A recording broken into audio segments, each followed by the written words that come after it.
Hello everyone. Welcome to the Power BI tutorial by Intellipaat. Power BI is a tool from Microsoft used in business intelligence for data analyzation, reporting and visualization and is currently the most in-trend tool in the business intelligence domain currently. Today I have with me Cody, my colleague, who is going to be answering your top 5 questions that you have when you are trying to venture into the business intelligence domain and learn Power BI. Hi Cody. Welcome to today's session. Hi. So my first question to you is, what are the top 5 BI tools for data visualization? All right. So I'll just name the top 5 tools. So obviously the first one is Power BI, and then there is Tableau, there is Click and ClickSense, there is Oracle Analytics Platform, and finally there is SAS. My next question is, why should one choose Power BI over the other tools in the market? All right. So first of all, Power BI is a product of Microsoft, and Microsoft is a very well-renowned name, and Power BI has been for a lot of years. And next, it owns around 70% of the BI market in the BI tools. And coming to the technicalities of Power BI, it's much simpler to set up a complete workflow using Power BI than Tableau. And Power BI is also a tool which can be integrated very easily with Microsoft tools, which will be really helpful for companies who are using Microsoft tools day in, day out. For example, Office 365 or SharePoint. Microsoft Power BI can be directly used for it. And finally, you can store and retrieve data directly from the cloud, and that makes it even simpler. That was pretty informative. So my next question to you would be, is Power BI a good career path? All right. So Power BI involves data, and any job role which involves data is always going to be prevalent, and in the future it's going to be still demanded.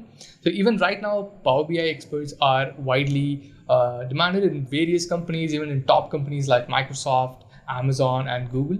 So BI and business analysts and business intelligence analysts do 80% of the work related to data in the IT industry, because they plan what has to happen with the data and they create the visualizations at the end. That is basically 80% of the work which involves data. Also, the average salary for a business analyst, a Power BI senior business analyst, would be 12 lakhs per annum. And there are various job roles which you can choose from even if you're into Power BI. There is Power BI developer, there is Power BI data analyst, there is Power BI business analyst, and so many job roles just under that. So that's why Power BI could be a really good career path. All right, Cody. So my next question to you would be, how to become a Power BI developer? All right. So to become a Power BI developer, the first thing you'll have to do is obviously learn Power BI and learn the various technologies which are required. For example, you should be really good with MS Excel. You should learn SQL, structured query language is important for all kinds of BI roles. And then you should be really good with DAX formulas, because being aware and being an expert in DAX formulas is really required for a Power BI developer. And also you should know how to create dashboards and creative visualizations using Power BI as well. So first thing, you'll have to learn all of these skills. And also obviously you'll have to learn Power BI, how to connect a data source and how to create reports and how to share it. And so this is the first thing. And next, a certification would help. If you have a certification, you could apply to job roles which will prefer a person who has a certification. So in that case, a certification would help. And after that, you'll just have to choose the correct job role which you're looking for. Maybe in this case, it's for Power BI developer, or if you want to become a Power BI data analyst or a business intelligence analyst or any other kinds of Power BI roles, you'll have to look into the particular job descriptions and just work towards the skills which they are asking for. Wow, that was really helpful, Cody. So my next question to you would be, does certification play an important role in making a career in Power BI? All right. So there is a certification called DA100 which Microsoft provides. So that is the official certification for Power BI. And if you want to take up a certification for Power BI, then that would be the one which I would suggest. So now talking about how it would help a career, because certain job roles ask you to have a certification. They will prefer a person with a certification rather than a beginner or a fresher, because if you show that you have completed the certification, it shows that you have worked for it and you have cleared the examination. In that case, they would also understand that you have all the right skills, clear the certification. In that case, you would be the right person for this particular job. So that's the main reason why people prefer certifications. And so obviously they play an important role. Before we start our session, please subscribe to our channel. And also hit the bell icon for upcoming updates. In this video, we have covered all the concepts of Power BI, starting from basics to advanced level, along with hands-on demo and interview preparation, to make your learning easy and fast. Now, without any further ado, let's get started. Well, what is business intelligence? We might have heard the term business, we might have heard of the term business, intelligence, but we might have not heard it together as one unit, right? I mean, sure, in a world where we are surrounded by IT, many of you guys might have actually worked with BI, know BI, or ever heard of BI. But then to check out the basic aspect of what it is, we need to start with the definition, guys. So here's a very simple definition of what business intelligence is. It is nothing but a very simple set of architectures, technologies, and considered processes. And what these does is basically it is used to convert all raw, unruly data into meaningful information. And this meaningful information at the end of the day will make the business profitable in some means. So think of it this way, right? So it converts raw data into meaningful information that drives profitable business actions, guys. So BI basically, it covers all the processes that is needed and methods that is needed. Like, there are some methods of data collection, data analysis, data storage, and so much more. So all of these data are collected from business operations, or let's say any day-to-day activities in a company. And at the end of it, all of this is analyzed, collected, stored, and, operated upon so that we can get an output, get a result, which will basically help us to optimize performance at the end of it. And business intelligence has a direct impact on the organization's strategic operations, tactical operations, and even the business decisions on a very big scale, guys. So on that note, there might be so many business intelligence tools out there. We have Tableau, we have QuickView, we have Power BI, and so on and so forth, guys. There are multiple tools out there in the world. So how are these tools selected by companies? Well, the first thing is pretty much availability and usage. They need to check out what tool is available. They need to find out what their usages are, and if it matches with what the tool is offering, then that's a tick mark, guys. And number two is how easy is it to learn and use, because even at a startup, it might be two guys who are learning a new BI tool to a Fortune 500 established firm where there are thousands of developers who sit and collaborate and work on a product. So they need to cater to each and every one of these guys to see how easy it is to learn and to use at the end of the day to help drive their business to success. And then after this, it is the quality of data visualization the tool provides.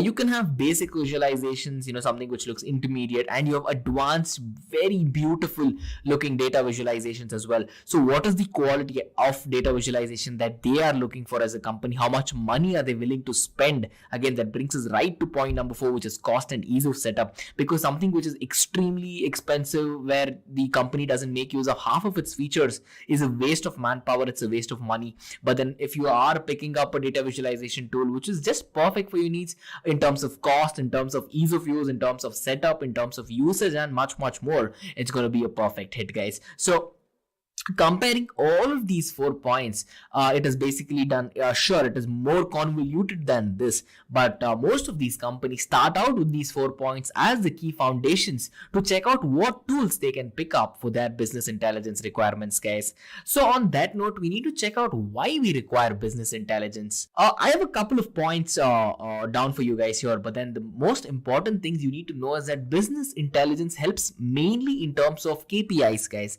So KPI basically stands for key performance indicators, and these are the statistics, these are the numbers which help drive a data-driven business to success at the end of the day. So it'll give you all the numbers from day-to-day activities, profits, losses, in case you're selling a product, how many units got sold, where it got sold, why a product is performing very good, why a product is not performing very good. So these why questions, W questions, what, why, when, where, the answers to all these questions are basically given by the key performance indicators, and BI helps give you an extremely good clarity in terms of that, guys.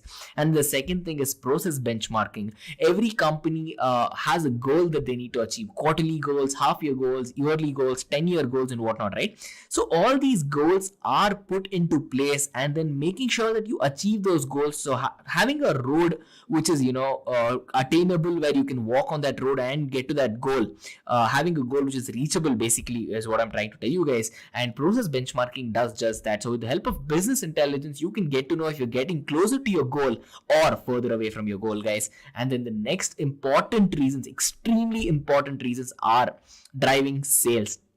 Because at the end of the day, you're using business intelligence to drive a business to success entirely. You're going to use analytics, you're going to use a lot of statistics, mathematics, and everything. You're doing all of these to make sure you sell more of your products in case you're selling a product, or understand why you're not selling well enough. So driving sales is the backbone of sales is basically the backbone of any product based company, and then helping sales to do better, to fare better in this competitive world is always an advantage, guys. And the next reason why you would require business intelligence is because of business problems. Any business, small, intermediate sized or large ones, face problems on multiple levels. So having a solution to understand what the problem is about and why the problem was faced by that particular company is extremely vital, as I'm stressing, for any company, guys. So understanding the problems and catering to provide a solution is very vital there as well. And then for a developer, all of these was for companies, right? So for a developer, how is it good enough? Well, a business intelligence job, as you can become an business intelligence engineer, business intelligence architect, developer, and whatnot. So all of these jobs are extremely high in demand, and these are the jobs, these are the top, business intelligence is one of the top 10 careers for the year 2020. And there are surveys which say that, business intelligence has taken off on a very large scale, and it's going to stay on the top 1 to 5 positions for the next 5-10 years as well, guys. So it is highly in demand, it is trending, and I would urge you guys to take a deeper look and jump on the trend train as well. And then coming to job abundance again, in this competitive world, more the job openings better, right? So you might be thinking business intelligence might be a niche concept because not many companies are a part of it. Well, let me tell you that almost every big firm, it's not supposed to be big firms, it's almost every firm which needs some sort of analysis from the data has used or is using business intelligence tools, and this opens up a world of opportunity for all of the learners, guys. To work in the business intelligence, we have these are very generic stages, right? It's not like only in Power BI you do it, or only in Tableau you do it. Even if you work on any kind of data, even in Excel is also BI tool. You can do everything in Excel as well. But Excel has some limitation, very old tool. So Excel is not having modern functionalities. But these generic stages you follow in almost every BI tool, right? What do you do basically? First, you collect the data, then you do the data cleansing, you do the data reporting and visualization, and then you share it with your business users. There, they take some big decisions, they look for the data, they take the numbers, and they talk about those numbers, they talk about the facts. And if you notice one thing, each stage is interconnected to each. So it's a cycle. Means reporting or analysis never ends, right? Reporting or analysis never ends. It's a continuous, it's an iterative approach, right? You will get, let's say you have completed one report and you share it with your business users. Then your business user will come up with more asks, with more modifications, more changes. Then again, you will do the whole thing. The business user will again ask more things. So it's a continuous delivery model, continuous enhancement model. So reporting, analysis never ends. The same thing is written here, like what is collection, like collecting the data from different sources, like data source could be anything for you. For example, ERP data, like your Oracle apps, SAP system data, or your Microsoft 365 or Tally data, anything, right? Wherever your data is, maybe in ERP system or in databases, in Excel files, CSV, flat files, SharePoint, Salesforce, all these are the data sources. So we use these data sources to bring all the data in Power BI. Okay, so now business intelligence is basically the collection of these 4 stages. Once you got the data, then you will start doing some data cleansing, you replace some values, some data from here, you implement some business logics, you do a lot of stuff, which comes to your data cleansing, or sometimes we call it ETL stuff also. Extract, transform, and load, ETL. Then you do some data visualization, maybe using charts, pie charts, donut charts, table, different charts you use and you visualize your data. And then you share your report with your business users so that they can take the decisions better. Now let's come to the use case. What is the use case of BI? So BI is something like, it's not like only few organizations are using it, or only big companies or enterprise organizations are using the business intelligence. Every organization, even a small company, any startup also analyzing their data, and even small companies, startup companies, and mid-sized organizations, they are focusing more on the data because they know data is the new oil which they can leverage to generate more and more revenue and to gain more profit. Correct? So there are a couple of use cases around us. BI is everywhere. BI is not, few people think like BI can be used in sales, BI can be used in the marketing only.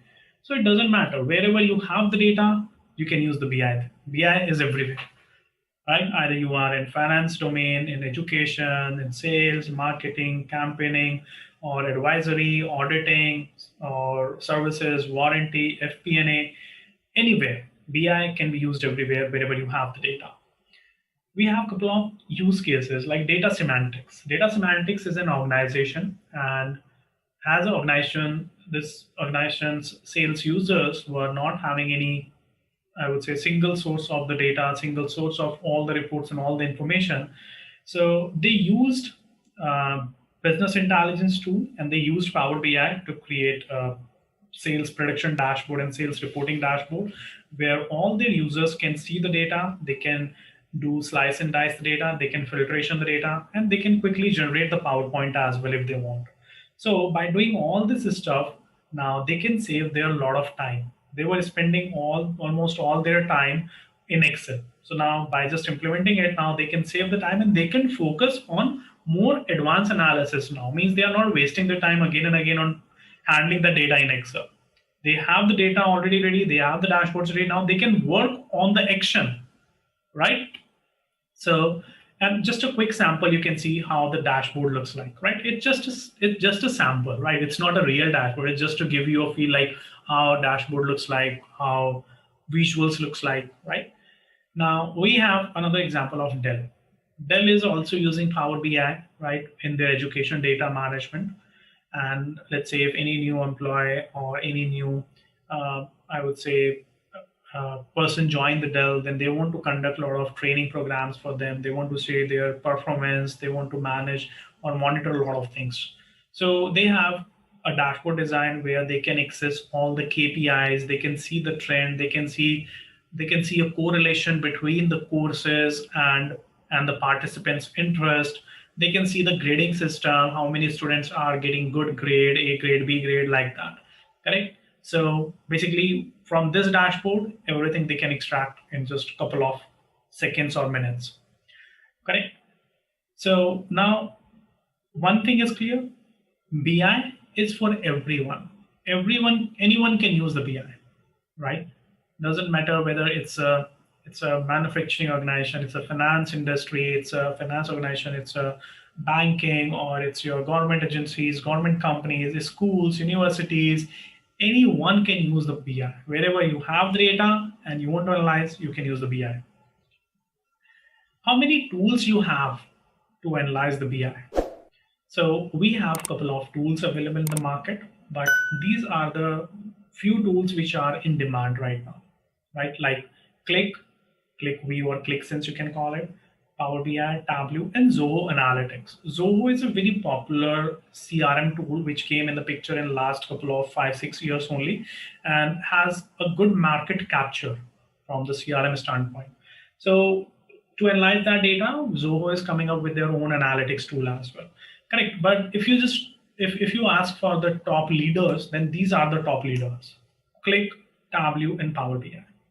And how I say these are the top leaders, because there are a lot of good companies, a lot of organizations who are conducting the surveys. They are doing a lot of researches, and based on the researches and surveys, they are releasing this fact, like, yes, these are the number one or number two or number three tools in the market. These are the leaders, right? So there are a couple of organizations, like you can see Gartner, is an organization, and the Forsters and Data BI.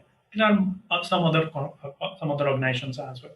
So just take an example of a Gartner. So if I just look for the Gartner's Magic Quadrant for business intelligence, let me show you what is this Gartner.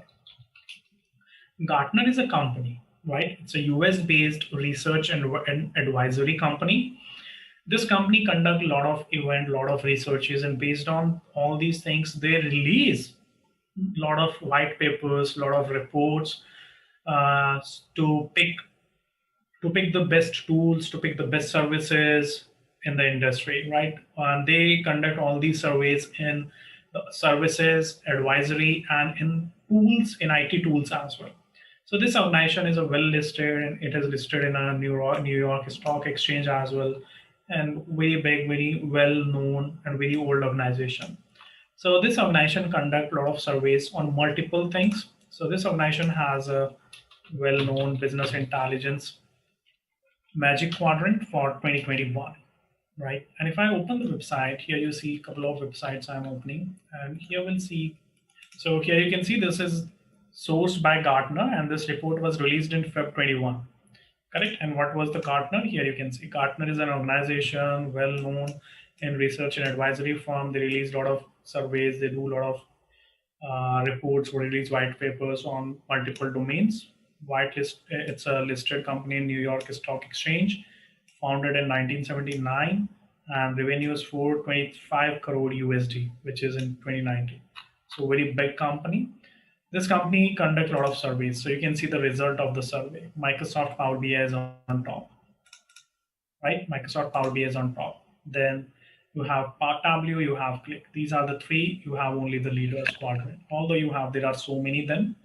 And this is not, I mean, it's not like if you are seeing it on Microsoft website, so Microsoft is coming on the top. It's not like that. Even if you look at Click website, on Click website also you see the same report, right? And on Click also you can see Microsoft is on top, because this is a well-known and very well accepted report by industry, by all the experts. Correct. Even if you go on a let's say Sisense website, this is another website, the same report you see there as well. Correct. All right. Okay. So now come back to now why Power BI? Because we have seen Power BI as the number one tool in the segment, but why Power BI is called as a number one tool? What are those things which are making Power BI as a number one, or the leader in the segment? First is, and the important thing is, affordability, cost. Every organization wants to save some cost, some money, and especially in this pandemic situation, every company is trying to find out some solutions where they can save some money so that they can report the more profit. So in this case now, when I say cost, right? So it is very affordable. It's not a very expensive tool. Means even any small startup, any startup company can easily afford it. Even an individual user can also afford it.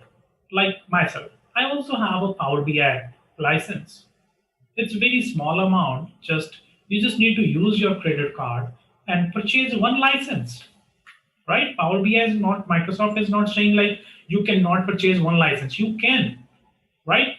But every month, Microsoft is just billing your credit card for one license cost, and that one license cost is $9.99.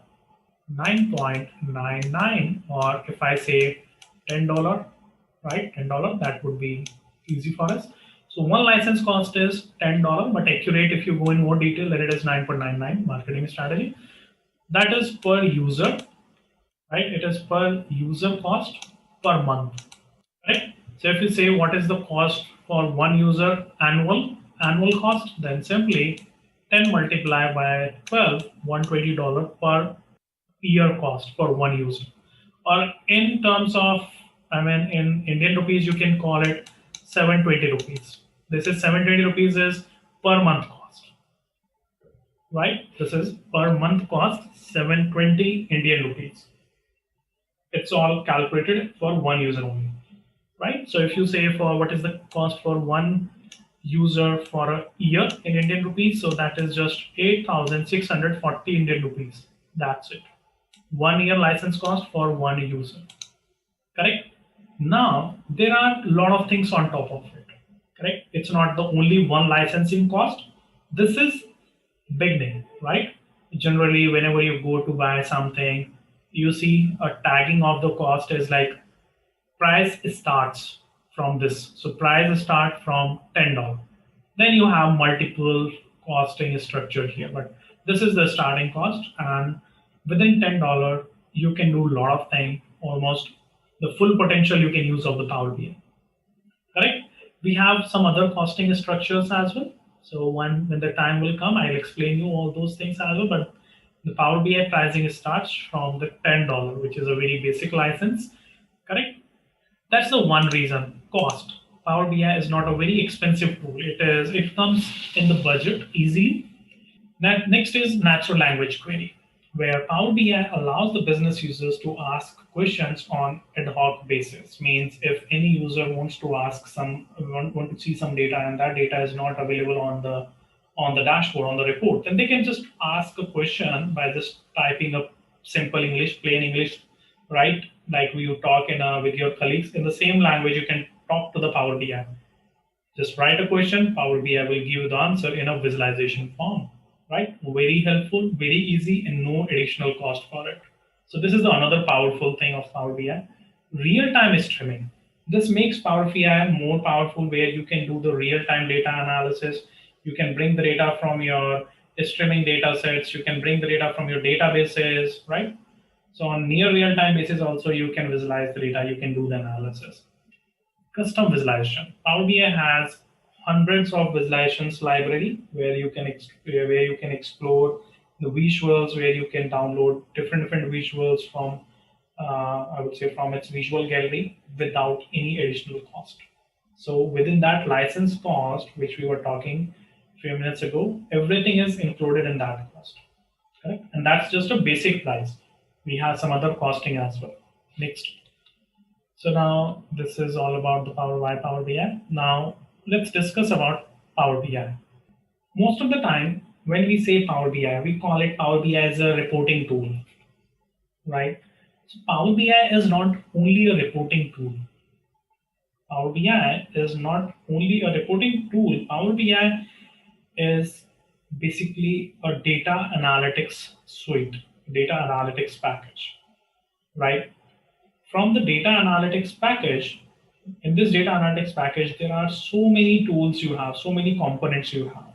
Depending on the use case, depending on the requirement, you can use any of the component, right? So, introduction to Power BI is Microsoft product, number one. So now Power BI is almost, we can say, 6 years old product now in the market. It has a wide range of the components. Power BI is very popular in the market right now because of its features and its functionalities, and it has very good integration with all the Microsoft tools, especially with Excel. Power BI is very easy to learn among all the BI tools. That is another reason for the demand of Power BI. Easy to learn, easy to implement, and I mean anybody can learn Power BI in just, I would say, in a month. But it's not like in 1 month we can become an expert. No, in 1 month we can get at least 60% knowledge, around 60% knowledge of Power BI. But that 60% has more depth, and rest 40% knowledge comes by the experience, obviously. I won't say like in 1 month you can get 100% Power BI, never possible, because Power BI is very vast, correct? But within 1 month, we can understand, we can learn that much Power BI so that we can start working on the projects. We can start giving the interviews. We will be on a stage, on a position to clear and to face the interviews, correct? So Power BI allows you to perform a lot of operations like data connection. First, you make the data connection with your data sources. You extract your data, and then you do some data transformation, like you do some cleansing of the data, removing some data or filtering some data, correct? Writing some business logics. Then you have modeling. Under the modeling section, you start creating some relationships between your data. You write some DAX, right? You write some business logics in format of the DAX formula language. Then you data visualizations you do, and then you start sharing the reports. So this is kind of a life cycle of a Power BI report. So if you want to create one report, then you need to do all these things at least, right? Everything is possible within the Power BI desktop only. And I hope all of you have the Power BI desktop installed in your machine. So if I go to this Power BI desktop, everything, all these steps you see here, everything we do from the Power BI desktop only. Correct? All right. When we say components of Power BI, so we have multiple components, right? So here you can see Power BI service, Power BI desktop, Power BI gateway. These are the key components, means these components are used by almost every organization. And rest of the components you see here, those components are not, I would say, not used by every organization. These are used by few organizations only. These are, scenario based. If any organization has that scenario, then only they use these components. But these three are most commonly used, and every time, every organization has these at least. So in this training program, we are going to learn all these 8 components. We are going to talk on all these 8 components, but we'll be spending most of the time on these 3 things, right? Now, so very first is Power BI Desktop. Power BI Desktop is a desktop application, which you can see here. This is your Power BI Desktop, which I have already installed in my machine, and you have also installed this one. In Power BI Desktop, you create your reports, you create your data model basically, which is a free application. Within this tool, you connect to multiple data sources, you transform the data, you model your data, and you visualize your data, correct? And from the Power BI Desktop, you share your reports with business users. Where you publish it? You publish it to the Power BI service. Power BI service is a browser-based application, correct? Power BI service is a browser-based application. Model is, okay, quick question I get, what is model? Model is nothing but when you have multiple tables data loaded and you write some logics in between those tables and you make some linking, some join in those tables, then we call this as a model, correct? Just a standard term, nothing else. Got it? Or you can call it a data set as well. So from the Power BI Desktop, you publish your report. Here you have a publish button. From the Power BI Desktop, you deploy, you publish your report on Power BI service so that your business users can access the report. They can interact with the reports. So how Power BI service looks like? Power BI service is a browser-based application. You don't need to install anything for it. What you need, you need a Power BI account and browser, that's it. So here you see, this is the Power BI service, which is a cloud application, or I can say SaaS application, software as a service, which is completely managed by Microsoft, right? It's Power BI online. So from here, your business users can access the reports, they can access the data, they can access the dashboard. Let's say I'm a business user or I'm a CEO, director. They want to access some reports, dashboard. They can come here, they can access all these things from here. They can scroll it down, right? And if they want, they can do a lot of more things from here. They can ask the questions about the data. They can share this. They can export it in PowerPoint or in PDF. There are so many things what we can do, right? So the Power BI service is mainly used by business users, by the report viewers to interact with reports and dashboards, correct? What is Power BI Data Gateway? Power BI Data Gateway is another very valuable component, which is again free, which helps you to do scheduled data refresh, right? Data refresh is the key, because if you have created something and that data is not refreshing, that report is not for any use. Nobody will use your report, right? Everybody wants to see updated data on daily basis, weekly basis, or hourly basis, depends, correct? See that scheduled data refresh or that auto data refresh you do using the data gateway or Power BI gateway, correct? Just a quick info, guys. Test your knowledge of Power BI by answering this question. What area do you go to change and reshape the data in Power BI? A. Data transformation. B. Data editing. C. Question editor. D. Data modeling. Comment your answer in the comment section below. Subscribe to Intellipaat to know the right answer. Now, let's continue with the session. Next, we have Power BI Report Server. Power BI Report Server is an alternate of a Power BI service. As I was saying, Power BI service is a cloud application, online application. But if any organization don't want to use online or cloud application, they can use on-premises application, means offline application.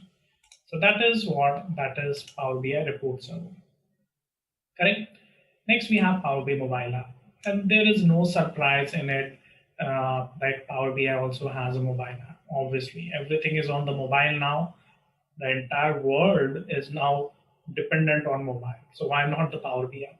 So all the mobile reports, dashboards, accessing, filtration, sharing, it's all possible from your mobile device. So in your mobile phone, in your Android phones, iPhones, Windows phones, you can install the mobile app, and which is again free. You can log in using your credentials and you can interact with the report from anywhere.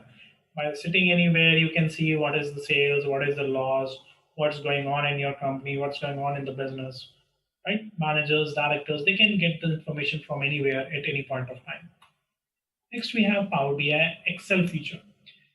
This allows the business users to take the Power BI data in Excel, right? This is very good tool and very popular,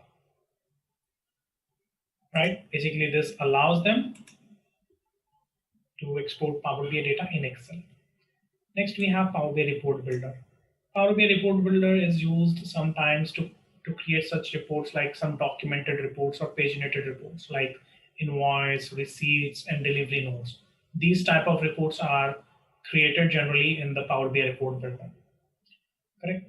Next, we have Power BI Embedded, last component, which allows the developers to integrate Power BI report in third-party applications. Let's say you have a report, Power BI report. That report you want to show in SharePoint, or maybe you want to show that report in your website, in mobile app, or maybe in CRM portal, or anywhere. Correct. So basically, it's all about the integration. When you want to embed the Power BI report in some other application, then you use the Power BI embedded process. Correct. So these are the components. Currently, I'm just discussing on a very high level, right? Because I do not want you to make uncomfortable, right? So let's keep it on a very basic level first, on a very high level. Going forward, we have dedicated discussions, dedicated module on each of the components. Okay. So this was the components of Power BI. Now let's start understanding the Power BI pricing, right? And to explain you the Power BI pricing, I take you to the Power BI website because there we have a better way to talk and see it in a more clear picture. Power BI pricing. Let's do the pricing and product comparison here. So basically we have two choice of the license, Power BI Pro and Power BI Premium. Although we have one more before it, that I call Zero, which is free, Power BI free. Being a free user also, you can use Power BI, but you will not be able to use most of the features. You will not be able to share. You will not be able to, I would say, contribute. So it's just like a test drive, right? So whenever you go to buy any car, first you ask for a test drive, right? So this Power BI free is like a test drive, right? You can just see how the interface looks like, how functionalities looks like. But if you want to use, then you need to buy that. Correct. So for that, you have two options, a Pro or a Premium. Correct. Now in Pro, license cost is $10, $9.99 per user per month. It's a per user cost, right? Which is very clearly mentioned here, $9.99. But the second one is Power BI Premium. Premium comes now in two options, a premium per user or premium per capacity, right? Premium, what is premium and what is pro? First thing is this, what is premium and what is pro? So let's say when I was saying you are planning to buy a car and you have already taken a test drive using this Power BI free account. Now, when you say your requirements are just to use some basic functionalities of Power BI or to use Power BI for day-to-day purpose, so you can go with the Pro. Pro is like any of your in-budget car, I would say any of the brand, like you can go with Hyundai, Tata, or Kia, or I would say Maruti Suzuki. Right? These are your Power BI Pro. Like within the budget, you get each and everything whatever is needed. But if you say no, I need some luxury, I want a brand. So you can go with Audi, Mercedes, Range Rover, Jaguar. That's what premium. That's your luxury. If you want some luxury features in Power BI, like you want some artificial intelligence advanced analytics, you want some machine learning based analytics, you want some most frequent data refreshes, you want real time streaming analysis, you want some deployment pipelines to automate the deployment process, right? If you want to share outside your company, then you need means your expectations are something for luxury, then you go with the premium. But if you say no, my use is just for basic purpose. I just want to travel. I just want to use it for for daily needs, for daily basic purpose. Then you can stick with Pro. Pro give you everything, whatever you need for viewing the data, analyzing the data, sharing, exporting, PowerPoint, PDF. All these features are included in it. But on top of it, you want more benefits, more power, more capacity. Then you go with the premium, right? So this is a very high level understanding of Pro and Premium. Correct? Pro has just $10 per month per user. In Premium, earlier we were not having this option. This came in market somewhere in last year September or October. Before that, we were having only this option, and this one was very expensive for any company. $5,000 per month. $5,000 per month, right? It was very expensive. So then, what Microsoft thought, let's bring out another version of it that would be a per user premium. Means it's a premium, but instead of paying the license cost for bulk user, you can pay for one user or two users as well, right? Maybe for 5 users or 10 users. For example, if any organization wants to use the luxury features, but they do not have, let's say, 1,500 employees in their company, means they don't want the per capacity. They do not want to purchase entire capacity. They just want the premium features, but in a less cost. So then Microsoft came up with this Power BI Premium per user license. So this is called Power BI Premium per user. This is called Power BI Premium per capacity. So per user cost is $20. Means it is something like if you want to just if you in your organization, if you have 10 users who wants to use Power BI Premium, then they can spend, your organization can spend $20. So it's just double of this, right? This is $10, this is $20. And if you have bulk users, more than 50, around like 1,000, 1,200, 1,500 users, then you can purchase one capacity. This is one capacity cost. If you have, let's say, 3,000 users, then simple logic, you need two capacity. And two capacity cost is $10,000. Correct? So this is all about licensing. Now, in these licensing, let me go back to our slide now. Here it is more simplified way now. What is free? That's what I was saying. It's just a test drive. Means you cannot use it for production purpose. You cannot use most of the things which are the required. Means publishing or using workspaces, creating dashboard. That's not possible here, and that's the main thing, right? So if you want it, Power BI Pro is more than enough for you. Power BI Pro gives you everything, whatever you need. License cost is just $10 per month for a user. It gives you 10 GB space and allows you to refresh your report for 8 times in one day. Means one report you can refresh 8 times in one day.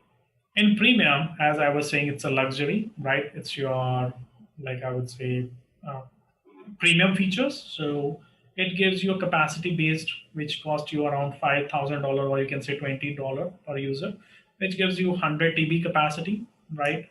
48 times of data refresh for one report. Correct? On top of it, there are some additional benefits as well, some AI ML benefits which you have in Power BI Premium. You can share externally, means outside your organization also you can share your reports. Correct? So this is all about the Power BI pricing. So now let's come back to another thing, that is the building block. So building block is just a term, right? It's not any feature or you don't see it anywhere, right? Why I'm highlighting this point, because when we read this slide and going forward, maybe after 2-3 days or 2-3 weeks, you will say, where was that building block? Because we haven't saw that anywhere in Power BI. That's not written anywhere. It's just a concept. It's just a conceptual knowledge, correct? So now we have 5 building blocks, or I would say, I don't use this building block term. I don't like it. Even Microsoft follow this building block, which unnecessarily confuses us, like what is building block? I would say these are the 5 terms, right? These 5 terms we have, which usually we use everywhere whenever we talk with each other, whenever we Google, whenever we use Power BI, we use these terms basically, right? Like visualization, reports, data sets, tiles, dashboard. So these are the things which you create, which you use within the Power BI.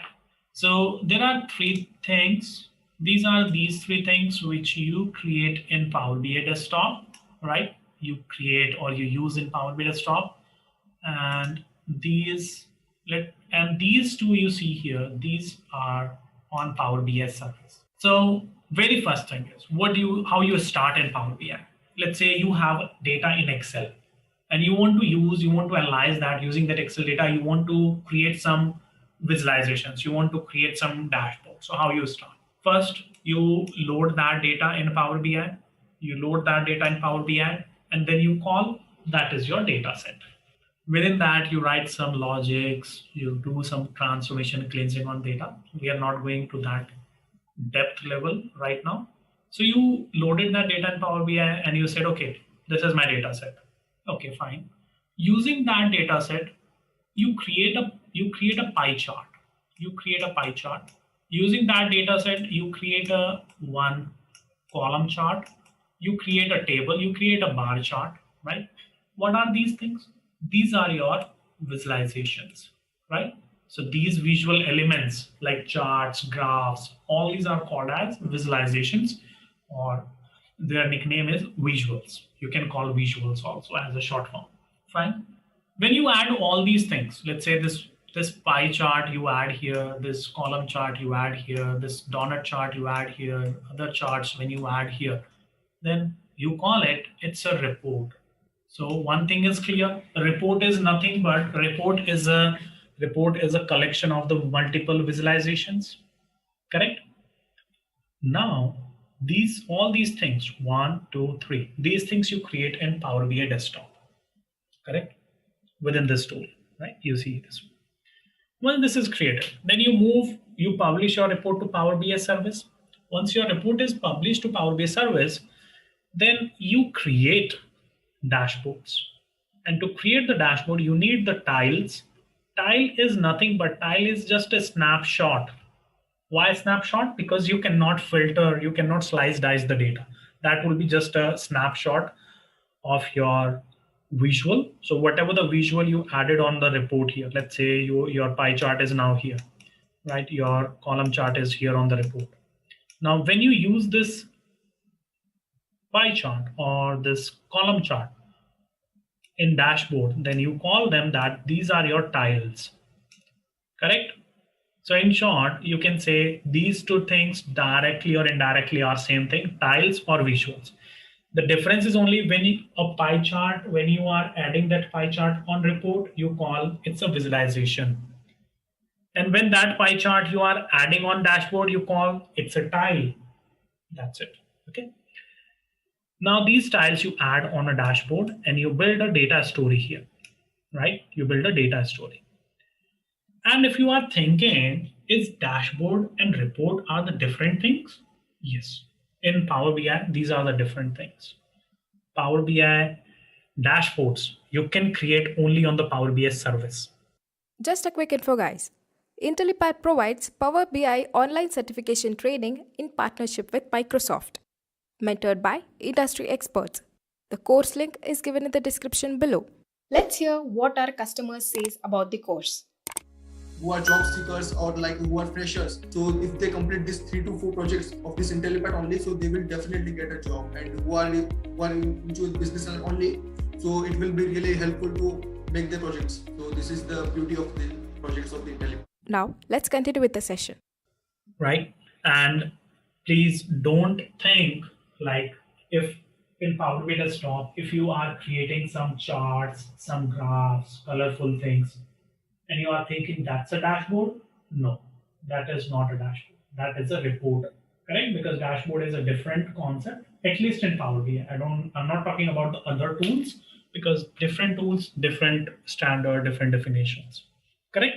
So this is all your, I would say, building blocks or Power BI terms. Now we proceed to the next, architecture of Power BI. When we say architecture of Power BI, we have very simple and straightforward architecture here where you can see these are your data sources. Data sources could be anything like your, I would say it could be your Excel, CSV, SQL, SharePoint, anything. Wherever your data is, that is your data source. That data source, data you bring in Power BI Desktop, you blend your data, you massage your data, you sanitize your data, like cleaning, removing the columns, adding new columns, writing some business logics, creating joins and all this, that, everything. Basically, you whole massage this data within this Power BI Desktop. And you make some charts, right? You make the visuals, reports on top of the data sets, and then you publish your report to Power BI service, right? Your report is published to Power BI service. Now, Power BI service is a cloud application. From here, your business can log in using mobile, tablet, or laptop, desktop, and they can access, they can interact with the report, correct? But this data is static because I publish this data today, so your users, my users, are able to view the data of based on today's date. But when they log in tomorrow, I want to make sure they see updated data. They see the tomorrow's updated data. So using this data gateway, we make a connection with our data source, and this data gateway will bring the latest data from the data source and will populate it to the Power BI service data sets so that my users can see updated data based on the defined time frequency. Let's say every day 10 a.m. report should be automatically refreshed. Okay, I will just create a job, a scheduler here, and this data gateway will be running automatically at 10 a.m. every day to refresh the data in this report. Correct? Very simple, straightforward architecture of Power BI, right? All right, so now let's have a quick understanding of Power BI Desktop, right? Although we have already installed Power BI Desktop, everyone has the Power BI Desktop in machine. So this is Power BI Desktop. Within this tool, you do a lot of things. For now, we have just a couple of things which we need to make sure. We need to make sure that we are using the latest version of Power BI Desktop, right? How? Just go to Help tab, and there you see About. Under Help tab, you can see About, and you can see here, this is your latest version of the Power BI Desktop, correct? So it means you are using the latest version of Power BI Desktop. That's fine, perfect. If you are using a previous version, let's say 1, 2, or 3 months older, that's also fine. But it should not be too old. Like we are using 6 months old, 1 year old of Power BI Desktop. That's not good because since then there are so many new things added in the Power BI. So you won't be able to use new features. So make sure you have the latest one. Another thing is all of you need to go in File, go to the File tab and Options and Settings, Options. You can follow the steps with the recordings later. Now under this section here, you go to Preview Features and you will see these all features available here. If these are not check marked, if these are not selected, make sure you select all of them. Select all these features. These are the newly released features in Power BI, which are in just beta release in the preview release, right? So you need to manually check all these things if you want to use these, correct? So I would say check mark all these and click OK. If you don't check mark, then you won't be able to use a couple of things in Power BI Desktop. So this is a one-time setup. Very first time when you install the Power BI Desktop, you need to do it. I repeated where it was. Go to File, Options and Settings, and Options, and go to Preview Features. Here you just need to turn on, select all these features and click OK. That's it, correct? For now, let's close this. No need to save anything. Now, let's see how we start with the reports basically. This is just conceptually we are understanding right now because this is so how you start report. On a very high level, there are three things you do. First, you connect with the data sources. You make the connection with data sources. So in next class, we will be understanding the data extraction part, connecting to the data source, right? Then we'll start transforming the data, right? We'll start preparing the data transformations, calculations, cleansing of the data. Whole thing we'll do in our module 3, overview of the Power BI desktop. So quick check, meanwhile, the Power BI desktop is opening. Okay, and another thing is when you install the Power BI desktop, after installing the Power BI desktop, what you should take here? What are the very first thing?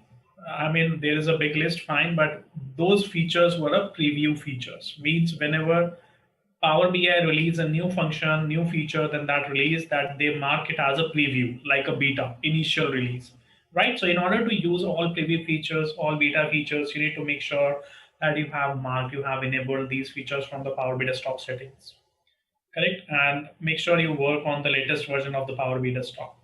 And where is that option to see, to check mark? We go to the file, options and settings, and options. And here you go preview features. You need to make sure that all these preview features are selected. If they are selected only, then you will be able to use it, otherwise, correct? And this is a one-time setup, yes. But when you install the Power BI desktop next time, means you upgrade it, right? You download, you download the latest version of Power BI desktop and you upgrade your Power BI desktop. In that upgrade or in that release, let's say Microsoft announced one more new feature. That new feature you need to enable, correct? Rest will be enabled by default, but that new one you need to enable. Got it? All right, so Power BI desktop has been opened here, and you can see we have a couple of options. I would say not couple, so many options in Power BI desktop, right? And there are a lot which are behind these.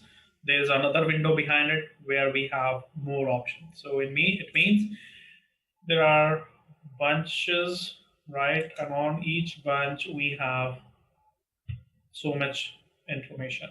So let's start. Let's try to gather as much as possible we can. Let's go. So this is my Power BI desktop. In Power BI desktop, we have too much information, too many things. But the point is, from where we start, how to start, what's the starting point? So the starting point is data. Data is like a fuel. If you decide to travel from your home to let's say to any destination, so what do you do first? You want to travel with using your car. So in your car, what you need very first thing. So you need fuel, right? If you have the fuel, then it's good. If you don't have the fuel, let's get the fuel first, correct? So the data is the fuel. Without data, it's nothing. It's just a window, just a screen. So if you say you need some fuel, you need some data. If you have some data, then it's good. Otherwise, within Power BI gives you a sample data set. You can utilize this sample data set if you don't have any data set. When you want to start with sample data, just click on this and it quickly connects you with sample data. And that sample data is stored within the Power BI desktop storage. You can see you want to start working with the data and you need some experiment. You want to do some experiment. For that, you need sample data. Just click on that and sample data will start loading in Power BI. And you will see this option here. You have these tables. Let's say you want to see the financials data. You select that data on this navigator window and you can see this is a preview of a data. It's not the complete data. It's just a couple of records so that you can have a look what type of data you have in this table, correct? So if you want, you can load this data further or you can transform this data, right? What is this load? What is transform? When to use what? That is on the way. Correct. So this is all about like if you want to use sample data of Power BI, you can use this one. But why to use the sample data if we have our own data sets? Let's go. So in order to start working, we need data. And to get the data, we should go to the data sources, right? We can choose both as well, Shreya. We need the data, and to get the data, we should go for the data sources. Data sources are what? What quick question for you guys. What do you understand from the data source? So data source is just a place where your data is stored. That's it. Data source is just a place where the data is stored. And that place could be anything. Maybe Excel, CSV, text file, PDF file, JSON file, XML file, binary Excel file, or a SQL database, IBM DB2 database, Oracle database, Sybase, Teradata database, Azure SQL, IBM DB2, or Amazon Redshift, Snowflake data warehouse, SharePoint, Salesforce, this, that. So many data sources you have. Correct? SAP HANA, right? There are so many data sources you have. In all these sources, you have the data. But the point is how the data came in those data sources.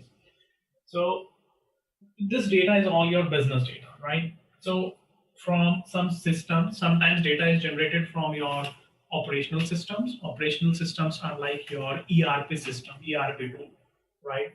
Your CRM systems, your mobile apps, your custom websites, internal tools, right? Your Salesforce or your some other applications, Jira or too many tools, right? From all these sources, we are generating this data. And another thing is data is generated from the social media as well, from the sensors, from if you see around you, everywhere, every device is generating the data. Your phone, your smartwatches, your laptop is also generating the data, logs files, right? Everything, right? You are getting a lot of data everywhere.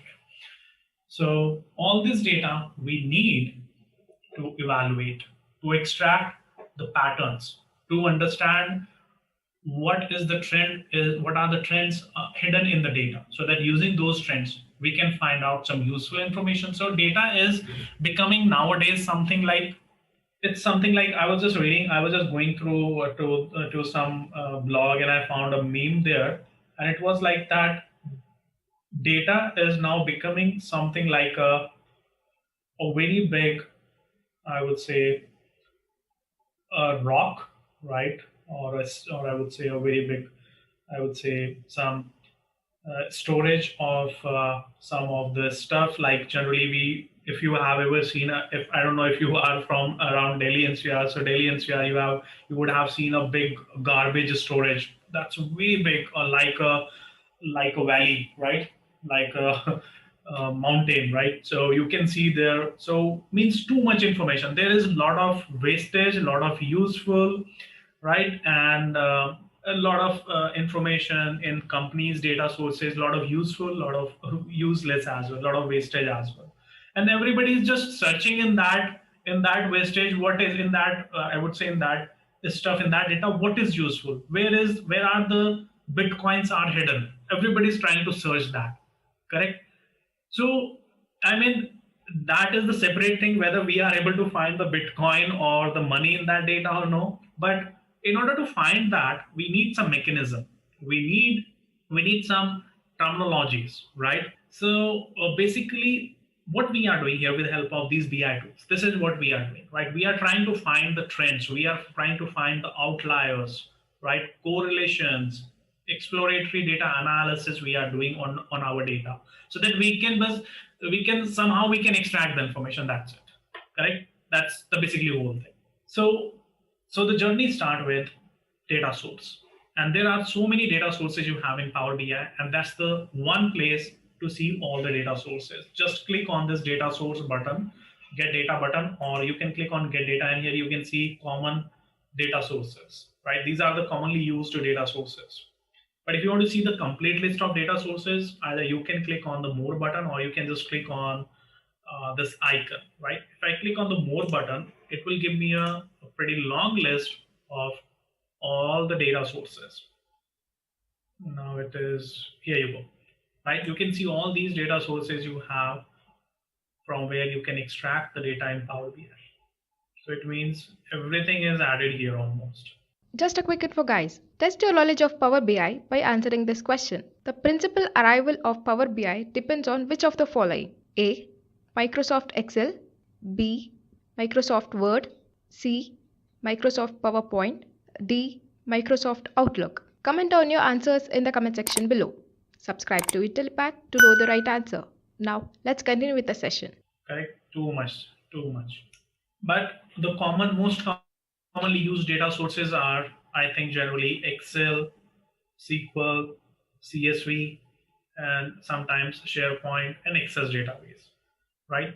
So which all the data sources you guys are using or you will be using in your company, in your projects? SAP, Excel, SQL, right? These are the commonly used data sources generally in the companies, right? So now the point is, how do we connect? How do we Azure SQL as well connect? So you see all these data sources are available. So let's start with Excel first, right? So I select the Excel and click on connect. Now I need to find out where is my Excel file, means which Excel file I want to use to get the data. So let's say in my data set, I already have the access of Excel. So the process says, first of all, you should have a good understanding of the data and your business process, correct? You should have the understanding of the data and the business process. So for example, if I join a company and my company is JLL, right? Just example I'm taking. So my company name is JLL. I don't know what my company do. I don't know what they are doing. I don't know their data. I see people are talking about some terms, but I'm completely unaware. I don't know those terminologies. I don't know what they are doing, how the data is flowing, what are their terms. They are talking about funnel, upside. They are talking about opportunities, leads. I don't know what are these terms. So if we don't know the business, we cannot do the business intelligence. As simple as that. Correct? So business knowledge and data knowledge is prerequisite, is mandatory if you want to work. Right? I'm not saying you should be the champ in the business knowledge in your company business or in your company data, but you should have at least a one level set so that you can understand what we have and what we want to do. Correct? So for example, I have my company data that I have a sample data here, global superstore. So we have this sales data of the superstore. In this data, we have the transactional data, like when the sales order was created, who was the customer who created that order. In that order, customer ordered which particular product, what was the product order quantity, what was the sales, what was the cost, what was the other factors, right? So all type of data we have in it. And that information I acquire maybe from my team, maybe from my client or someone. Okay, this is a very well-known sample data, easily available on internet as well. Correct. So all the sales order related data I'm keeping in it. Another sheet I have where you see returns data, means there are some orders as well which are returned. So this sheet maintains all the returned order data. I have a people table as well, people sheet, where I'm maintaining a region. This is my region, and for each region I have a responsible person, right? Or let me just shift it. I shift this data from here and I make it first column. Let's say I have this as my, I'm just making some changes in the data so that you don't get any confusion.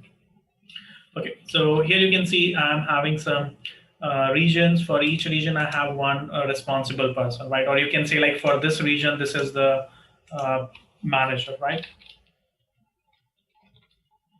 For this region, this is the manager. For each region, we have the managers, correct?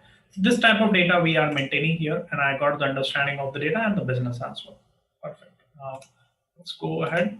I want to use this data for doing some analysis, for creating some visuals, for creating some reports.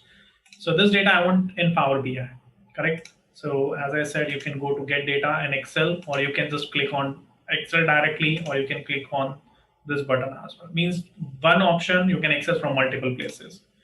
So I access the Excel from here, and now I need to choose my Excel file. Where is that Excel file? So that Excel file is placed here. I select Excel, click open. This Excel file may be placed on a shared drive, on a network drive, on a OneDrive as well. Similarly, you will go to that and just fetch the data, fetch the Excel file. Once Power BI connects to your Excel file, you see this navigator window. Whenever Power BI connect to your data source, and if the data source connection got successful, you will see this navigator window always. This navigator window is a sign that your connection is successful now with the data source. Another thing is, and you can quickly, the question would be coming to your mind now. In Excel, we were having the 3 tables, 3 sheets, but why we see 6 sheets here? Correct? In Excel, we saw there were 3 sheets only: order, people, returns. But why we see six things. The reason behind it is in Excel, we have a feature that we can create an Excel sheet as an Excel table also. Correct? So don't get the surprises if you get the data sometimes like this, right? So ideally in Excel, these are your sheets. But now if you are thinking how these things are coming here, what is this? Is there any magic? No. In Excel, maybe your business users converted this particular sheet in an Excel table. That's it. Okay. Right? So it's an Excel feature. There is no magic from the Power BI side on it. The in Excel, one Excel sheet was created like a Excel table also. So that's the Excel feature basically. I'm just keeping it here because sometimes when you work in your projects and practical scenarios, you may get these type of scenarios. So don't surprise. This is because maybe in Excel, somebody or your users are maintaining the data in Excel tables also. But you are concerned about the sheets. So you just need to select a sheet. When I select a sheet, you can see the preview of this data. It's just a preview. Even you can see here. The data is in the preview and has a truncated data due to size limit. Correct? So it's just a couple of records are displayed to you so that you can have an idea what type of data is in this table. Now you can similarly see the other tables if you want. Now you want the orders table, right? Sometimes we select a table, orders table is selected, and you see load and transform data are not enabled. Why? Why the load and transform data is enabled, guys? Why these are disabled? Why I see the grayed out? Although I am selecting the orders table. Why? Because sometimes people say, I'm selecting, but it is still grayed out. It's not selected. Selection means you need to click on checkbox. Now it is selected. Okay. So now you see these options are enabled to you. You can click on these. So you can select multiple tables, multiple sheets, or one or two. That depends on your need of the data. Currently, I'm selecting only two sheets here, orders and people. Correct? I select these two sheets for now. So for now, here you see two options, load and transform data. Load and transform data. What is it? What do you understand from the load and transform data? Simple thing, very simple. If you know it, it's good. And if you don't know it, I'm just giving you a very basic example for it. Let's say you are coming from outside, right? Very common example nowadays in this COVID-19 time. So you are coming from the market or from outside. When you come to at your home or your house, then on the gate, let's say you are coming from somewhere. When you come up to your gate, you have two options now.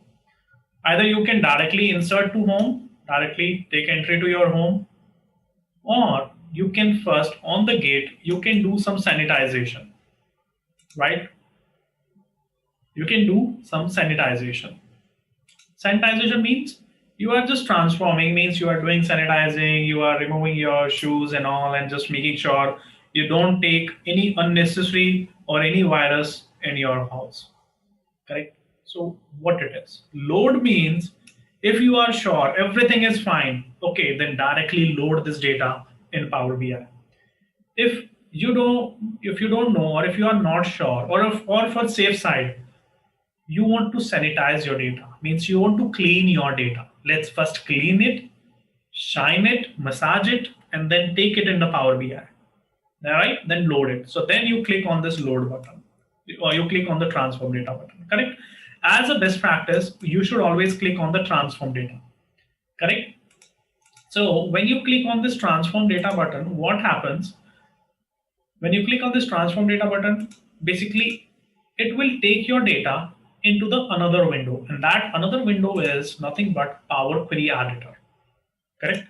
So I selected these two tables, and when I click on transform data, it opens the another window here. There you go, right? And this window is Power Query Editor. You can see the name of the window here, right? If I just minimize this window, here you can see. So this window is another window within Power BI Desktop. So this was my Power BI Desktop, and you can see Power Query Editor and Power BI Desktop, two windows are open now. So Power Query Editor is, I would say, a internal tool of Power BI Desktop, right?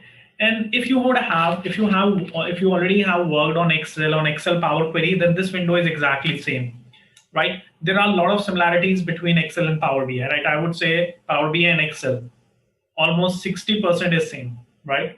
Almost 60% is Excel in Power BI. Whatever you are doing, the screen, interface, buttons, everything is available in Excel also. Correct? Now, what is the benefit of this Power Query Editor? That we'll be discussing later. But in this window, you do all your data transformation. And what this data transformation means? Data transformation means you are removing the columns, you are adding the columns, you are splitting your data, changing the data type, renaming the columns, renaming the tables, filtering the data, cleaning the space, splitting the numbers, right? And removing the null values, right? What all it is? This is data massaging. You can call it data blending, data preparation, data transformation. So whatever the word you like, you can use, right? But in general, we use data transformation, right? So this is all the data transformation we do within this window, right? All that ETL stuff also, you can say extract, transform, load. All that ETL stuff we do within this window. And once you say, okay, everything has been done, then you load this data inside your home, and that is Power BI Desktop. So here we do all the sanitization on the gate. And once I say all the sanitization is done, all transformation is done, then you just click on this close and apply button. And now your data finally start loading in the Power BI Desktop. So far, your data was only on the gate, and that gate was RAM. When your data is in the Power Query Editor, your data is stay for temporary in your RAM. Okay, once you load the data from Power Query Editor to here, then your RAM will be cleaned automatically and your data will physically load here in the Power BI Desktop. So now Power BI is keeping a copy of your Excel data.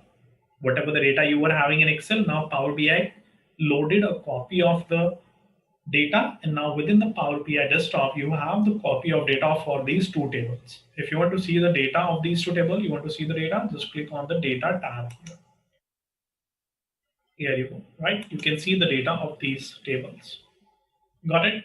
But if you notice here, there are some problems. My column names are not properly defined here. So it means all this is data transformation needed, and that data transformation is our next module. Today, we are learning the data extraction. How do we load the data? How do we extract the data? Correct? So this is what we extracted the data from Excel. And now if we have the data in Power BI, we can do a lot of things on top of it. Correct? Now next we are going to extract the data from, I would say, from a PDF file. So I have a PDF file available in my data set. This is the sample PDF file. And here you can see we are keeping some data in this PDF file. And I want to load the data from the PDF file. So which data on this PDF file, guys, just a quick question for you. Which data from this PDF file you want to use for a reporting purpose or for analysis purpose? What data you need? What you would like to get it? Exactly. The table or whatever this tabular data you see, only this data can be utilized for some analysis or for some information, because this is like these sentences or this paragraph you see, this cannot be used for analysis or for any data preparation, because this is not your data. This is information. We need the data to generate the information. So we need this data, correct? So let's see how we can bring the tabular data. From PDF files, we can extract the tabular data only, right? We cannot extract this thing, and there is no sense of extracting the other sentences as well. So let's see, how do we extract it? I go to Power BI Desktop, get data. Now we all are familiar with this get data, right? What it is. Whenever you need the data in Power BI, you go here, and I want PDF. Now here I'm not able to find where is PDF. I don't know where is the PDF. I don't know. So in case if you are not able to find that, so you have a quick search option. Okay, let me search that.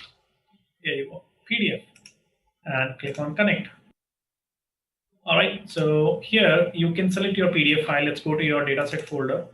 And this time I make sure I go to the right place. Yeah, PDF 1, I select this one, PDF sample 1, and click on open. Now Power BI is creating a connection with a PDF file.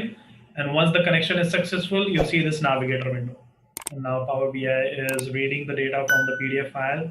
Okay, here you go. It extracted as much as possible it can do. Now we need to see what information we need. Do we need this? No. Do we need this? No. Do we need this? Yes. This is what I was looking for. Exactly the same thing. Let's select this table.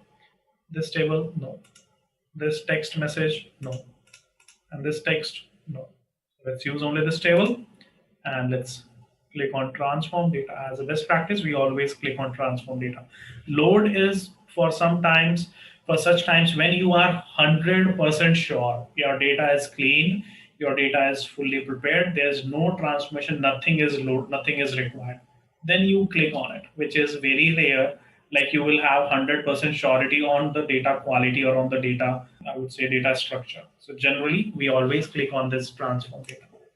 And when you come to this window, you see your table name is not good one. So let's change the table name, double click and say driver information, driver data. Okay, this is my driver data.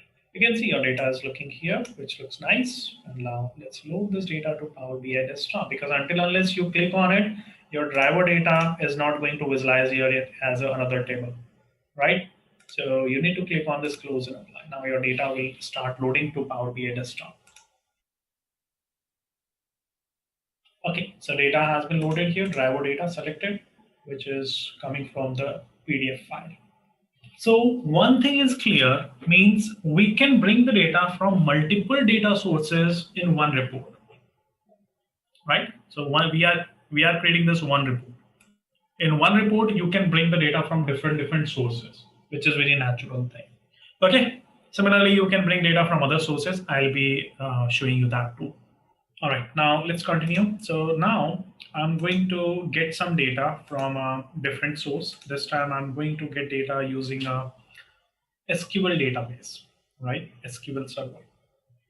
So let me start the SQL server. If you have this installed in your machine, that's great. I'm just starting my SQL server so that I can show you how we interact with the databases with SQL, how we write SQL query, and how we can pull the data in Power BI using a SQL query. Yeah, we can connect from SQL server, remote server as well. Doesn't matter. Obviously, in practical scenarios, SQL server will not be installed in our local machine. In projects and practical scenarios, SQL will be installed on a different server, so we can easily connect with that. Okay, but for learning purpose, for practice purpose, we don't have different servers, so we need to do everything, all the setup in our machine. Is this like MS SQL Workbench? Yes, this is like to work with that MS SQL, you need that Workbench UI, that is SQL Server Studio, right? Or SQL Server Management Studio is a UI to interact with the Microsoft SQL Server database. I'm connecting to my database using my credentials. Here, if you see, I have connected to the SQL Server now. Under the databases, I can see all of my databases. This is SQL Server. It's not a part of this course. I'm just explaining it to you because it requires in your assignment.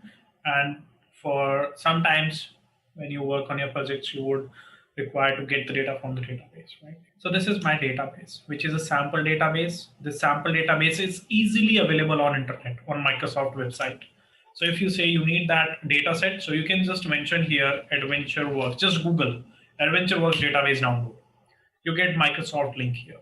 When you reach out to this Microsoft website, here you see all these are the download backup files, right? These are the downloads of this sample database. This is a OLTP database. This is data warehouse backup file. This is a lightweight backup file. So make sure you download the correct one as per your assignments, right? So I also downloaded the backup files from here. And depending on the version of SQL Server you are using, if you are using the latest SQL Server, then you need to download any of the latest backup file. If you are using SQL Server 14, then you need to download this from here, anyone which you need. Got it? All right. So this is that. Now let me come back to SQL. So in my machine, SQL Server AdventureWorks 2017 is installed. So I go to this AdventureWorks 2017 DW. This is a DW file. I expand the tables. Here I can see all the tables of this database. All these are sample tables. Now let's say you want to see the data of any specific table. You want to see customers, dim customers table data. You can right click on it and you can select customers, top 10 100 rows, right? Select this one. It will give you the top 100 records of this table, right? You can see top 100, top 1000 records of this table. So this query is automatically generated by SQL Server. Let's say if you don't want to generate it, let me close it. You can write a query from here also, create a new query, and you can start writing this select star from customers table. So you just write your customers table here. That comes automatically. So you are selecting star means all columns from the table name, right? And now just select it and click on execute. It gives you all the customer data from this table. Let's say if you need only the first name, last name only, and customer email address, you can just mention the column name. This is your first name, comma, last name, right? And let's say you need customer ID, customer key also. And if you need email address, right? Similarly, you can add all the columns which you need. That depends on your requirement. And you again execute it.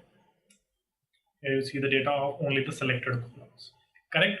Now it's all SQL. If you want, you can learn. There are a lot of resources available.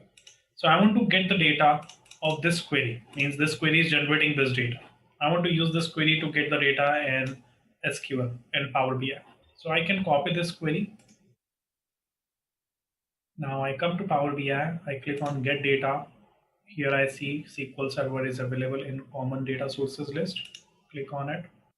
You need to provide your server name. So in my case, my SQL Server is installed on my local machine. So when you use the SQL on a local machine, you can write localhost.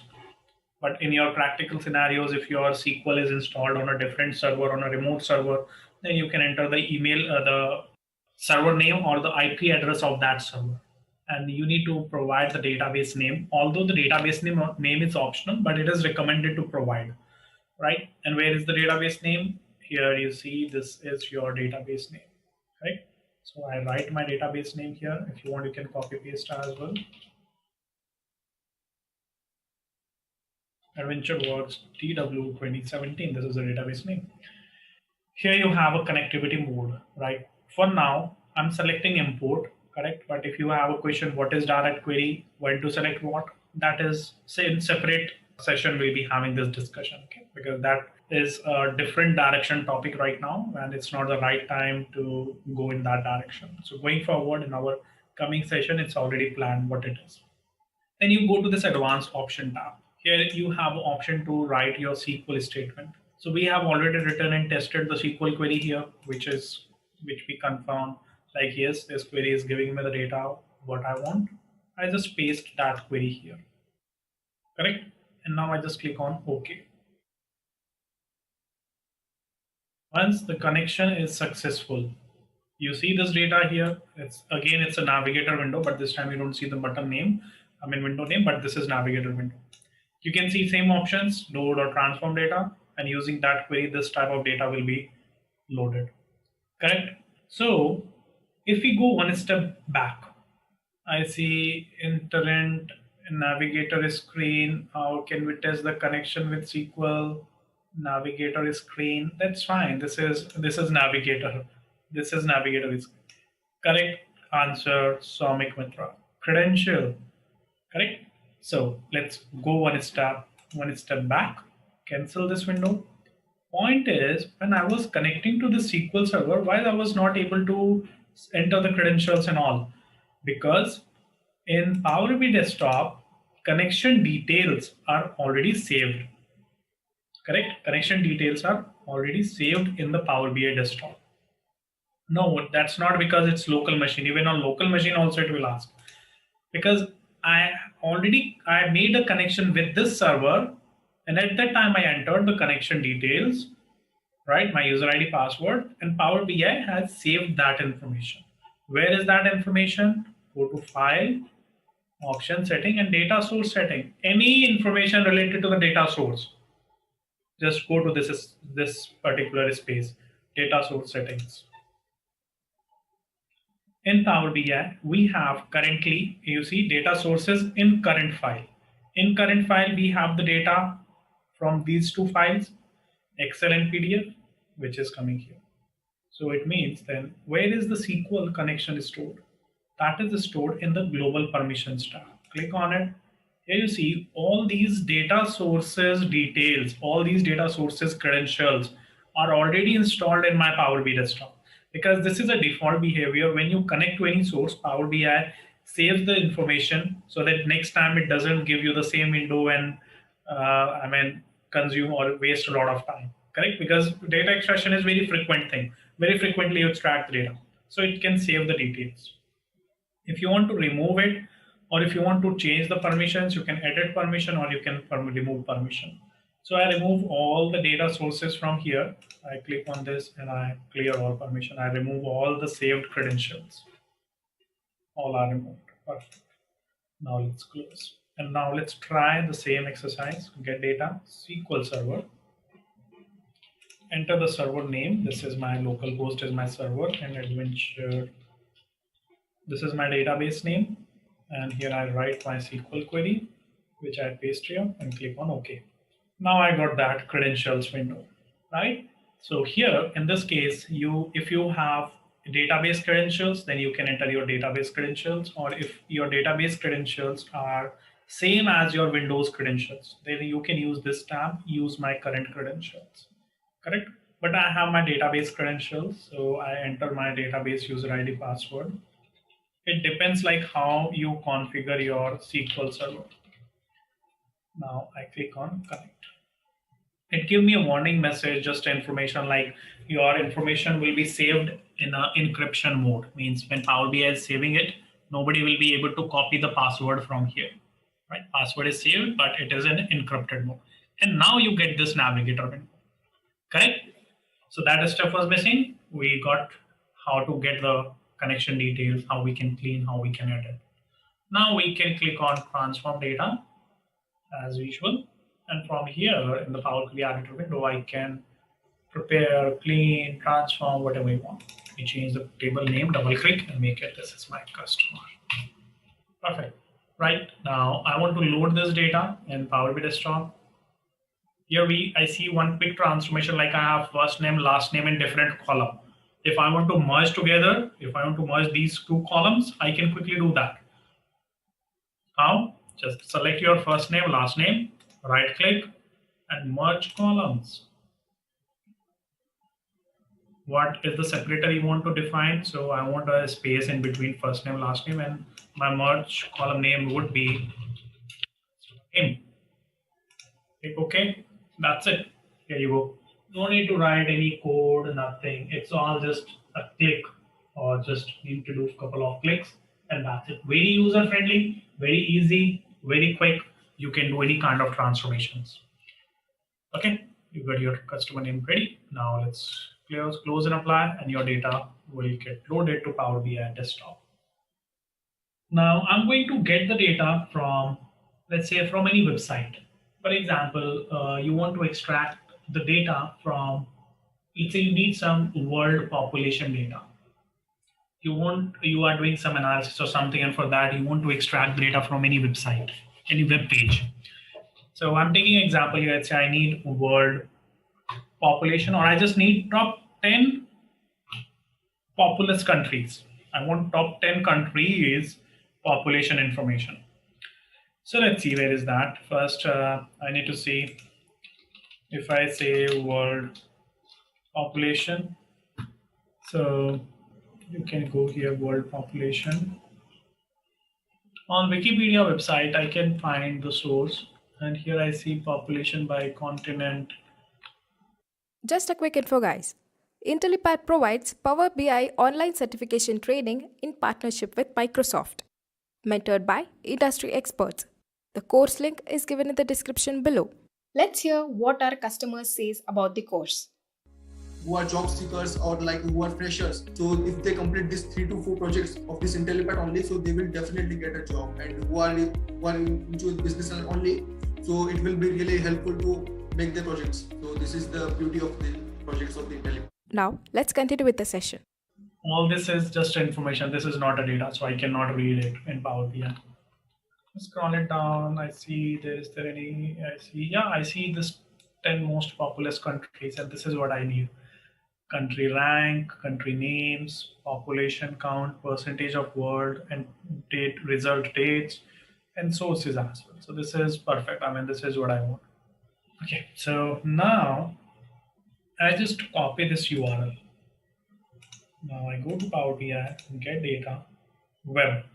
Whenever you want to import the data from any web page, from any website, use this one. And obviously you should have the access of that website. Sometimes if it's not like you can extract some data from Indian government website, from US government website, from FBI websites. No, it's not like on any website you can go and you can fetch it. It's not like that. It's not like you can go to Amazon website and fetch all the product details. No, those websites are having very tight security layers, right? So if you have the authorized access of such websites, then only you can extract the data. Otherwise, you can access the data from a lot of open source or publicly available websites. So I just enter this URL here and click OK. It is asking for the credentials. As it's a public website, anonymously anyone can connect to it. And if you want to connect to Windows, or if you have, let's say, any authorized or any other website, you will have multiple options to connect. You will have a web API, a website URL, password, or organizational account. That depends on your requirement.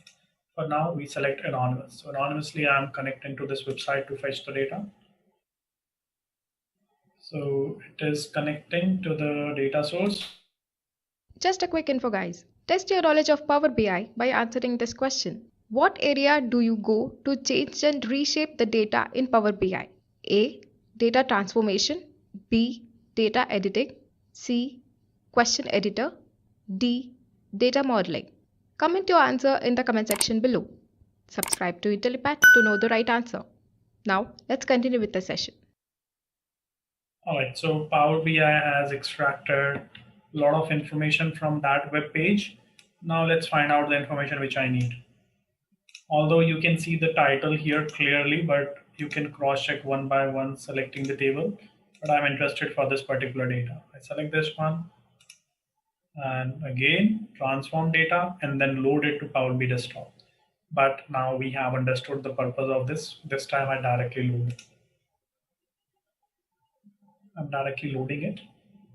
But process says you should first load it in Power Query Editor, make sure everything is clean, everything is as per your expectation, then load it.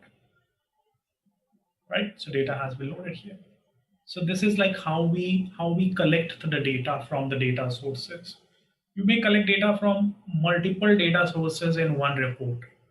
Correct? So let's say this is all data which I have collected here, and now I want to save this report. Right? To save this report, you go here to File and Save, or you can click on the Save icon. Now I just define the name, but let me find out a folder where I want to save it. So let me create a new folder here for your batch. Yesterday, which was 17 July. Here I save it. Here I will define the report name, and when you go to save this report, then this report will be saved as like a Power BI file, and that Power BI file extension is .pbix, right? .pbix. Whenever you save any Excel file, that will be saved as .xlsx. When you save text file, that is saved as .txt. So Power BI file will be saved as .pbix file. And these .pbix files you can open only in Power BI desktop. So I define a data file report name here. Let's say I call out a demo data extraction. This is my report name, right? But in practical scenarios, you will be defining the proper names like sales analysis, forecasting, comparison, something like that. I define this name here for this report, and I click on save. Now, when this is saved, let's go to the folder where I saved it. And your batch date here is, I will say the folder somewhere here. There it is, right? So here the data, the file has been saved. And if you see, this PBX file has been saved, and the size of this PBX file is 3.9 MB. which means all data is stored within this PBIX file. Someone was asking the question where the data is stored in Power BI. So within the PBIX file, data is stored.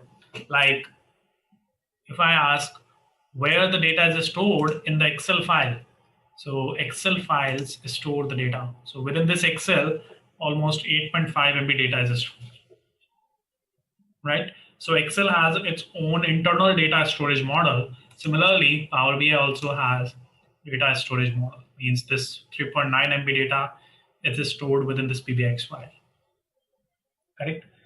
So whatever you do in Power BI, like transformation, data, mapping, relationships, DAX, visuals, everything will be stored in this PBIX file, correct?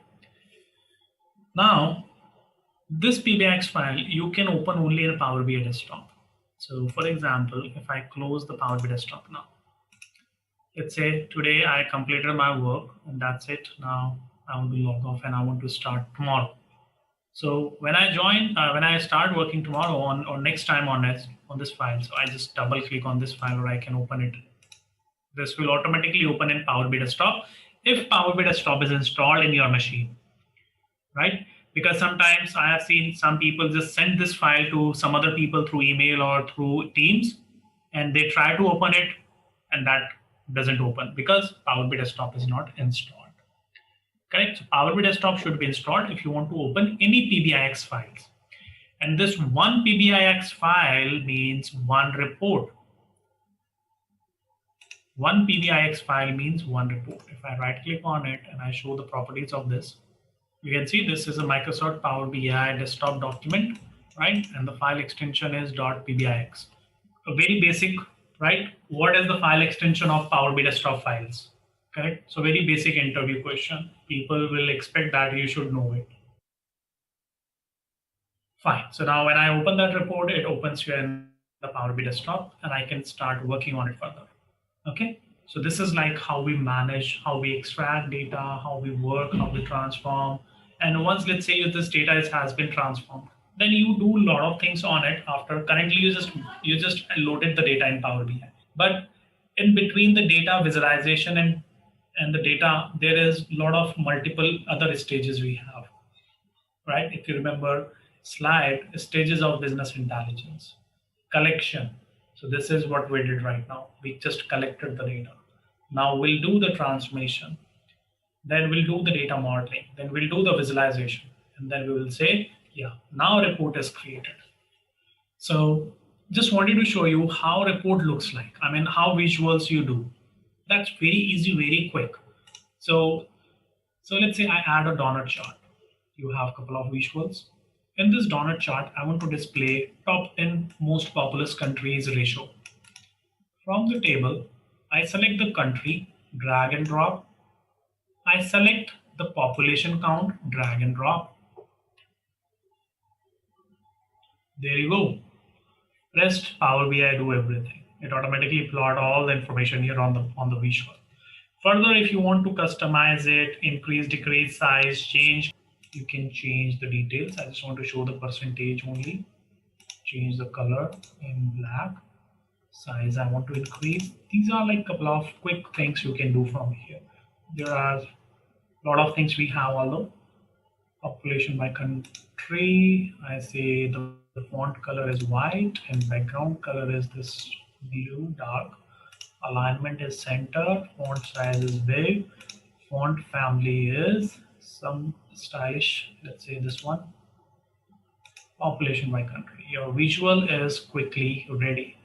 If you want to give a 3D look to this, 3D look, just go here. There are a couple of properties. You can turn on the border, turn on the shadow, change the border color, and just give a round shape, round edges to your visual. And in your border, you can just, in your shadow, you can just change the shadow color and make it this.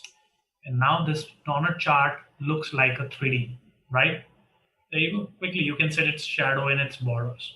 So this is like how easy and how quick to create the visuals in Power BI. This is the one visual you created. Similarly, you can create multiple visuals in Power BI. And that's very quick, very fast. You have all the visuals, you have all the fields, just drag and drop. That's it. But wait, it's not all the drag and drop, right? Couple of things are just drag and drop, but there is a lot which is not drag and drop, right? And when you do the drag and drop, there are some things which you need to take care during the drag drop. Otherwise, sometimes you may stuck in a problem as well. Correct. So we'll come back to those things, those visualizations and all. This is just a quick thing to show you, because in your assignments, you may have some quick questions to work on, like add this visual, that visual. So this one you can remember how to be add. So now let's explore another data extraction part. Sometimes you may have the requirement when you want to extract the data from some web services, from any API. API is just like an online link, right? So a couple of scenarios based on my experience, like let's say, so Jira is a tool, right? Generally, most of the organizations use that tool to manage their work, to deliver the contents, to deliver the projects, or deliver the incidents, work on the incidents continuously. So let's say if you want all the Jira, means all your tickets, incidents, open tickets, log tickets, information. So there is no database behind the Jira. If you want all that Jira in Power BI data, in Power BI, if you want that Jira data in Power BI, then we need a API, application programming interface, API like a web service from the Jira, so that API link we can use in Power BI to get the data, and in Power BI we can build a dashboard of my incidents and problem statements or something like that. Correct? So these are the couple of use cases I shared with you. Now, exactly, it's a sprint planning, or like multiple people use it for different tools. So now how to get that, how to use that information in Power BI. Go to get data, there you see OData feed. This OData means it's a web service. OData is a type of a web service. Okay, or you can say API. So if you have any API, any web service in future, then you may use this data source. It looks like a web connector, but it's not like web. It's a different than web, right? It asks for a URL. Which URL? Obviously not a website URL. It needs a website. It needs a web service URL or a API URL. So let's say I have a sample of URL. You can see here Northwind sample database. So this is a sample database, is available publicly on internet, right? So this is a web service. I copy this one, right? And I use it in Power BI desktop. It looks like a website, correct? Because generally we see HTTPS or something. It looks like a website, but it's not a website. If I just paste this here in the browser and enter it, it gives you the data in a XML format. So it's not a website. Sometimes we say this is a website, but it's not a website. It's a web service.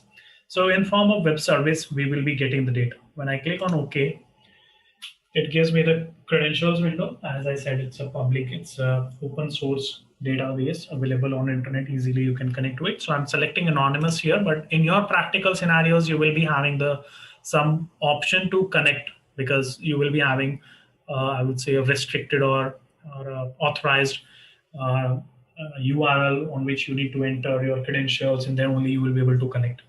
Okay, but for learning, for demonstration purpose, you can use this one. So I connect to it. Once it is connected, then what we see? Navigator. Navigator means it's all connected properly. Now from this table, I need the orders data, order details data, and I need the products data.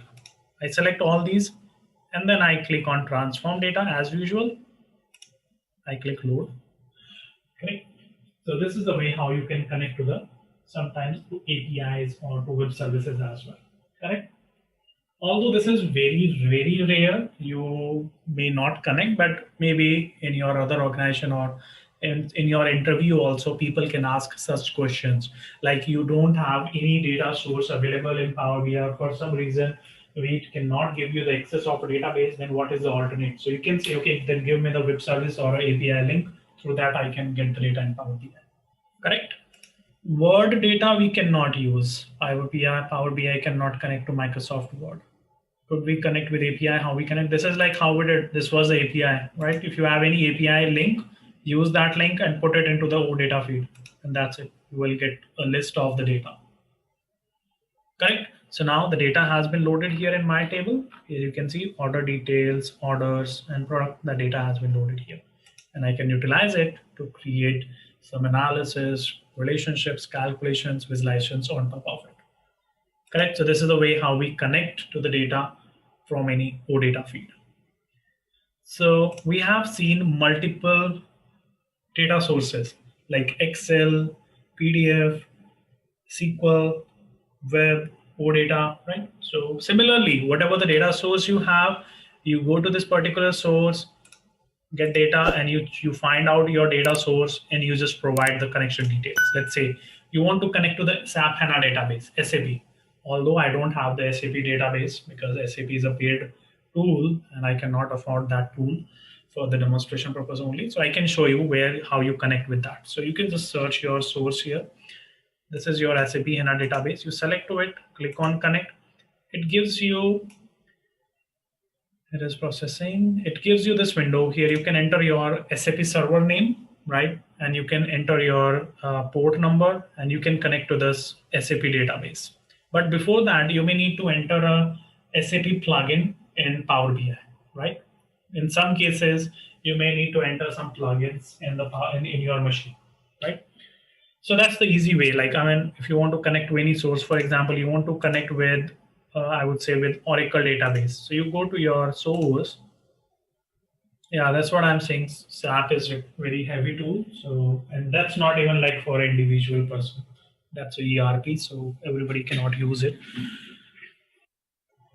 So now here I go and I want to get the data from, let's say, from Oracle database, connect to it. It says you need to install the Oracle database client first, right? It's just a plugin. You can go to Oracle website and install it. Means if you work in Oracle, then you would know about this functionality already. Now, when you, and quick question I see here from Suresh, how to install plugin. So it gives you the information. It is asking for a plugin, right? Now here you see learn more, click on it. It navigates you to the website. You can just read a couple of things here, and you can see to download that Oracle client software. You just click on it for 32-bit and 64-bit. Click on it. It takes you to the Oracle website. Now from the Oracle website, you can install it. Here you see these clients are available. Just download and install it in your machine. Simple. Okay. So wherever it will ask for a connector or for a plugin, the information will be given to you here like this. Correct, and further you can derive it. But this is very rare. Like for few sources only it requires. And then you can provide your Oracle server name. You can enter Oracle SQL query here and click OK. Next screen, you will enter your database credentials, user ID, password, and that's it. If you say you want to connect, want to get the data from Salesforce. All right. So sometimes you may require to get the data from the Salesforce as well. So you can again go to the same source like get data, and from that get data go to more. From the more, you can again select your Salesforce there. And obviously you should have the Salesforce access. So when you search Salesforce here, Salesforce object or Salesforce reports you can use to connect. When I select Salesforce object, here you need to provide your Salesforce production, right? And Salesforce custom URL. Let's say if you want to connect to Salesforce production, click OK. And on next screen, you need to provide your Salesforce credentials. Correct? So I don't have the Salesforce credential, but in your case, if you have, you can sign in here with your Salesforce credentials, and that's it. You will get the navigator window to get the data from the Salesforce. Correct? So I mean, this is just like a, I would say this is just like a way to connect to the source. Now we have 100 plus data source, so we are not going to see 100 plus, but just whatever the source you need, just go there, try, and if you are not able to get it, let me know. Correct? But this is a way how to get the data. Like you said, Praveen, OneDrive. So OneDrive means OneDrive is just a, I would say just a storage. But on that storage, there should be something on OneDrive. Means is Excel on the OneDrive? So you can definitely go just for OneDrive means that is a Excel basically, right? OneDrive is not a source. Source is Excel because data is not stored in the OneDrive. Data is stored in Excel. That's the other thing, that Excel is on your OneDrive, correct? So if you see here, OneDrive is something like, if I say, what is the source for me? Is the source Excel file, or is the source is my C drive, my hard disk? Obviously, the data source for the data is this Excel file, correct? So in your OneDrive, you have Excel. For you, source is Excel still, right? You can just go to the Excel, get the OneDrive Excel path, and when you go here to connect with Excel, just put the Excel file path here, and that's it. Okay, and Excel, your OneDrive will be visible here as well. Generally, that OneDrive visible here, like you see OneDrive is visible here. Do you see it? OneDrive, right? So OneDrive will be visible here. If OneDrive, my Excel file is placed, let's say, in this particular folder or wherever, you can go there and select your Excel file quickly. Got it? Okay, all right. So now there are multiple sources. On each and every source we are not going to discuss. So wherever you have the data, wherever you think, like, is it possible to get the data from Google Drive, from Google Sheet, from this sheet, from that database, just go to data source, go to get data, and explore the product further. Okay. Now we are going to talk on another special scenario where the situation is something like, I don't want to get the data from one Excel file. Situation is like, I'm working for a sales requirement, sales team requirement, and they said like they share the data in an Excel file. Every day they send the Excel file to me, and that Excel file I want to use in Power BI to create some reports. Or maybe let's say there is a folder. In that folder you get a new file of your monthly sales data, right? Every month you get a new file. Maybe that file is auto generated by any other tool, or maybe you are copying pasting a file in that folder. So you want to create a report using all the files which you have in that folder. Okay, and you want to make a solution like, if new file comes to that folder, then Power BI should pick up that file automatically. Because every month we are not going to do this manual thing, like we go to Power BI and we get the file of the next month file, or every month we go and pick the monthly file. Right? That's not the right process to do. So what we'll do in that case, when you want to, let me show you the data source first. So my situation is something like that. Here I have a monthly sales data folder. In this monthly sales data folder, my business users are getting the sales file or the data file every month like this. Right? File names may be different or maybe same, that doesn't matter. Obviously file name will be different, otherwise it won't allow you to keep two files with the same name. Correct? So whatever the file name is, doesn't matter, but whatever the file comes in this folder, I want to use that for creating reports. So here you see all these files I need in Power BI to create a report. So what I do, let me close this PBX file and I open another PBX file for this example. Start new Power BI desktop. Alright, so meanwhile Power BI desktop is running. I want to use all these files, but I want to make sure that if new file comes in this folder next month, then Power BI should pick that file automatically.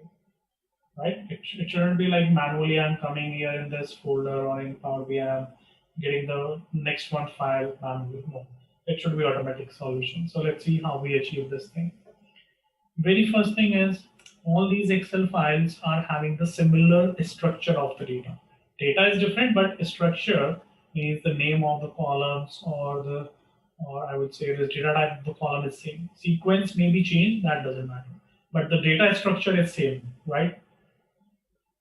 So if you have the case like this, then in Power BI desktop you can go to get data. And this time your source is what? Excel? No, this time my source is folder. Because in that folder, whatever the files I have, I want to pick all the files. So rather than selecting Excel file as a source, I will select a folder this time. Because selecting Excel is not a good solution. Otherwise, you will be selecting one by one all the files. So I select a folder this time, right? And you click on connect.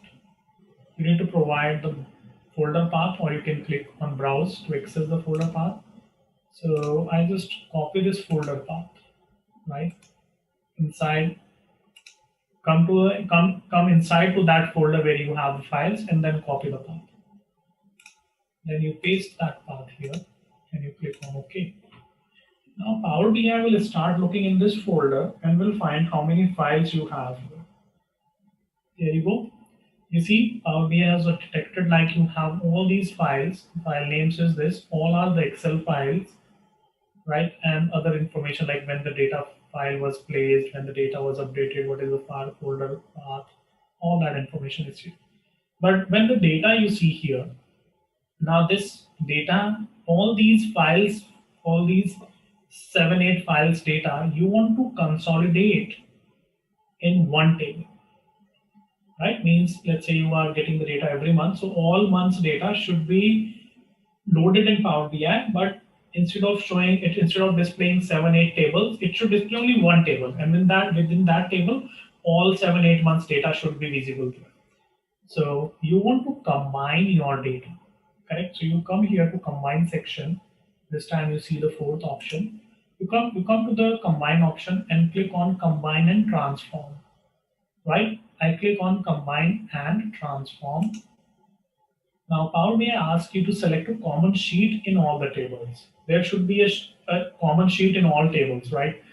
Or in all your Excel files. So all Excel files are having a sheet, and the sheet name is sheet 1. It should be the same, right? When you select it, it gives you the data. That data looks like this. Then you click OK. Now Power BI process your data, create a lot of temporary tables, things in Power BI Query Editor. And once all the processing is completed, then you will see your data in Power Query Editor in a one table. And that one table is your same as your folder name, that is monthly sales data. In this table now you have the data of all months Excel file. If you want to see that, just click on it and load more, and here you will see the data of all the files. You see all files data has been loaded here. Okay, but we haven't seen Power BI create some transformations. This is called an auto transformation, right? But we are not concerned about it. We can just close that folder. So within that folder, you see Power BI created a lot of things behind the scene, right? So this is your final table, which you will be using for your data. And whenever the new file will come to this folder, whenever new file comes to this folder, Power BI will pick the data automatically once you hit the refresh. Correct. So if you see here right now, you don't have the July 21 file, right? 2021 July. You don't have that file here, let's say. Correct. Let me just show you an example, just a dummy. I'll just copy this file and paste it here. I mean, I'm just creating a duplicate file. And I just paste that file here. Okay, and I copy it now. I mean, I rename it. I call this one, say, 2021 July. I mean, random name I'm just giving here so that I can clearly see. So there is one file I added. Now, if I go to Power Query Editor, I hit the refresh. In Power Query Editor, I have a refresh option. I refresh all data. Now it will bring the new file as well. So when I go here, I click on load more. I click on load more. It should bring the 21 file data as well. You see here this one, 2021 July. It automatically get the data from there. So whenever new file will be there in that folder, Power BI will automatically detect the data and will include the data in this table. Correct? So this is an example of folder data source. So I quickly explain it to you what it is. So what I did basically, I started with get data, right, in Power BI. From here I selected more, and then from more window I selected folder. In that folder I just provided the path of my Excel files, right, of my folder path. I just provided the path. And when I clicked OK, then I asked for combine and transform load, and I selected a sheet 1, right? And when you click OK, then Power BI automatically do a combination of the data and create all data in a separate table, right? That data is here. And then just to test this functionality, I just created a copy of an Excel file, existing Excel file, and just gave a name like 2021 July. And then I refreshed the data by clicking on refresh all here. It refreshed the data again, and whatever the file was, new file was available in that folder, it got that file in Power BI here. You can see 2021 July. Got it? So this is the way how it works. All right, guys. So let me load it. This is very common scenario most of the time when you want to extract the data like this. Just a quick info, guys. Test your knowledge of Power BI by answering this question. The principal arrival of Power BI depends on which of the following: A. Microsoft Excel, B. Microsoft Word, C. Microsoft PowerPoint, D. Microsoft Outlook. Comment on your answers in the comment section below. Subscribe to Intellipaat to know the right answer. Now, let's continue with the session. Okay, so now let's continue. This is all about the data extraction, right?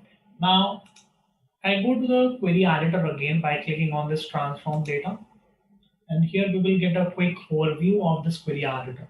So in this query editor, basically we have a lot of transformation options. You can right click on a column, you can right click on a table, everywhere too many options you have available. All these things we will be learning in our next session, but this Power Query Editor mainly used as a data transformation window, data transformation tool. All transformations you do from this window only. Correct? So that is the use of this Power Query Editor window. In Power Query Editor window, you have some key areas.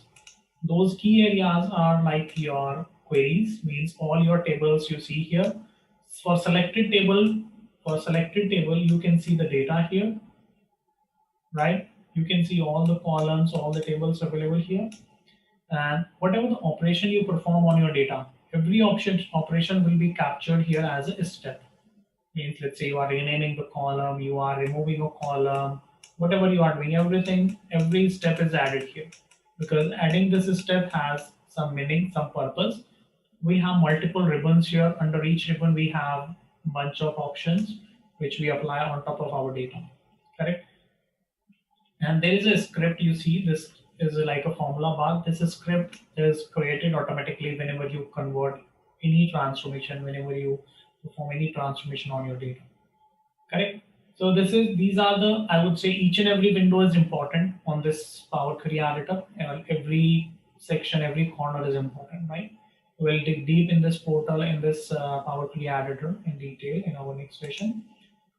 So now when we have started using this window, let's say Power Query Editor, there is an option Advanced Editor.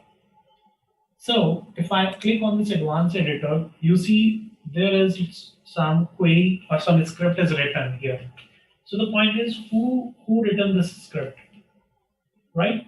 So when you perform the transformations, when you perform some right clicks, you do some right clicks or these things in Power Query Editor, behind the scene, Power BI write this script, right? Behind the scene, everything is converted in a script in this code. So this code is automatically generated by Power BI when you were just doing some clicks and some transformations or something. So this script or this code you see here, this is called as mQuery. This is called as mQuery. mQuery is Microsoft's query language, right? This you find within the Power BI. And whatever you do in your Power Query Editor, everything is generated behind the scene in this query. Although we don't work with this script, but definitely we will have the idea how it is working, how we can make the changes if needed, right? And why shouldn't we work with it? Why should not we change anything with it? Correct? So all these things will be working. But for us, we don't interact. So don't get that feeling like we need to write or we need to understand it. No, right? You don't need to understand it, what it is written. But it is good to know what it is, how it is working, because sometimes maybe in your interview you can get some questions on it, or maybe in your I would say in your company, or maybe going forward in other projects or somewhere you may require this one. Although this is not I would say something which you need on day-to-day basis. It's like once in a year you use it or you come to this section. But this is useful in some cases, and those cases I will be explaining you. Correct? So Advanced Query Editor benefit is only to see the query And let's say if you want to create a duplicate table, then you can copy paste this query and quickly create a new table using the blank query option you have in your get data. Correct? So this is that. If I close this window, okay, so now let me save this, let me load this data first. So I think here we are all done on this stuff. There is one more thing, which is R script and Python script, right?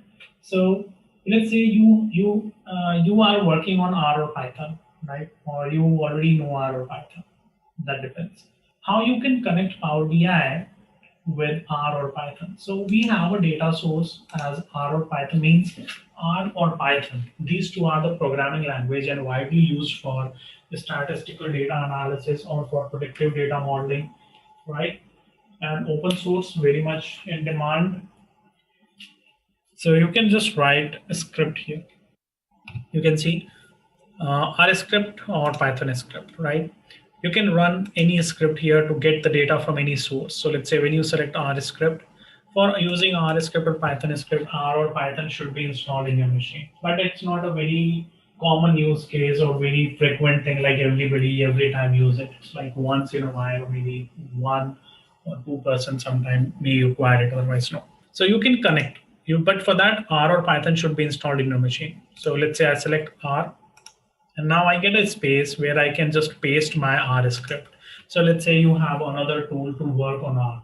You have written some R script, you have some R code, and that R code is written to get the data from a SQL database. And after getting the data, some transformations or some machine learning algorithm is applied, or maybe some predictive modeling or some forecasting is applied on that, right? And now using that data, using that script, you want to load the data in Power BI. So what you will do, you will just copy the entire script which you have written for that stuff, copy that and paste it here. Once you paste and click OK, then what Power BI will do, Power BI will get the data inside the Power BI. That's it, correct? So similar use you can do with Python as well. Correct. So going forward, I will show you a quick scenario on the R script, like how you can quickly use R script to bring some data here. But it's not a very common use case, so don't worry about it.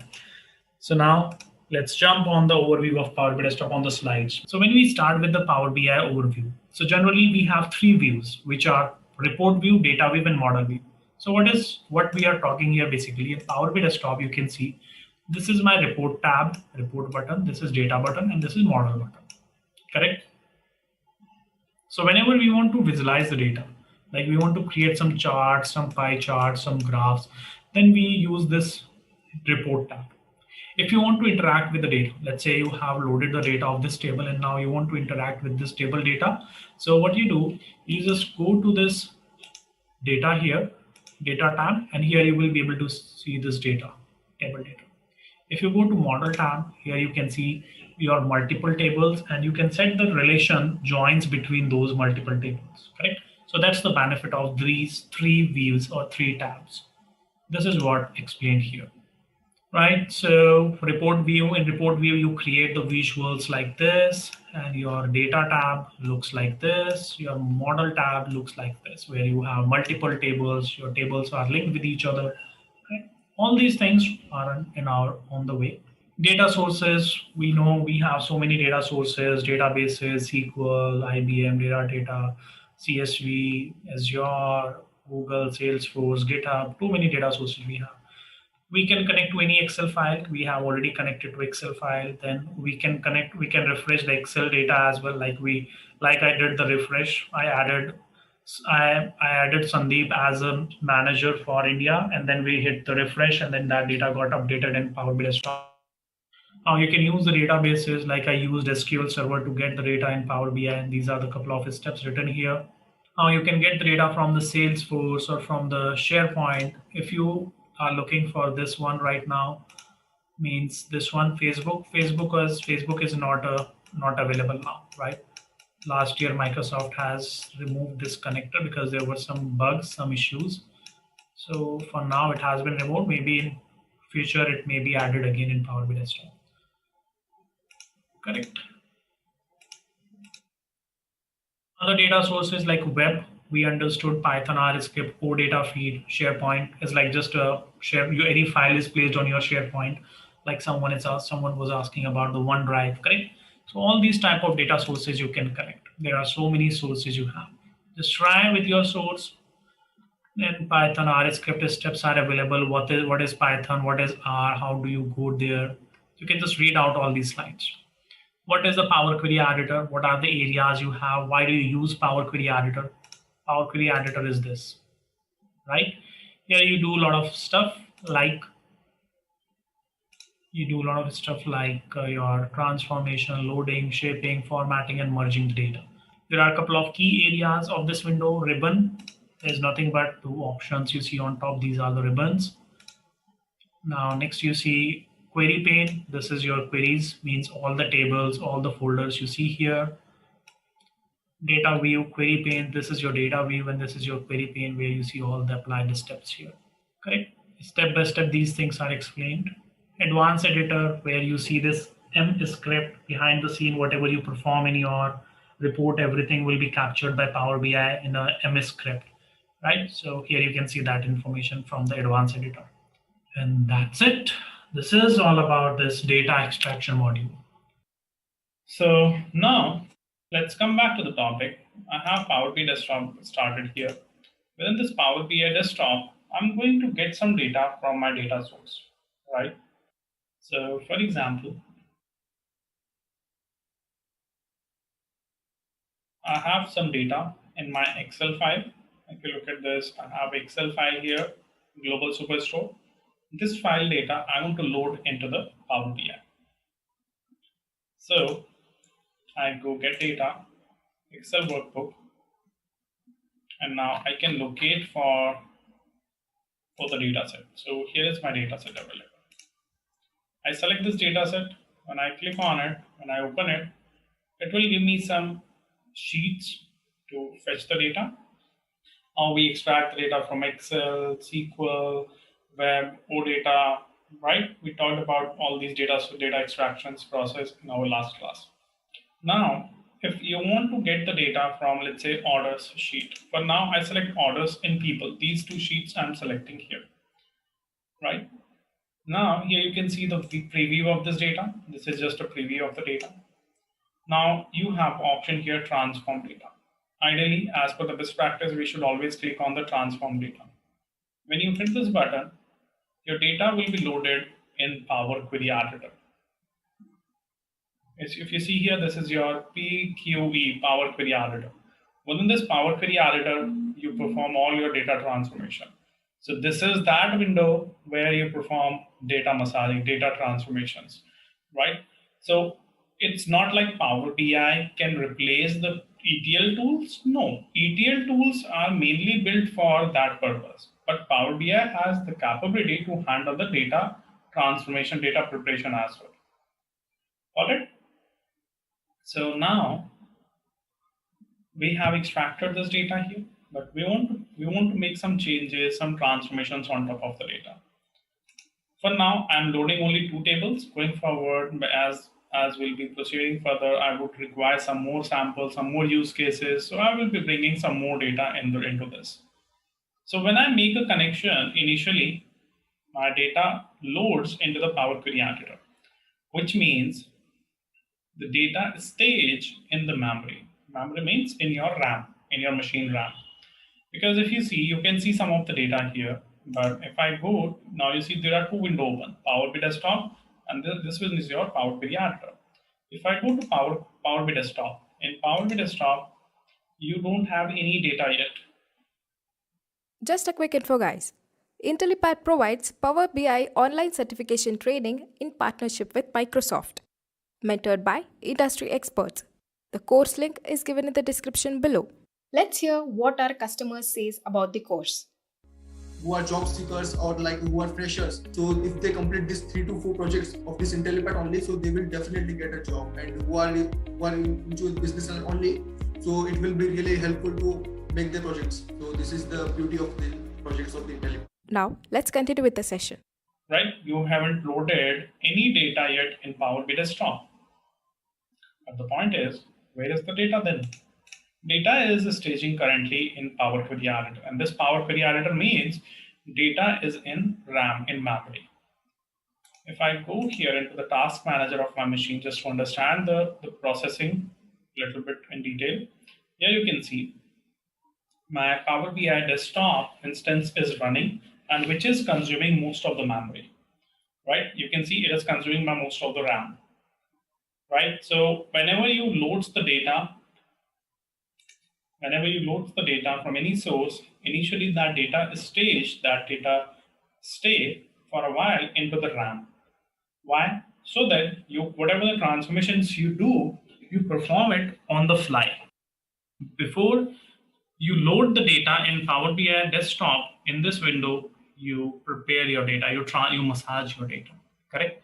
So for example, you have SQL database. In this SQL database, you have one table. In this one table, you have 100 columns, right? And you want to create report in Power BI. So what you do, this data, one table data where you have 100 columns, you bring this data in Power BI, right? Means 100 column data is loaded in Power BI now. But for reporting purpose, I don't need all the 100 columns. For reporting purpose, I need only 25 columns. So why should I load rest of the 75? I don't want them. So before I load the data in Power BI desktop on the Power Query Editor, this Power Query Editor is kind of a gate, right? Entry gate. On this Power Query Editor, you take all your data here and you have a lot of transformation operations. You perform all these transformation operations on top of your data.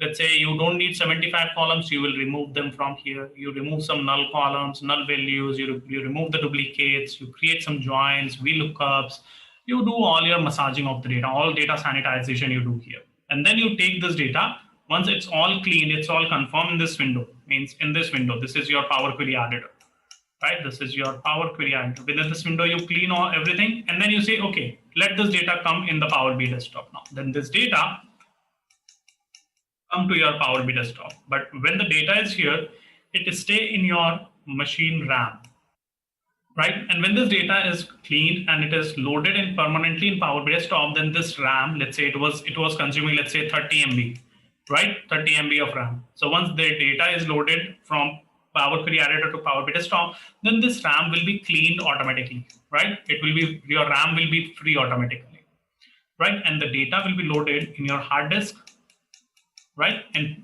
in Power BI desktop. So actually, I would say the data comes in the Power BI desktop physically when you clean it all in Power Query Editor after that, correct? So this is the whole process, means how data works. So whenever you load the data in Power Query Editor, by default data loads in RAM. Why RAM is, it's loading data in RAM? So that the processing or the transformation you are doing on top of your data, that could be faster, right? If it won't be loaded in RAM, then it won't give you a better performance. So that's the concept of loading in the data in RAM initially, keeping RAM, clean it, massage it, and then load it into the Power BI desktop. That's it. Correct? So this is a layman language to call or to understand this functionality to this concept. But if you say technically or from the interview point of view, right? So in interview, how this question will be put up by interviewers? They will ask, what is, anybody knows this process, this concept name? What is X velocity in memory analytics in Power BI? I said X velocity. This is just for your understanding purpose, so that you should aware what it is. If somebody asks you the question, you should be able to explain what it is. Right? So initially the data will be loaded in memory, in RAM, for processing purpose, because keeping the data in RAM, it is always fast. It gives you the fast performance. Okay, so this is conceptual knowledge. Now let's proceed further. You have this data here, right? You see a lot of ribbons you have. If you do the right click, you have so many options available here. If you right click on a table, you see then so many options available here, right? So everywhere you see too many options in this window. And really this window is like almost everything you can do within this window related to any data, massaging any data preparation. Okay, so now, very first thing, how you start with this window. Let's say you have loaded some of the data. Very first thing is you should take care what data you need, right? Let's say the example, if I take that same example, you have SQL table. Let's say this orders table. In this orders table, you have currently 24 columns. You can see that number of columns here, right? In this orders table, when you load it, it has 24 columns. But for reporting purpose, you need only 20 columns. You don't need 4 columns, right? And how you would know how many columns are required? You will be doing your requirement analysis, right? You will do requirement analysis at that time. You will be able to identify which all columns are required, correct? But it's not always possible like you 100% or accurately you are able to identify which all columns are required. So tentatively you just identify. In case if you miss something, you can do that later as well. That's not a problem. It's fully flexible. Now, in this table, you say, I need only limited columns. I want to remove a couple of columns from here. So the one option is you can right click on a column and remove it. Shift 8 column has been removed from your data. When you remove the column or when you perform any operation on top of your data here, for each and every operation, one step will be added into the applied steps window. Correct? So let's say you remove a column, you rename a column, you remove duplicates. For everything, one step will be added here. Right? Using this applied step window, you can go back to your, I would say your data processing level, or you can go ahead to your data processing level. This is very useful window. I'll come to this later. So when I remove the shift date, that's deleted, that's removed from your data. But it's not like it's removed from your source data also from Excel, no. Whenever you make any change in your data, there will not be any impact on the source level, source data. Because Power BI just read the data, Power BI cannot write back anything to the source. Correct? So this data, the column you remove, that is removed from the data which was loaded into the RAM. Because we are keeping the data in RAM, right? And it's a clone, I would say it's a copy of the data. So from that data, we are removing it. Now, if you want that shift date column back, so you can undo this step, you can delete this step, click on it, you got your shift date column back. Right? So at any time you can interact with these steps and you can manage your transformations. For example, you want to remove multiple columns. Currently, I removed only one column. If you want to remove multiple columns, then you can select multiple columns with the help of Control key, right? Like generally what we do in Excel as well in other tools also. So let's say you say, I need shift date. I don't need, for example, postal code. I don't need state. You can select these columns like this and you can remove them. So these columns have been removed. And when you remove the column or whatever the operation you perform on top of your data, everything will be written here as a script. Power BI will write a script behind the scene. And this script is nothing but this is called your M query, right? This is called M query, right? This M query is basically, I would say, Power Query language. So whatever the operation you perform in Power BI, everything will be converted into the M query. Although we'll come to this concept later, right? But let me just take it forward. So whatever the query you see here, if you want, you can interact with this as well. But this is not recommended to interact with it. Correct. Let's say you say, I don't want to remove the state column. Okay, then you can remove this state part from. But it could be dangerous as well to edit this query. If you are familiar with it, only then you should do that. Otherwise, no. You got your state column back now. All right, fine. Now you have so many columns removed, right? You have removed the columns, but it is difficult to find a specific column to remove, right? Let me undo this step. You are looking for a state column to remove and you are just scrolling it left to right or right to left because these columns are not sorted properly. These comes in the same sequence as they exist in your table, in your data source. But you are looking for a state column and that is difficult to find.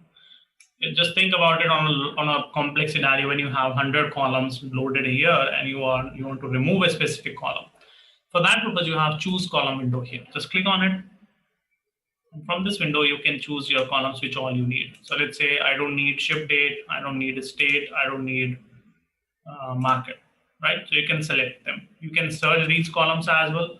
And if you want, you can sort these columns as well in a different orders, right? Now you click OK. Again, it does the same thing. It removes the columns, correct? So there are many ways to perform one operation. It depends on you how you use that. And that will be possible only when you explore the entire window, means all the process, all the operations you see here, right? Now, this is that. Now let's, next thing is, once you have selected your columns, next thing is filtering the rows. Let's say you have a couple of rows where you have some data in your postal code null, right? You can see null is there. If you say I need only those records, only that data where the postal code is not null, so you can just click on it, and like Excel filter, you can deselect the null. You have some advanced number level filters as well. If you want, you can apply these filters also, right? Or from the drop down list also, you can apply a filter directly. And now you just click OK. Your data has been filtered. For this operation also, one step has been added, correct? At any point of time, if you want, you can undo this, you can delete that step, right? Now, once this is done, next thing you do, you work with data types. When you load the data in Power BI query editor very first time, Power BI detect the data types automatically. And how you would know what is the data type of the columns? If you see before the column names, there is a icon written, right? There's an icon displayed here. If you see 1, 2, 3, which means it's a number type of column. ABC, it's a text type of column. This date means it's a calendar type of column. It's a date type of column, correct? So by just looking at this icon, you can quickly identify which type of column it is. If you want to change the data type of any column, you can just click on it and you can change whatever you need. So let's say you want to make this column as a text, click on it and you can replace the current step, because already you are changing it into the whole number. Now, do you want to replace the existing step or do you want to add a new step? So recommendation is to always choose to replace current step. Once that is chosen, you see this column has been converted now into a text type of column, correct? Although Power BI take care of all the data types, but in case if Power BI is not taking care, then you have option, you can right click, you can click on this column and you can change the data type. Or you can right click as well and change data type from here as well, correct? So there are many ways to apply one change here. Once you have taken care of all the data types, and or maybe sometimes you may have some situation where you are not sure which data type should be selected for a particular column. So in that case, you can take some help from Power BI. You can select the column for which you want to take help. Let's say you are not sure what should be the data type of this column. You go to transform data and here you have option detect data type. When you click on it, Power BI automatically detect and change it to whole number again. Right? So this detect data type option you have here. This is all about to work with the data types. Next feature is check the data quality, right? Let's say you have taken care of your data types now. Now you want to understand like how much data you have blank, how much data you have null, right? Or null or blank is almost same generally. How much data you have where you found some error in your data, right? So if you want to understand all these things, then what you do, you just look at the columns and just under the column there you see there is a green line. So this green line is not a border. If you are thinking like it is just a border or for some style purpose it is given, no. It is telling us something. If you hover on this line, so for example, if I go and hover on this line, here you go, right? It tells you how much data you have valid and how much you have data where you found errors, how much data you have where you found empty records. And this analysis you see here, this is running here based on the 1,000 records only, right? So this is called as column profiling. So this column profiling, what you see here, this is coming here based on top 1,000 records currently, considering the performance. If you say, I want to run this column profiling on an entire data set, then you need to change this property from here. change the setting and make the column profiling based on entire data set. Once you have changed that, if you notice, it is still processing. Why? Because now the scope for the data has been increased, and now it is taking some time to compute it. Now it's done. If you see, it is giving you 100% valid data, and this column has 51,291 records. Correct? So now if I scroll it, you see the status, the profiling of the rest of the columns. Generally, we prefer to keep it only 1,000 records, because on 1,000 only it gives us a lot of information. Now, if you notice this postal code, the postal code line is not all green. If you see, it's green and most of the part is black. If I hover on it, it tells me 81% is empty data and only 19% is valid data. So we have 41,000 records where we have empty in this particular column. So most of the data, most of the records are not having the postal code entry. Right? So you can quickly understand the health of your data. You can quickly see what is the status of the data, in which column you have null values, where you have the error values. All these things you can quickly identify. Correct? Let me change it back to the 1,000 because that takes time. Fine. Now you found there is some data. I would say there is some data null you have in it, and you want to remove this null. You want to replace this null. Correct? So I see quick question, this green line, this is called column profiling, right? That's what I was saying. This is column profiling. Okay, so this is your column profiling, which helps you to understand the quality of the column, means what type of data you have, how much is blank, how much is having the error, how much is valid data. Now, if you want, let's say you want to replace the null values, right? Null value means there is no data in your database. Error means in this column, let's say if you enter some text value, although postal code is a number type of column, and if you enter any text value in it, that will throw the error, correct? So that particular row will be giving you the error record. Just a quick info, guys. Test your knowledge of Power BI by answering this question. What area do you go to change and reshape the data in Power BI? A. Data transformation. B. Data editing. C. Question editor. D. Data modeling. Comment your answer in the comment section below.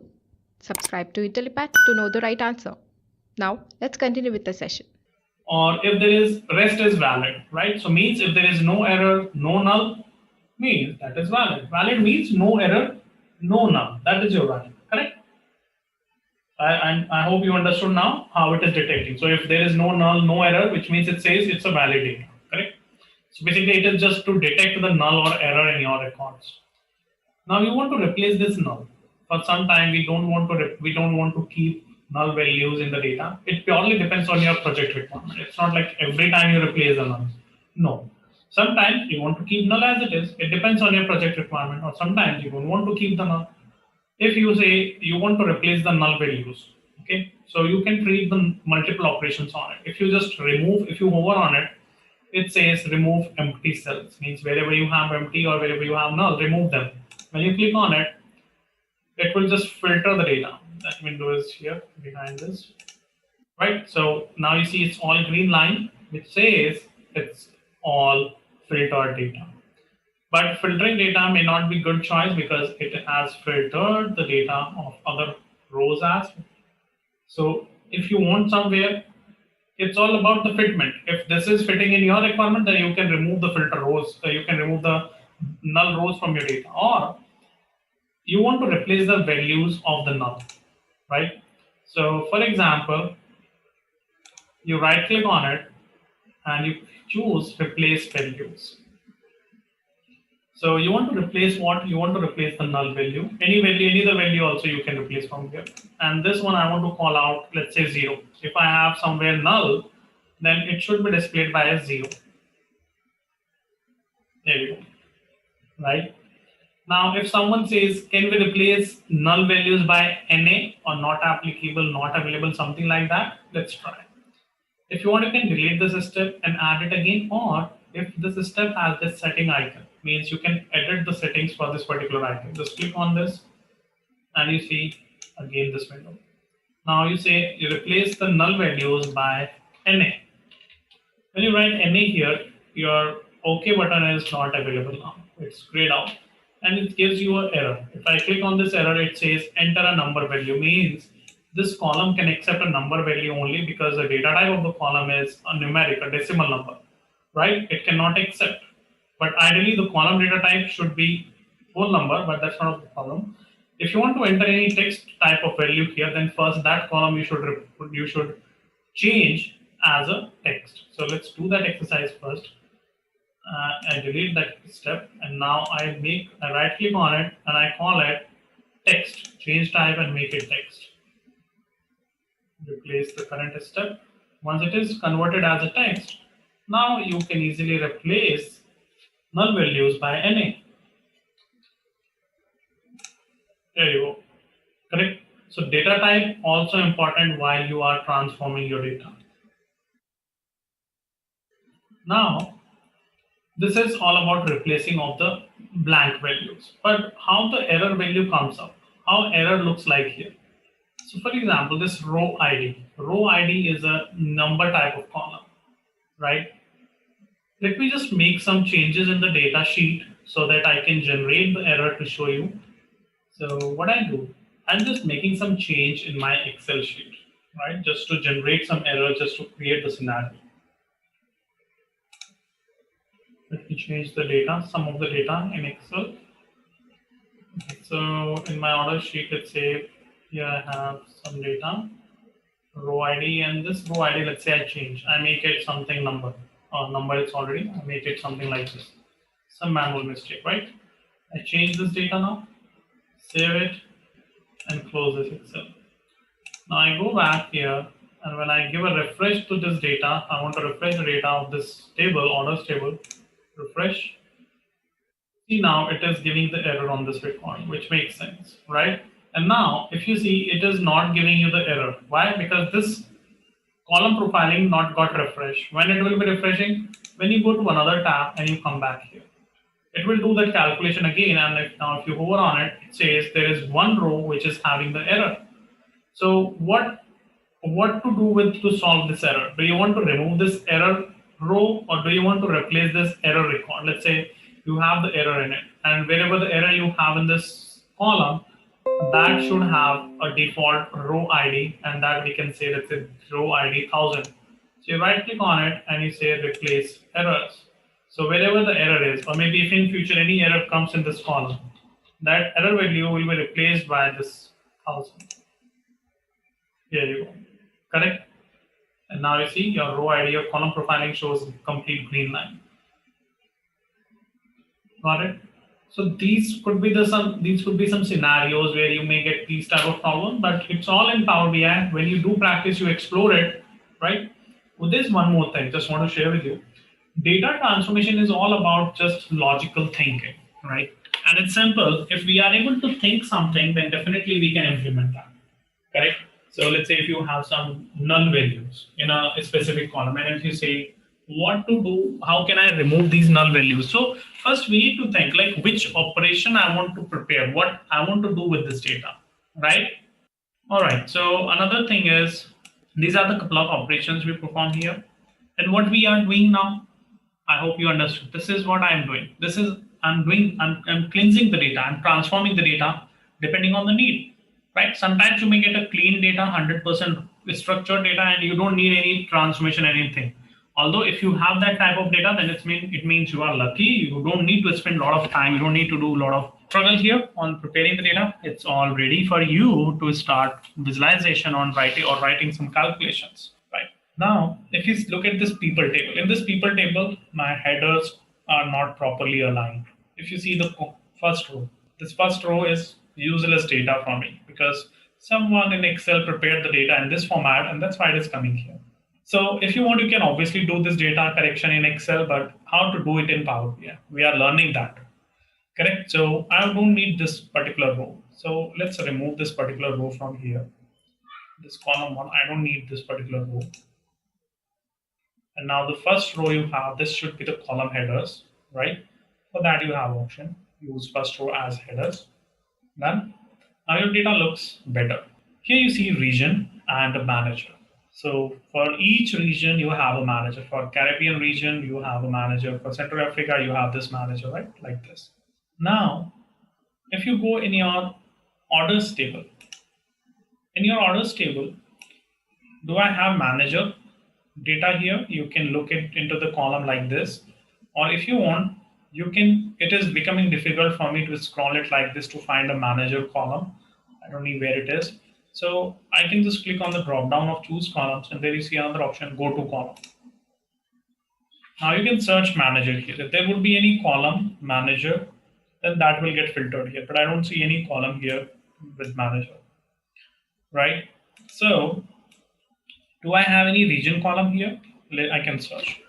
Yeah, I got the region column. Select it and click OK. It will take me to the region column directly. Here you go. Right, so you don't need to scroll or search. You can take the help of this go to column. It takes you to that column directly. Okay, so I have a region, but for some requirement, I want to bring manager's name of these regions. So who is the manager of Central US? That information I don't have in this table, but for some reason I want that information in this table. So I can go to the people table, and in people table I can see where is Central US. Here it is, and I have Lon Bonner. This is the manager of this region, and this data I want in this table, like a Excel VLOOKUP. In Excel VLOOKUP also we do the similar thing, correct? Or SQL join. In SQL join also, if you want the data from one table to another table, then what do? You just apply a join in SQL and you can easily bring the information. Or in Excel, you apply the VLOOKUP and you can bring the information. Now, if you want to achieve this type of thing in Power BI, which is very common thing, right? Most of the time you will require this thing. So first of all, you should have a common column in the data. So I have, yes, based on region, I can set up some link, some relation between these two tables, and I can easily extract the manager. So I need the data manager in orders. So I select this table, then I go here, combine. There you see merge queries, or without, sometimes under the drop down you see this option, or sometimes without drop down also you can see this. You see merge query option here. You click on the merge query. In this merge query window, you see this is your orders table, and you need to select your another table, people table. Now, you want to link these two tables based on a common column, and that common column is region. You select the region column here and region column here as well. Then Power BI automatically detect the join, which join type it will be. It is left join. If you want, you can change the join types from here, which is very rare. You don't change the join types. Now you are seeing here a message like you're out of 51,291 rows, these particular rows are matching in your second table, in your people table.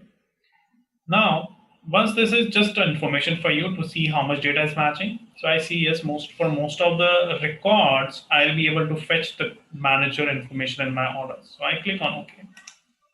Once you click OK, you get a new column added in your orders table, but that column is a referenced column of your another table. But if you want the people names here, then you need to expand this table. So if you click on this double-sided arrow button, here you will see all columns of your another table, right? So I see the column of my people table. Eventually I have only 2 columns in my people table. That's why I see 2 columns. So I select the manager column here, and then I click on OK. Now you see, it easily extracted your manager column here. Now, if you find there is one thing which says blank data is coming here, means there are 6 records we have which are not having any manager. So means I have 6 region, I have some data where there is no manager. So I want to see that whose are those 6 records. So I select the null only to see the data. Data is processing. You have these records here, right? So these are your records. But now you are surprised, like when you were hovering on that was showing only 6 records, but now you got a lot of records here which are having null. Why is it so? So the reason is because at that time when we were hovering on it, if you see, when you were hovering on it, it was showing you only 6 records, because At this time, the column profiling was running based on 1,000 records only. Exactly, 6 out of 1,000. But maybe the other data you found null, that is more than 1,000, that is in the another batch or more than 1,000 records. So in this case, if you need accurate information, you need to choose this one, and then you need to wait for some time because it takes time to process your data, right? To give you the information. And other thing is it depends on your machine configuration and on your machine performance as well. So in my machine, there are many applications are running behind the scene. Let me close some of the applications. I don't need the gateway at this point, so I can stop it. Plus, I don't need SQL Server also at this point. I can stop this as well.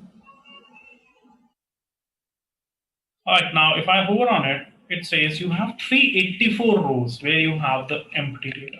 Correct? Now you got more accurate information. So if you want to see that, as I said, you can just go here and you can choose null only. It will give you the null records. These are your 384 records. Now, if you want to see which region you have for these, so if you see Canada, so it is not able to bring any manager from the people table for Canada region. If you click on it, you see yes. So does it mean there is no manager for Canada? Let's check that. If I go here in region and if I try to search Canada, yeah, there is no manager for Canada. That's the reason I'm getting the blank name for Canada region. Okay, so no worries. Let's say I have already made this join here, means this column profiling. Let's say now it's kind of a data correction for me, right? So now I got to know, okay, so it means for some reason my manager for Canada, there is no manager updated in the records in the source.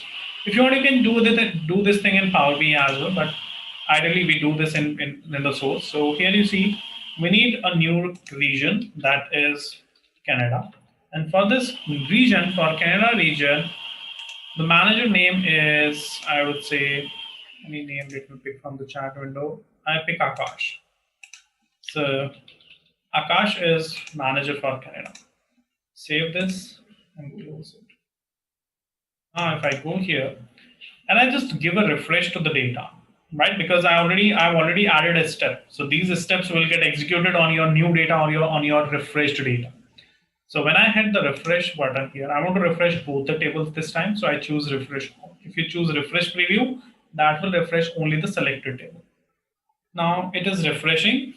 You can see it's processing here and it refreshed quickly, right? It is done.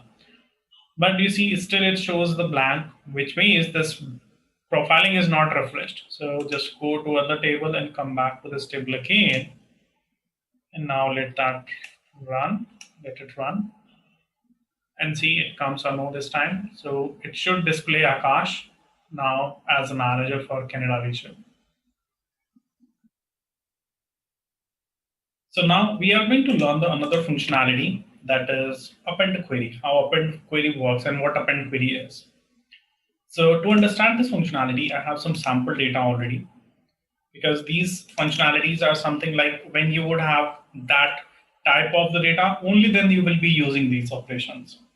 So I'm keeping a sample data here, like I have these 3 sheets. You may have these sheets data in a different Excel as well, or maybe in different source as well. That's not a problem. We just need the data. So you have north order, south orders, east order. So in these sheets, the main thing is your data is different, but the structure of the table, you see, structure of data means number of columns which you see, which can be same or sometimes may not be same. It depends, right? So let's say I keep this one first simple. In each table, I have the similar columns, right? In each column, in each table, I have the similar column names, and data is different. Obviously, data will be different, correct? So I saved it. Now, whenever you have these type of scenarios, so what you do, you prefer to bring this data into a single table. You want to consolidate this data. In Excel, generally, we can do it manually. In Excel, we can do this thing manually like this, correct? But how to handle this scenario in Power BI, so that if we have 3 sheets or multiple sheets and we can automatically append this data, right? So let's see how we handle it. So I'm going to save this file. I'm going to load this data in powerBI. I go new source, Excel, and I select my Excel as a source. On this window, I select my 3 tables, which I have in my Excel sheet, and I click OK. You can see here you have East orders, North orders, and South orders data. Data is in 3 tables, but you want to consolidate it all in one table. You want to do kind of a union, I would say. Like in SQL, generally we perform a union operation. So we want to do this union operation here, means we want to consolidate the data of 3 tables into one table. For that purpose, we use the append operation. You have operation here, append. You can append into an existing table, or you can create a new table for appended data. So I click on this drop down and I choose append queries as new. Means data will be appended in a new table, means in a 4th table. If you have 2 tables to append, you will select your first table, second table. If you have 3 or more tables, then you can select all your tables, East and North, and click here. So these 3 tables data will be consolidated together when you click on OK. You can see in this table, you have got the data of these 3 tables. You can change the name of it, and I call this one all orders data, right? So if you see in each table, I was having 10 records. When I did append, this table contains 30 records now. Means 10 records are coming from East, 10 are coming from North, 10 are coming from South. But if you say how to identify the data which is coming from which table, right? It can append 50 tables also, 10 tables also, right? I took example of 3. You can append 4, 5, 6, 7. It's up to you.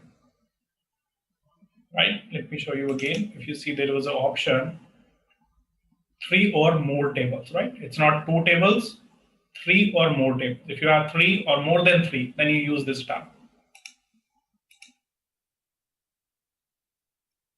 Now, in this table, if you see, you want to see which data is coming from which region table. So for that purpose, you need to add a separate column here. If you will add a separate column, then append will automatically append a new column here as a region, and that will give you the information for each of the table's data. But there is a prerequisite while you want to use this append functionality. Append functionality you can use only when you have the same column names and same data types. If you see order ID, in each table we have the same column name, order ID. Right? If it is same only, then it will append it properly. But let's say just for the understanding purpose, I make it order ID test. My column name is different now.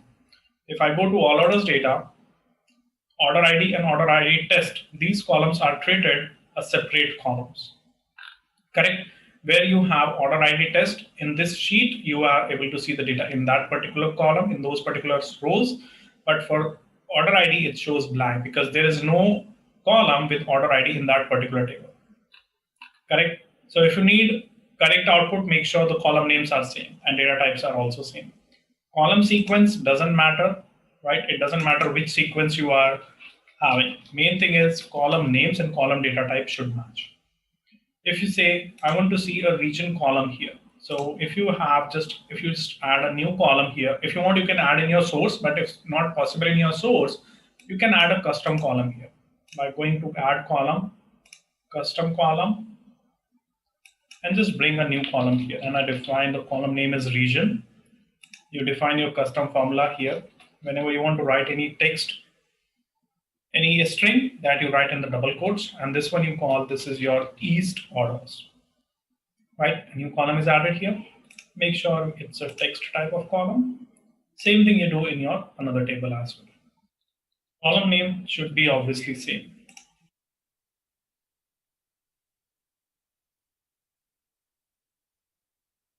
Make sure the data type is same for each, for the column in each table. Okay, now if you go to your all orders table, you get this appended column automatically here. Right, so all these particular rows are coming from your South table, all these are from North and East. Got it? So we are going to see some more transformation operations here, which are very common for day-to-day data preparation. So for example, you have this order ID column. In this order ID column, you are containing year, right? You know what you need. Let's say in this year, in this order ID, you have a year value in between. You need this particular year value in a separate column, correct? So to get this to extract some specific value from any string, we can use a split functionality, right? This could be multiple, it could be in a multiple ways. Sometimes you want first few characters, you want sometimes last, or you want to split this particular order value in a separate column. Means whenever a hyphen comes or a specific delimiter comes, it should split your value in a separate column. So you have these inbuilt options here available. Right click on a column, split column. You can split it by the delimiter, by number of characters, by position. It depends. So let's say I select by delimiter. Now you can choose here based on which delimiter you want to split this column. So it automatically detect your split your delimiter. But if you want, you can choose from here as well. Or if you want, you can enter a different delimiter operation. You can choose based on which occurrence of this delimiter you want to split your column, from the left side, from right side, or from the each occurrence of the delimiter you want to split it. So for now, if I select, I want to split it from the right, from the each, based on the each occurrence of the delimiter, right? So just click on OK because each occurrence is selected already. Click OK. It's splitted now. Each column value has been splitted, right? Now, if you say you need this 2015 only in a separate column, no worries, rest you can merge them together again, right? Just select all them in the same order in which you want to merge. I select this one first, then this, and then right click, and then you can merge the options. When you go to merge these options,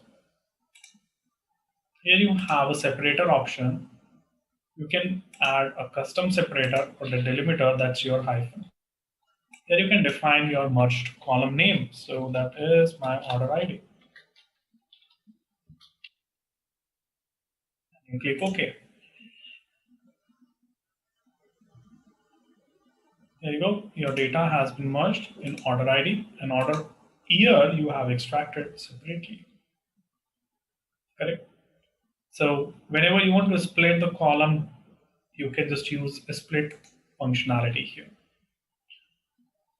Sometimes you may have a different requirements to handle this case. Let's say currently I extracted this order year from the order ID part. In my order ID part, I was having the order year, so I could easily extracted it from here. But let's say from the order date, you need to extract the date related components, right? Like you have these months, year, quarters, all these things you want to extract from here. You can use duplicate column, create a duplicate column of this. And on top of the duplicated column, I want to perform some operations, right? Now on this column, I make one more duplicate. On this, you can transform and you can say, I need year. And now just double click on it and you can say this is your year. From here, you can, from this column again, you can create a duplicate. If you want to change, you can change the original column as well. I'm creating duplicate because I need that column for some other purpose.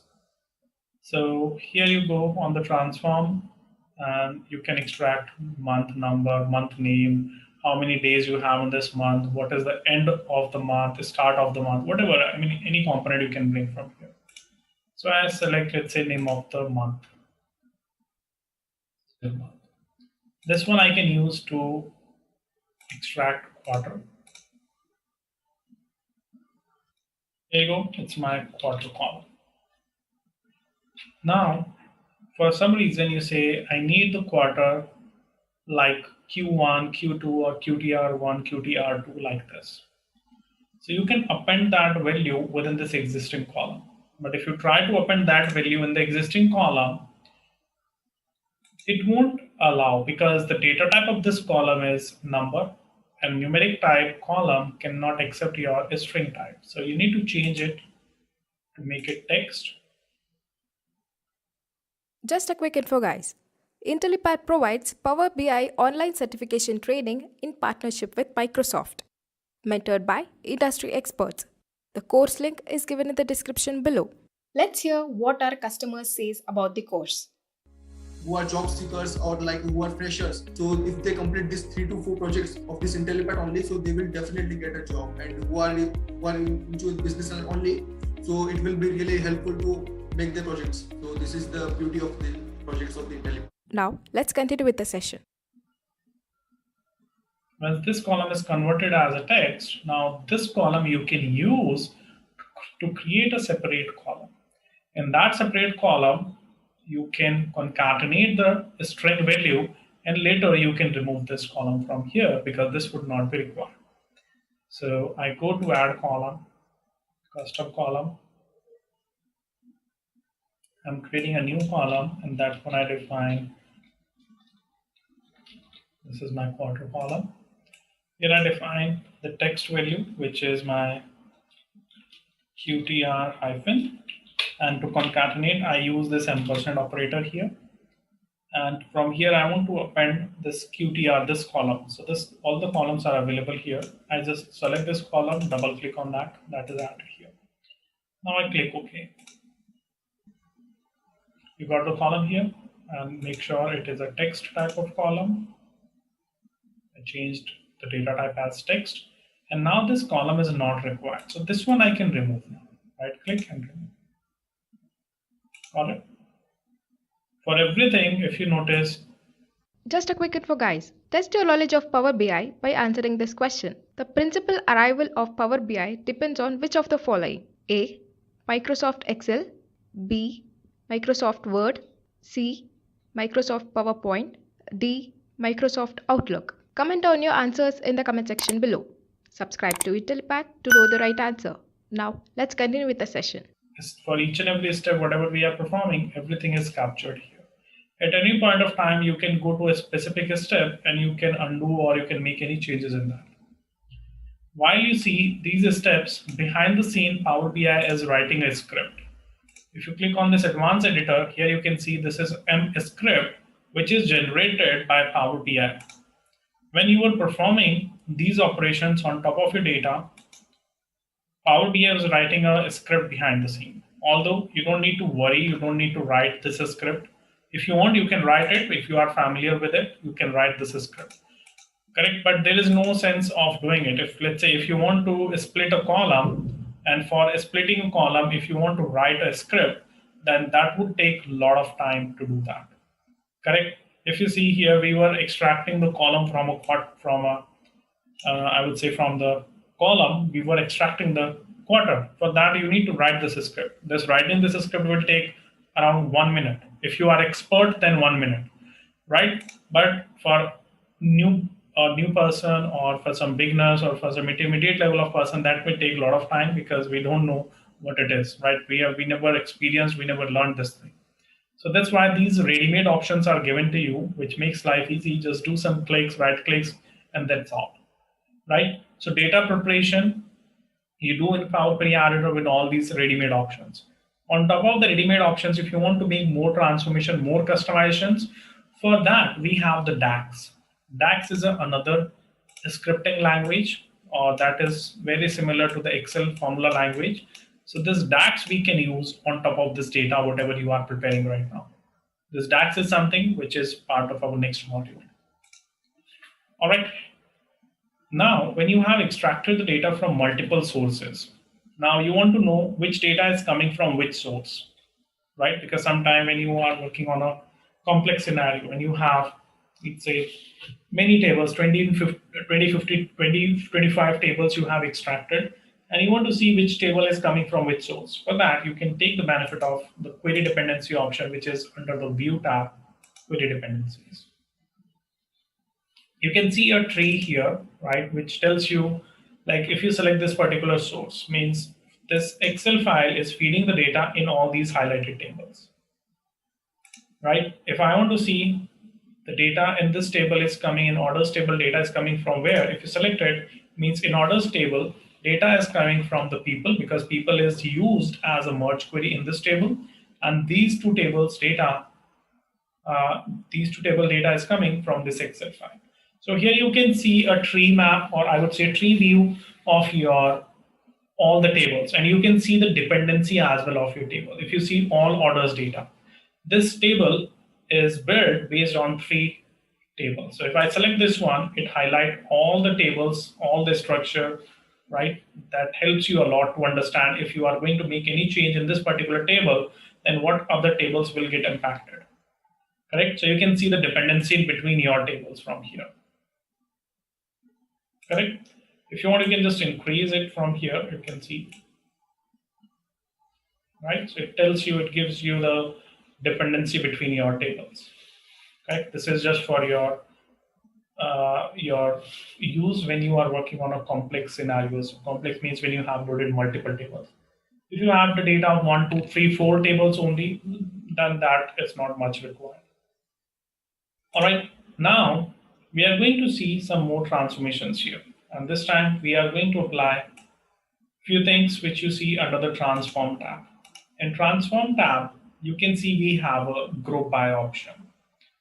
So I'm taking an example now. For example, you have this orders table. In this orders table, you have ship country, ship city, not ship, I would say you have country, you have city, and you have, let's say, the column here, which you see profit. You have, let's say, shipping cost, right? So you want to use the shipping cost. So for each country and city, we want to see how much is the shipping cost we have paid so far. For that purpose, I need a separate table, right? And in that separate table, I want to keep all this data in an aggregated manner, right? Means I want to just group by this data. Whatever the data I have, I want to group by it. So in this table, I'm keeping the data, let's say, of my transaction level, means granular level of the data. But I need this data to aggregate it based on the country and city and shipping cost. So what I do, I select the columns, but before that, let me create a duplicate table. If you want, you can apply the group by directly on this table as well. I'm just creating a duplicate because that I would require for some other demonstration. Now in this table, if you see when you create a duplicate, all the steps and everything comes here automatically. Now in this table, you want to keep only 3 columns, country and city and your shipping cost. You can change the position of the columns. You can just drag the columns to left or right. Now you see country, city, and shipping cost. If I select a particular country here, my data is coming for one country, or because I think we are filtering the data somewhere. Yeah, it says filtered. So we filter the data for some demonstration. Let me clear that filter. All right, now if you see here, if I select, let's say, Argentina. For Argentina, you see city-wise shipping cost is displayed to you. If I select a specific city here, just to make it simple, let's say I select this particular city. For this city, you have 8 records here, right? And if you want to see the total shipping cost you have paid so far for this particular city, then you need to sum up the value of all these cells, right? So how we can group this data and how can we aggregate the shipping cost to display it in a one row? Means Argentina and this for this city, and for this for this city, the total shipping cost is this. Correct? I want to show only one row for each city. So how can we group this data? And I want to group it based on country and city, and then I will aggregate the shipping cost. So in such case, in SQL, we use the group by functionality, if you remember, right? Or in Excel, we have pivot table for the same purpose. In Power BI, we use this group by. So click on this group by. You want to apply the grouping based on 2 columns, country and city. For that, you go to Advanced tab. There is choose your first column, country, second level of grouping you need on city. And then you want to do the data aggregation And in the aggregation column, you want to call total shipping cost, right? And you want to perform an operation here, sum, and you want to do the sum of shipping cost. And when you click on OK, here you go. If I want to test the same thing, I select the same country, Argentina, and we'll select the same city, which I selected earlier. See, it has done the sum of all the lines, correct? So that is the benefit of grouping the data. If you notice one more thing here, somewhere it is displaying the data up to 2 decimal places, somewhere if you see up to 3 decimal places, somewhere it is showing the data up to 5 decimal places. But it should be consistent, right? So you can right click on it and you can transform it and you can round up the value. Round up, round down, whatever. Let's say round up the numbers. Now it will just do the round up and it will give you rounded up values. It will remove the decimal part from you, right? All right, so you have got your country and city shipping cost. Got it? So with the help of these type of functionalities, you can group by your data, right? I would say one potential use case I see here is like, let's say in any table you are fetching data from Salesforce, and you have transactional level of the data, means every day multiple orders are created, but for the reporting requirement you don't need, I would say, granular level data, means daily level data. You need only month level data. You just want to display for this particular month what was the total number of orders, what was the total orders amount, what was the total orders, I would say the other details. So you can aggregate your data, you can group your data with the help of it, right? Means when your data will be loaded, it's not like, let's say if you in your Salesforce table, if you were having, let's say, 50,000 records, so and you don't need 50,000. If you just group your data on a month level, you aggregate your data on a month level, then it would become hardly 5 or 10,000 of rows, right? So ideally, you should load only 10,000 rows because your requirement is just to show the data, just for do the analysis, do the reporting for aggregated data only. So why should I bring transactional level or means daily level of the data? Because that's not in my requirement, correct? So in such cases, you can roll up your data with the help of this group by functionality. Got it? What is this group by, guys? Is this clear to all of you? All right. Next thing we have here is, all right. So for next thing, I have some sample data prepared so that I can show you that thing quickly on a smaller data set. Although you can apply it on a large data set, but on large data set for us, we'll not be able to see it properly. So I have the data prepared in this format, right? So I got some data in this format. This is my country, these are my cities, population data, and this is my, let's say, 2012 data. Means data is prepared in this way. Users can prepare the data in any way.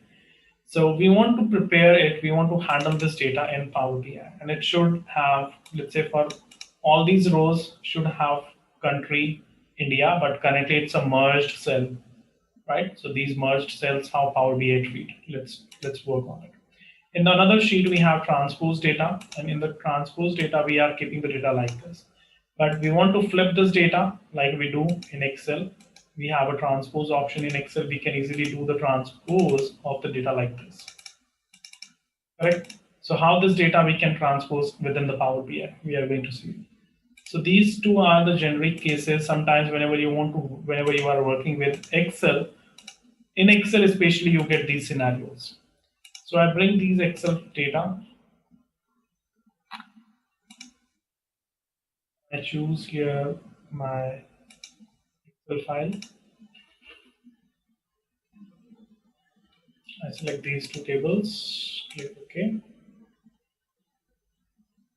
All right, so first let's see fill table, how this fill looks like. So when you loaded the fill table data, it is coming like this. Now we need to think like how we want to structure it.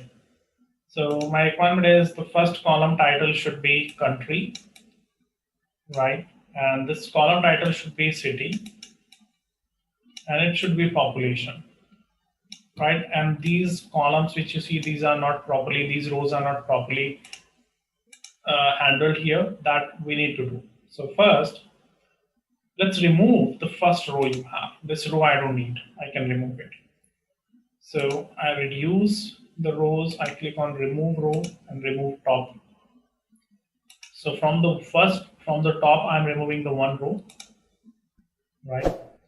Now, if you notice here, the first row you have, I promote this one as a column header. Click on this option, use first row as header. It's promoted.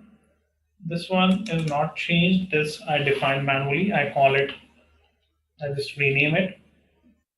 Now, the problem is when you see India, it's not populating to all the cells which you see here, right? Although all the cities are of India, but it's not populated here properly. So to fill these details in the downward cells, we select the column, then we go to transform tab. There you have a fill option. If you click on fill, you have two options here. Do you want to fill the data downwards or upwards? If you click on down, it will fill your data in downwards direction. Now your data is sorted properly. It's in the usable format in Power BI. Correct? So we prepared these couple of operations to make it in a usable format. Correct? Now let's go to the next functionality to see transpose. So your data is like this. You want to flip this data. These first column cells you see, these are actually the row, I would say the column headers. So you want to flip the data, means you want to convert your rows into the columns. So for that, you have option here, transpose. Just hit this one. Your data is converted now in this format. This is your country, city, and population. If you just remove the first row as a header, then it will look better. Here you go. Right? So your data is flipped here. To flip your data means to convert rows into the columns or column into the rows, you use the transpose functionality here. Got it? Another thing you have here is, let's say in this table. In this table, you have a lot of data, and for some reason, you want to count the number of records. I removed the filter row step because that I did for some purpose. Now, in this table, you have a lot of data, and you want to see how much data you have in it, means how many rows are there. If you want to count, it doesn't give you the complete count because this data is just loaded in a RAM. So when the data is RAM, it doesn't give you the exact count of your records, and you want to see how many records you have in this table. For that, an option is given to you, count rows. If you click on it, Power BI will quickly count the number of records in the table and will give you the count. In this operation, you can just use to see the count of your table. Right? Okay, that information I got it means 51,291 records I have. All right, next option, if you go under the transform tab, you have, not in transform, I would say add column. You have conditional column. So you want to create some conditional column. That conditional column is something like, if I scroll it a little bit more. All right. Okay, so here you have unit price. This is your unit price of the product which was ordered in the orders, right? So now you, based on the unit price, you want to create using the unit price, and unit price would be of product, right? So you want to create a separate table of the product, like you have product names, product IDs, product category, subcategory, and unit price. Using these columns, you want to create a separate table, and that table you want to define which product, let's say this particular product, you want to define a category of the product in category A, category B, category C. Means if the product's unit price is greater than, I would say, in between $0 to $500, then we'll call it's a C category product, right? If the product's unit price is $500 to $5,000, then it's a B category product. And if product's unit price is more than $5,000, then I will call it's very expensive one, and give it a category A tag, right? I mean, you want to just define the tagging for these things. So how you can do this thing? So using this table, I want to take these columns in a separate column. I'm creating a separate product table. So I create a duplicate of this first. And now in this duplicate table, I keep only the required columns. So my required columns are product related columns, product category, product subcategory, product name, and product unit price. So I need only these columns, the rest I want to remove. Right click and remove other columns. Here you go. Right. Now, based on this unit price, I need a separate column. So for that, you can just go to conditional column. This is my column name. It's like a if-else functionality, or you can say like in SQL we use case statement, case when statement. It's like that. But the good thing is you don't need to write any script, any logic for it. It's all based on the just drag drops, right, or based on the clicks, ready-made functionality.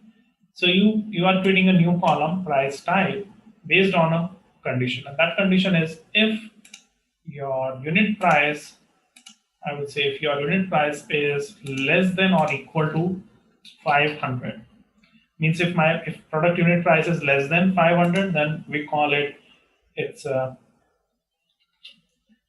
type C. Add another clause, else if unit price is less than or equal to, I would say 1000, not 1000, 5000, then it's a type B product.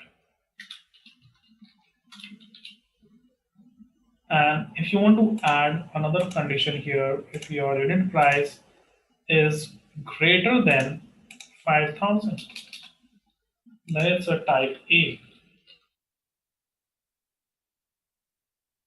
Right?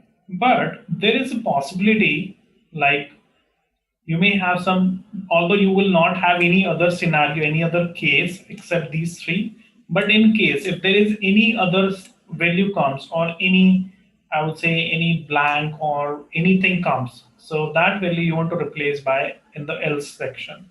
If any other price you have other than these three categories, then that should come as other. Means just a else part you can define. It's optional. If you want, you can leave it blank as well. And just click OK. Here you go. Your conditional column has been created, and it's your text type of column. Now, if you see, wherever you see unit price is less than 500, you see it's type C. When you see product prices in between 500 to 5,000, that's type B. And when you see price is more than $5,000, it's a type A. Correct?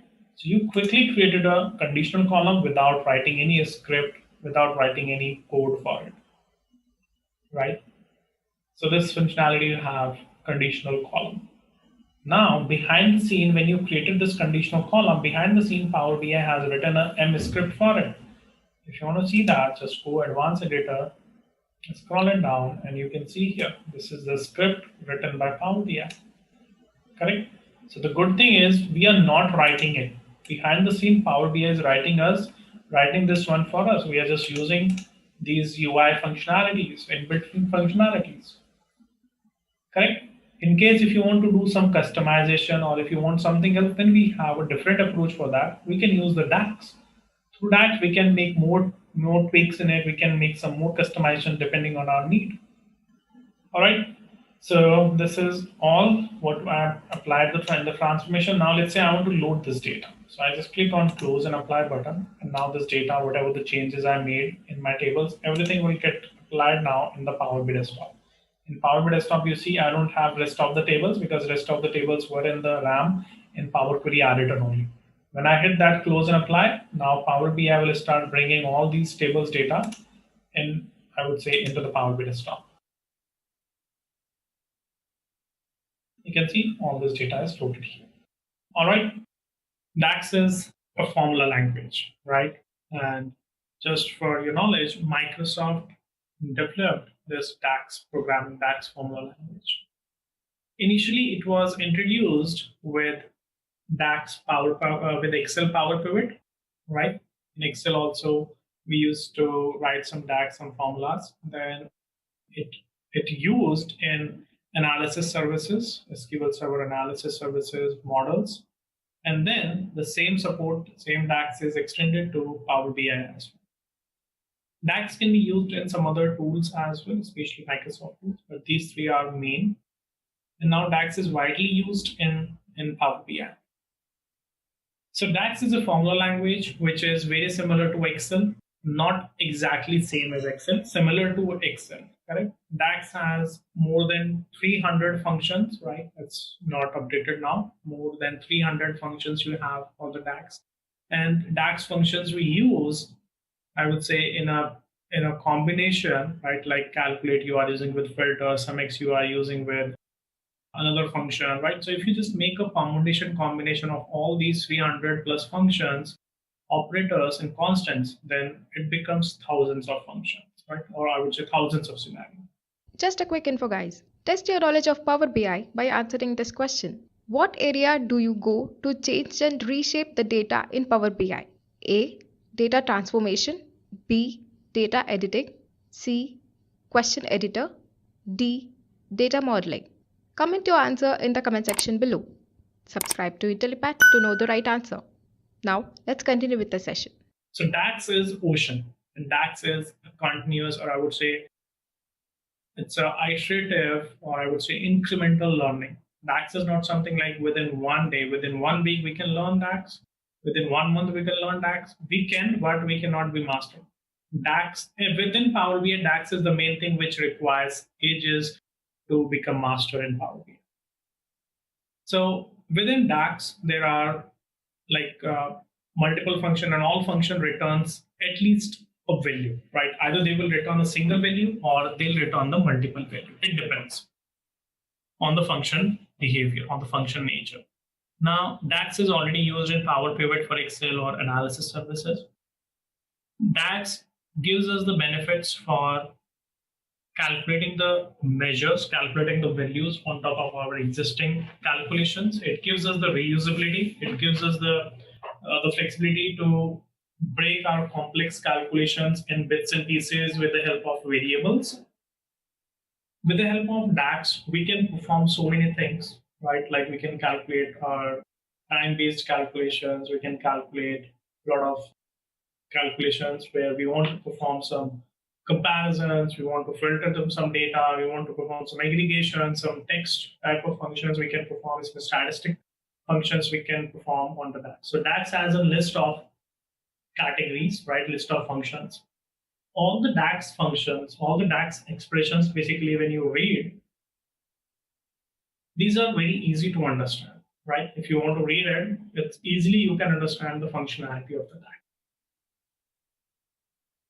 So to read the DAX syntax, there are two things. One is your expression and another is your filter context, right? So currently you see this is only a expression, and the previous syntax you see, there are two things now.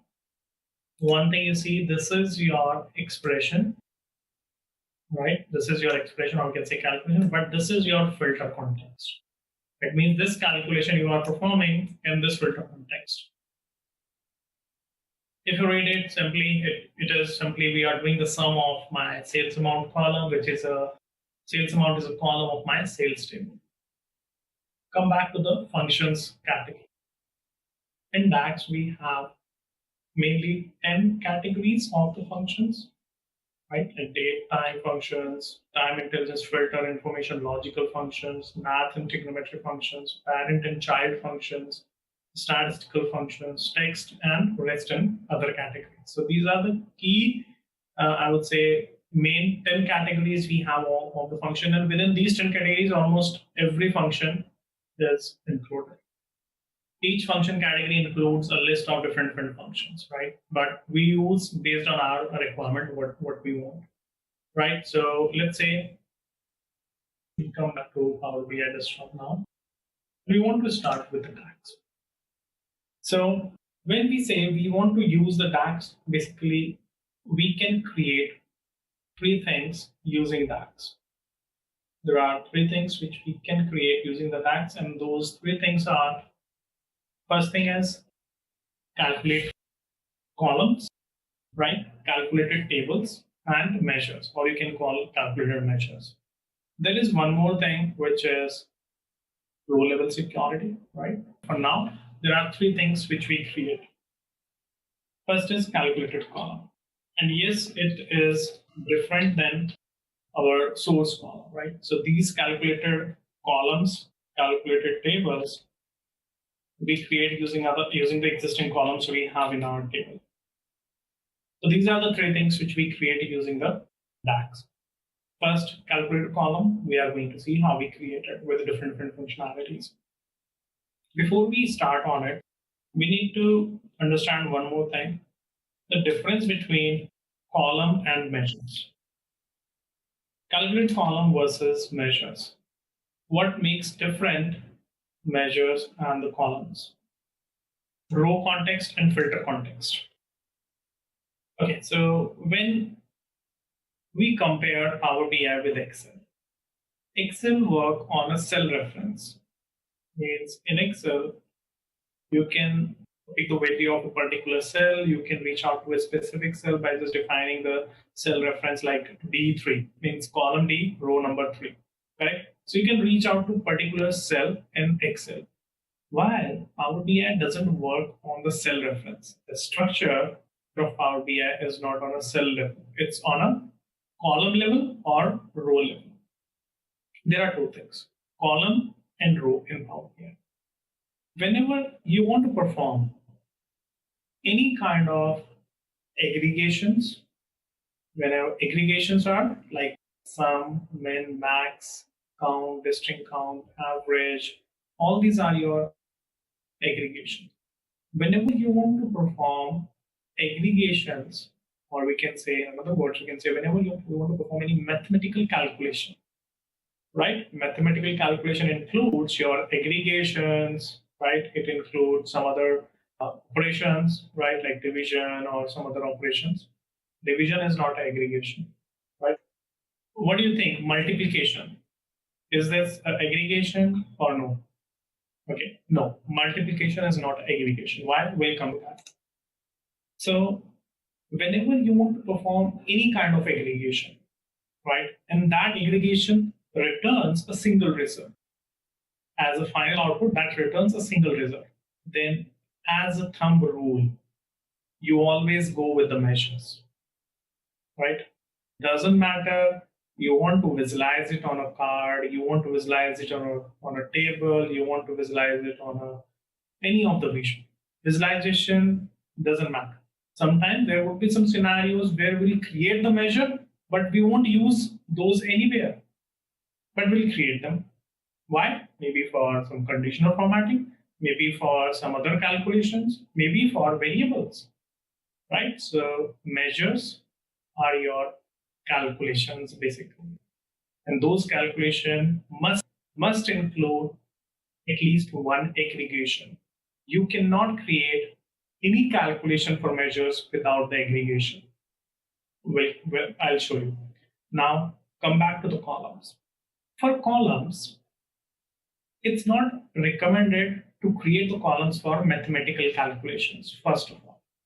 In case, if any value you want to see in table, any value, any mathematical calculation you want to see in table for some requirement, right? For some reason you want to see, you say, no, this is a mathematical calculation, but I want to see it in a table because I want to create something else on top of it.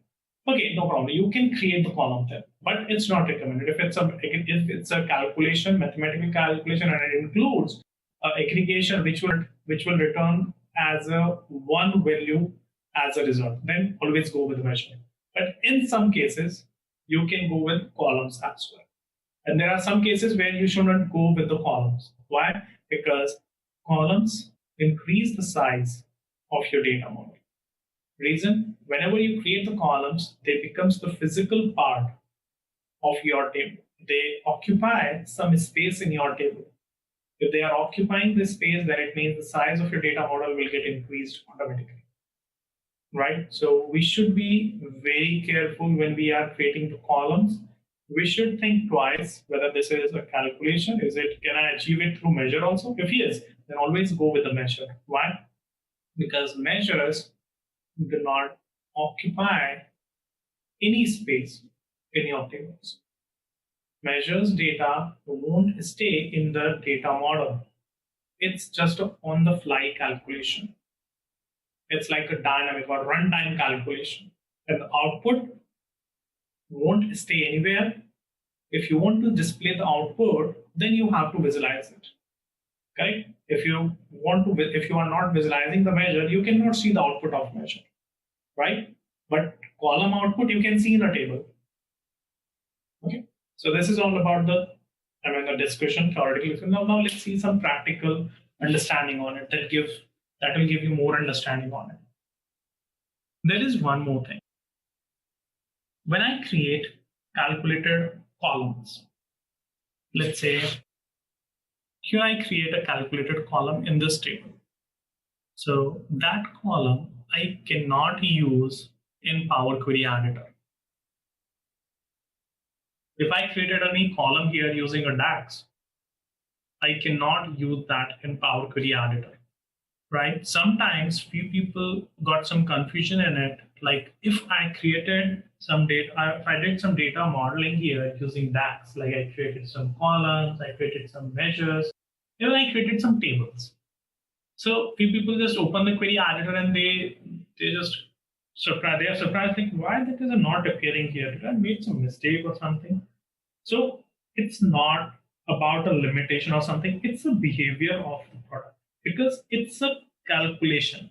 And if there is any calculation, means that is just on the fly calculation, that doesn't become available to your Power Query Editor, right? So scope of DAX is only in Power BI Desktop, not in the Power Query Editor, right? Now let's understand, create a couple of columns, calculated columns first. Okay, so I come to this order details table and I want to create one calculated column, right? And in that calculated column, I need my sales values. For calculating the sales, it's simple calculation. Like I just want to multiply these two columns, unit price into quantity. Unit price into quantity. So let's create a column, right click on your table, you create a new column, or you can right click here, like Excel, insert a column, you can create a new column, or from top, you can create a new column. Multiple options you have. So I prefer to right click on a table to create a new column. All right, now I define the column name. Let's say this is my sales column.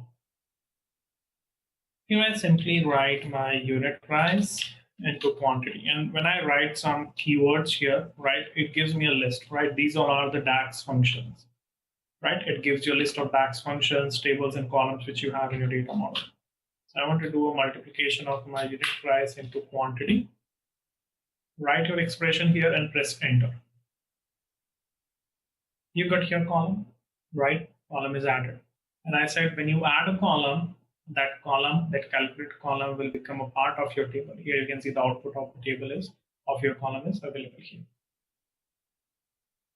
At the end, what I want to do with this column? Let's say I want to visualize the data. My requirement was to display the total sales by product name. So what I'll do, I'll just go back here to my visual. I add the column chart. In this column chart, I'm adding a sales column and I'm adding product name. Now instead of product name, let me add the categories. Okay, so it's a relationship issue. Maybe we do not have the relationships in the table. So let me create relationships quickly. All right, so my sales column is created here. So you can see our total sales by categories. But to display this information, what we are doing, we are bringing the sales column, right? We are bringing the sales column here on a visual, and it is giving me the sum of sales, right? But if I want to achieve this through measure, what would be the approach and what would be the benefit? I can easily achieve it through the column. I created a sales column and quickly I added that here, and that's it. Easily I can achieve my requirement, but it's not as per the best practice. Output you got it, that's fine, but it's not the best practice. So let's try to achieve it through a measure. I'm thinking in a way like I got this calculation, right? This one I'm using to create a column. Let's do one thing. Let's copy this calculation and I create a measure. Right click and create a new measure. So here I created, let's say this is my measure name, sales measure. And I just paste that calculation here. Control V and press enter. It gives me error. And what it says, this error is self-explanatory. Just a quick info, guys.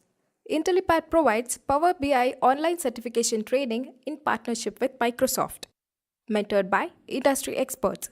The course link is given in the description below. Let's hear what our customer says about the course.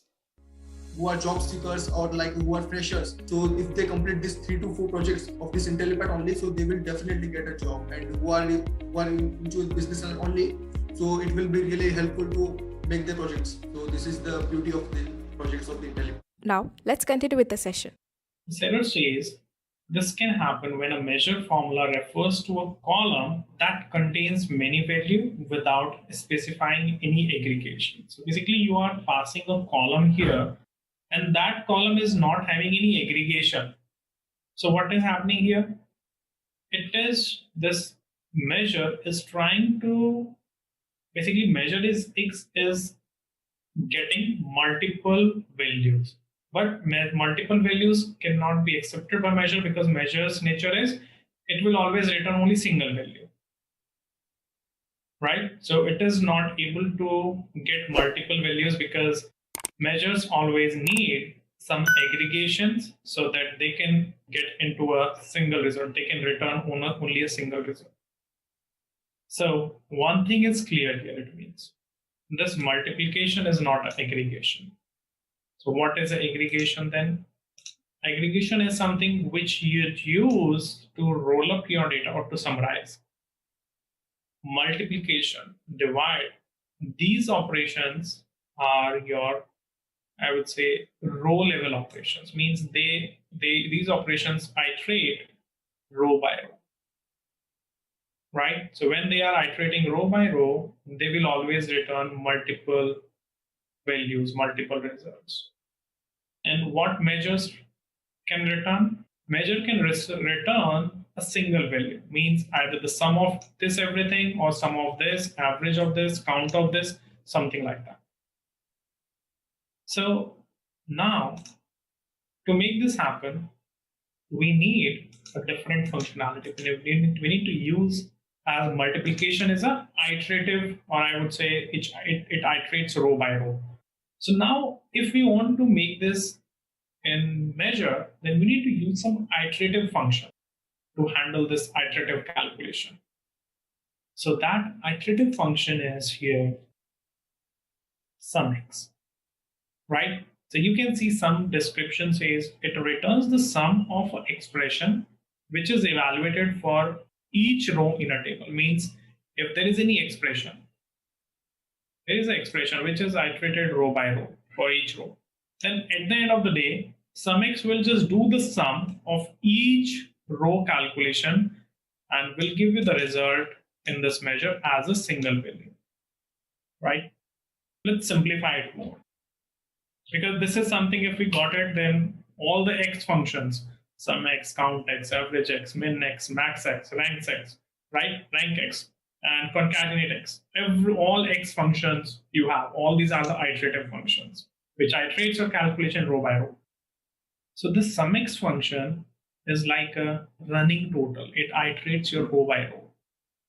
So behind the scene, what will be happening when you will be using the SumX? A temp column will be created and it's somewhere cache or in some temporary location.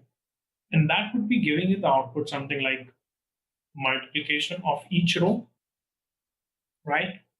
And In the next row, when you will be going to multiply this value, it will perform this expression, perform the multiplication, and it will, whatever the final output would be, it will include the previous output value in the output of this calculation.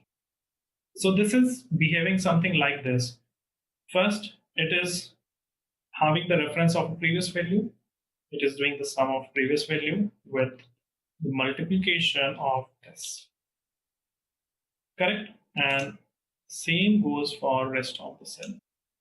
So when you calculate the measure for it, it returns a single result, and that single result will be the last value which it keeps in its cache, right? So the last value would be 1674. So it means the total sales is 1674 for it, right? So this is something how it works behind the scene, right? Now, if you want to validate it, let's say if I create a column.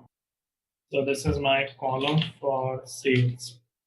And how it is going on. So for each cell, for each row, we are doing a multiplication like this. And at the end, we are just doing the sum of what? Sum of all these. And we get the same results. So this is how column works. First, it calculates value for each row. And then at the end, we do the sum of that on a column level. And this is a row level sum. Means it is iterating for first row. Then it iterates for the second row, and it does the sum of previous output. Then it iterates for third row and does the sum of previous one. Keep going, and when it comes to the last, whatever the last output value you have, that will be returned as a single result, what it needs. When we were trying to create it here, and let me generate that error again. So if you read the last line of this error, to get a single result, right? So means measures always need a single result. In this way, you will get a single result. Currently, what is happening? You are just passing the multiplication. And when you are passing multiplication, you are trying to give 4 values to measure, which measure is not able to handle. Measure can accept only one as a final output to return, right? So multiplication is not aggregation, first thing. And if you want to make this calculation, then you need to use an iterative function, SUMX. And SUMX expression says it requires 2 parameters, table, right, and expression. So you need to pass these 2 arguments here, table and expression. So on which table you want to calculate the whole things. So you want to calculate these things on order details table, right? Add comma, and now you need to write your expression. What is your expression? So my expression is unit price into quantity. So now I'm doing the multiplication, but along with multiplication, it will do the sum of my records. Now if I press enter, now SUMX is aggregation here, means to measures I'm providing an aggregation. So then I press enter. Measure has been created here, and the measure icon looks like a calculator icon, right? Just to differentiate it. Now let's visualize the same thing with the help of a measure. So let's make some space here. And I'm creating same visual. Let's copy paste and delete the column from here in category 2. Now I add sales measure and I add the category. Here you go. So this visual is getting the data from a measure, and this is getting the data from column. Same result is generated, and the good thing is we don't need this column. Unnecessarily, we created this column. Because if I'm creating this column, directly or indirectly, it is increasing the size of my data model. Let's assume the size for this particular table is 1 KB. Each column is 1 KB column, right? Maybe more than that. We are just taking a calculation and we are assuming it. So my table size was initially 5 KB. But when I added one more column here, now it became 6 KB because it's a part of my table. So I don't need this column. Without it, I can perform each and every calculation easily. So why should I increase my data model size? It's a bad practice. So now, one more thing to understand.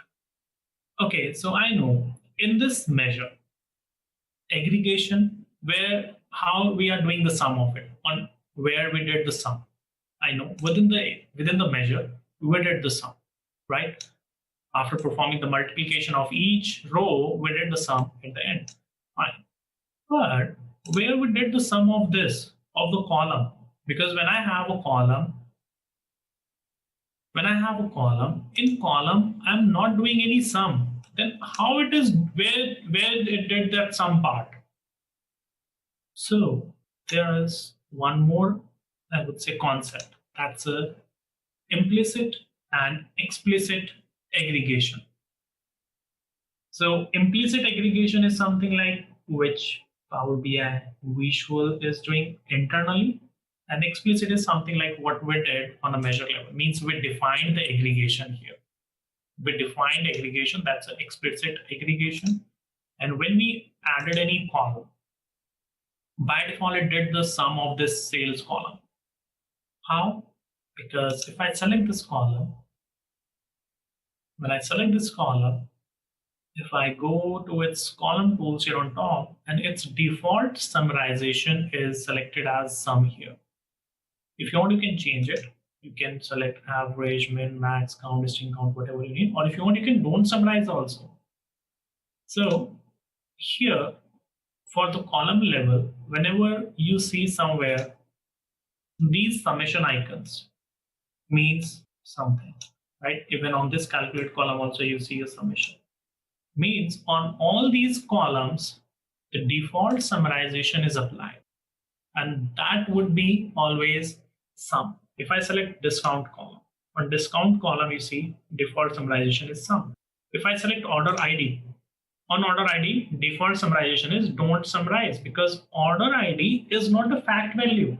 It's not a number. It's not something like which you can count, which you can sum. We cannot do the sum. We cannot do the average of order IDs. No, right? Because it's not a fact value. It's not a number for us. This thing Power BI detects automatically, but maybe 1%, 99% it will be always correct, but 1%, if it's not correct, then you can select that particular column and you can change the summarization level. Maybe you want to don't summarize that, or you want to make it average or whatever. Right? So when we are adding this column here on this visual, on visual level, if I right click on this, it is doing the sum here. So sum is maintained on the visual level now. When you visualize any field, the default aggregation will get applied automatically on the visual, and that is because of this, it is doing the sum. When I go for a measure, so I select this and I right click on it, here you don't see those options, right? Like sum, count, min, max. Why?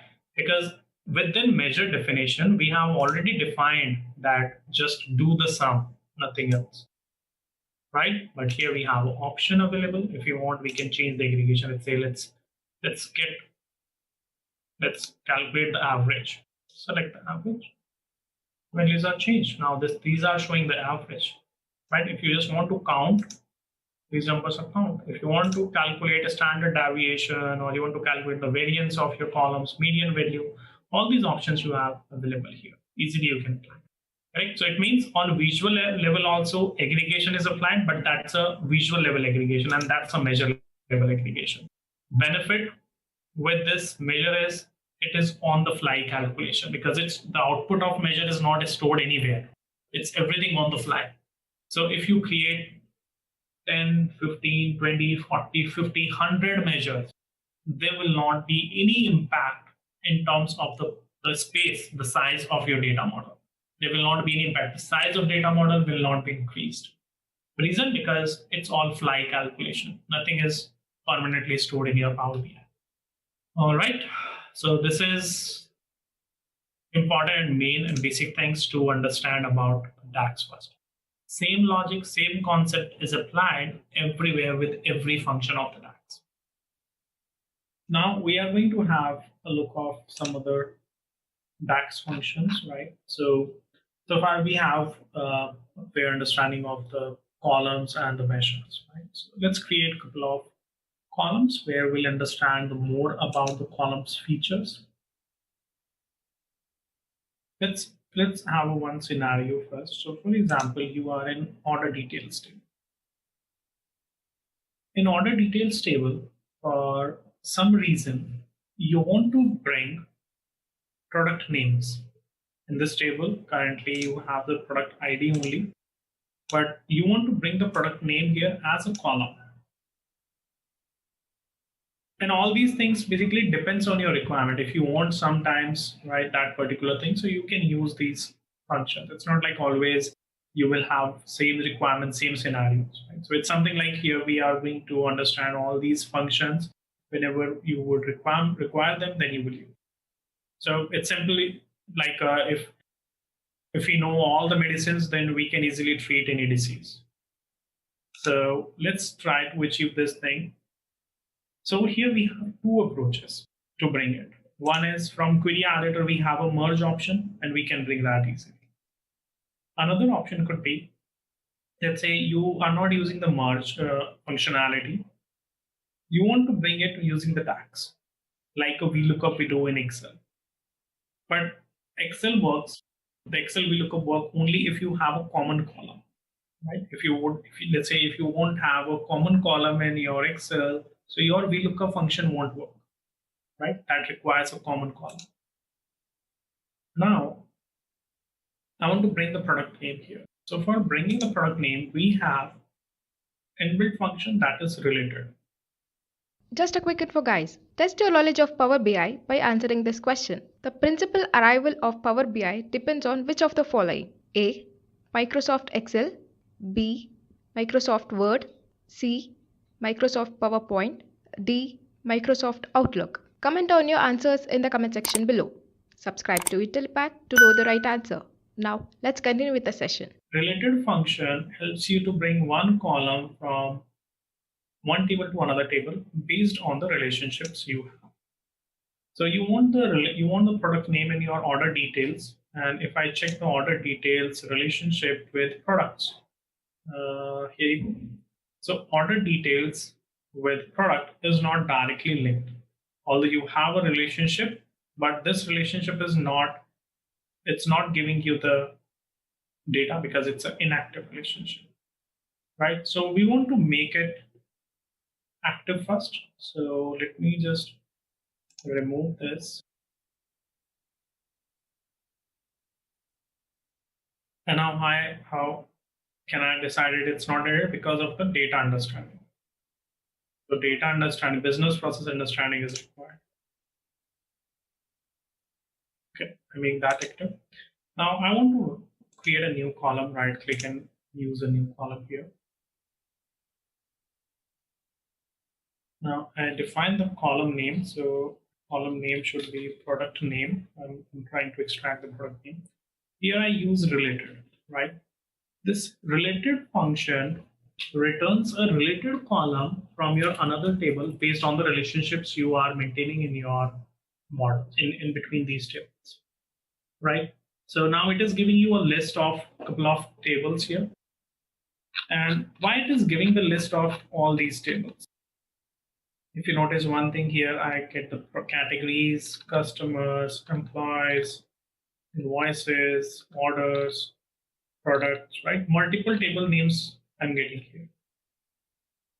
Why? Because of relationship only. Directly or indirectly, your order details is having a link with other tables, right? Just for the demonstration purpose, if I delete all the relationships except one, which is my products, which is this one, right? I select the relationships, like these relationships, and I delete them. If I go to the tags, when I use the related again, this time you see the list of products table only, right? You see a products table fields. It is not showing the fields of other tables. Likewise, previously it was giving you a list of products, categories, orders, invoices, this, that. Too many things were coming here. Now only one is coming. Why? Because now you have only one relationship, means directly or indirectly your order details is linked with product table only, and that's why you get a reference of this table. Correct? So if you want You can bring the data from other tables as well, whatever will appear here in the list. If any table or any column is not appearing in list, you cannot use that in related. Reason? Because there is no relation with that particular column. Got it? So in short, this related function requires that relationship which should exist between your current table, means your order details, and your table in which you are trying to find this information, means products table. Right? So now it's easy. Now you can select your product name. Select the product name and press tab. That is added. Close the bracket. Otherwise, you can skip the close bracket. Power BI will close the brackets automatically. Right? Here you go. But as a best practice, you should always close the required brackets here. Okay. And you can easily extract it. You can see it's easily extracted the data from your another table. When I was creating this SumX measure, right? I was creating this measure. And I'm calculating the sales of my transactions, right? Like I have a couple of orders which are my test orders, means these orders I just created for the testing purpose only, means 10248, 10249. These two orders I have like a testing orders, or basically in short, I do not want to include the sales of this particular order for any reason, correct? So what you want to do now, you are already calculating this thing. There could be multiple ways to perform one thing, right? Like some people prefer the calculate with filter, some people prefer the SumX with filter. It depends, right? Because it's all like your logic building. So everybody has a different understanding, different way of creating the logics. So now you want to do the sum, but when you are doing the sum, you want to filter your table. So let's do it. Currently, I'm passing this table as an argument here, the complete table, complete order details table I passed here, right? And on this top of table, I'm performing this calculation. But I don't want to pass complete table now. I want to exclude 10248 order ID, right? So let's filter this table first. Instead of passing this entire like this, now use a filter function. This filter function will always return a filtered table, right? It will always return a filtered table. It means filter function you always use whenever you want to filter a specific table. And almost all the functions can be used with other functions as well. Like we are using filter with SumX. Later we'll use related as well in it. So filter function says, I need two arguments to work. One is table, means which table to perform, which table you want to filter. Okay, so I want to filter order details. Add a comma. When you add a comma, your second argument has been filtered, has been highlighted now. Filter expression. What is your filter condition here? So my filter condition is order ID should not be equal to 10248. Correct? 10248. This is what I want. And now I just close this bracket. Right? Now, when SumX needs a table, this time I am passing a filtered table. Right? This expression is same. Press enter. Here you go. Now your sales, which you display here, let me display the sales here in a card. The sales you have, this is not including your 10248.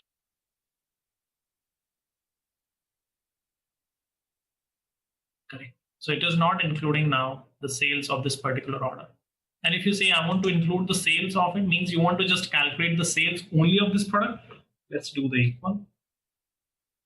It will give you the sale of this particular order only. 440. Means this product, this particular order sale is 440. Right? So it means when I was excluding, so out of the total sales, 440 is excluded. Now, I got another scenario. That's fine. This is doing the whole calculation and all. That's fine. But I don't want to filter it only one order ID. I want to filter out one more. Let's say there is one more order ID I have, which I don't want to include. Let's say 10249, right? I don't want this one also in my sales. So what we do here, currently we are passing only one expression. Now I want to filter it based on one more order ID. So let's say I want to go like this, where order ID is N, add your curly brackets, curly braces, 10248, 10249. But I said I want to exclude. So I add another operator here, not, and close this bracket. So what I'm saying here, not include these two, rest include, press enter. Got it? So it's your 1.35 million. It's not changing because the number is big and our two order sales are very small numbers. So that's why it is not changing. But yes, this is changed in numbers. I mean, in hundreds, it is changed. Now you see 1352 155. Earlier it was greater than this. Right? So this is another approach. The one you said, that is also fine, right? Or maybe we can use or operator, we can use a pipe here, right? Or we can use the another ways as well. There could be multiple ways. Got it? So here we understood what is not a function, it's operator. Same, in is not a function, it's operator. Let's dig more in it. This is the one case. Let's just copy this formula. I want something different now. Means currently I'm doing the filtration within the same table, right? Means within the same table I have order ID, and within the same table I'm doing this filtration. I want something else, right? Like I need the sales of all those products whose category ID is 1. I don't have the category ID in this table. I want the sales of the products whose category ID is 1. And what is this category ID 1? Let's see that also. I guess it should be beverages, right? I want the sales of the beverages products. So I'm going to create another measure. So related can be used in multiple scenarios. Here we just use the related to bring into flow the column here, column output value. But this time I do not want to flow it. I want to use that related as a dynamic filter. So let's try. So I use it. See, whenever you want to use the filters or functions from your another tables, it depends all on your relationships, how your data is modeled, right? So that's very important. That's the very first step. So I'm going to use, let's say this is my sales of beverages. And here I use my SumX function. Now in SumX function, I don't want to pass a complete table. I want to pass a filtered table. So let's use a filter. Which table you want to filter? I want to filter my order details table. Correct? I want to filter my order details table, but the filter expression is not of the order details this time. Filter expression means filter condition. Filter condition is not of this table. Filter condition is of my products table. In my products, I have a category ID. Correct? So now I want to look in my products table. Let's look in products table. Right? How? Based on your product ID, your category ID, here is your products. In products table, you have category ID. Now this table you have added. Correct? Close it. And now you add, it is equal, right? Right, so now my calculation is filter expression I have already added, and this one I call okay. It is my equal to my product ID is 1, category ID is 1. And now I come back to my summix, right? See, these statements, you just need to read, understand these, read. You just need to understand these syntaxes, right? When you add a comma, when I was not adding a comma, it was when I was inside the bracket, I was working with filtration, right? Once my filter is complete and I go out of the bracket, then now I got control again on a table. Means this entire thing is just a table. I can say a filtered table. Now I need to work on expression. Come back here, add a comma. Now work on expression. My expression is simply unit price multiply with quantity. Or if you have any already calculated value, like you already have a sales column, you can pass that as well directly here. Correct. So unit price and quantity, just close your bracket. And now let's hit the enter. Let's see what it gives me. It is giving me something, right? A measure is created, but measure output I cannot see until unless I visualize it. So let's go here, add a card, sales of beverages. It gives me 286.53. It says that the beverages sales is 286.53.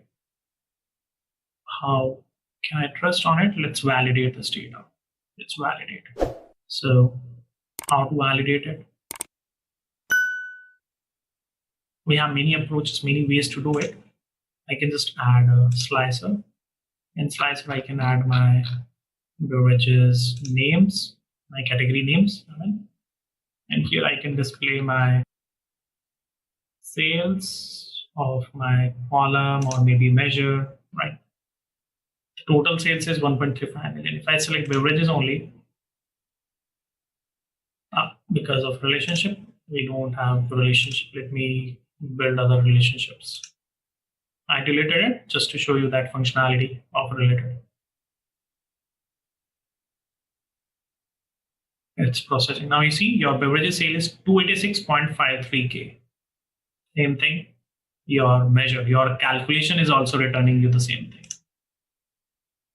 So means if you are referring within the same table, right? I want to filtering this order details, but referring the another table fields for the filter condition. So related, same function, but this time I'm not bringing this column and using dynamically I'm bringing, but I'm just bringing it for a filtration purpose where my category ID is 1. In this assignment, we will be targeting Power Query. So we will be getting an introduction towards how to use Power Query, the benefits of it, and make an audit dashboard on this transportation corporation data. Okay, so this is assignment that we'll be covering as part of this session. So to start on, I will set the prerequisites. So here, every load, that a truck carries, every load. So each transaction here is a trip, right? So it has the source city, destination city, and arrival time, all that. Fine. So it has also a auditing mechanism, like each trip should cover certain checkpoints. While a truck is going from destination source A to destination B, it should cover some checkpoints in this course of journey, say like 4 checkpoints, 5 checkpoints. So there would be some checkpoints where it has to get filled, fuel, and then refreshments, driver change. So there would be some compliance stuff that a truck driver should take care of. Okay, so here the data is recorded at a transaction level, I mean at a trip level. So how many checkpoints each of this trip has covered. Okay, so here we can see the data, checkpoints. Okay, how many checkpoints have been covered, but how many checkpoints were assigned for each of this trip, each of this trip ID. Say like for suppose this trip, okay, this trip for this customer from this source to this destination. So how many checkpoints were assigned?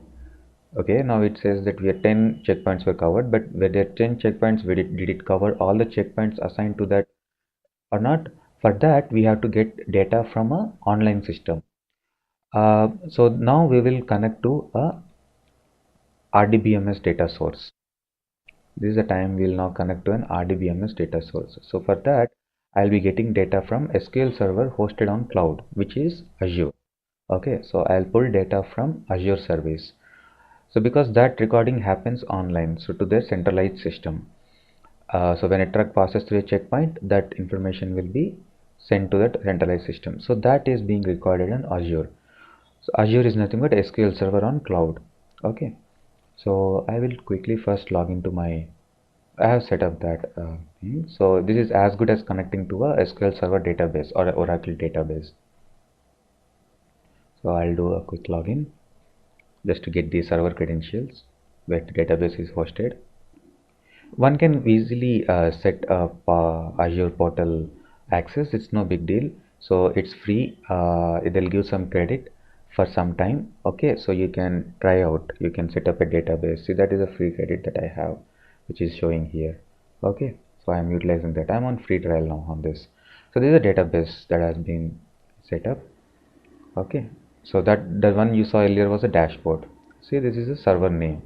So all I need is this server name. Okay, then I can access the database. So this is a database, Lands Transport Corp. So this is a database name. It got that centralized system tracking data of checkpoints.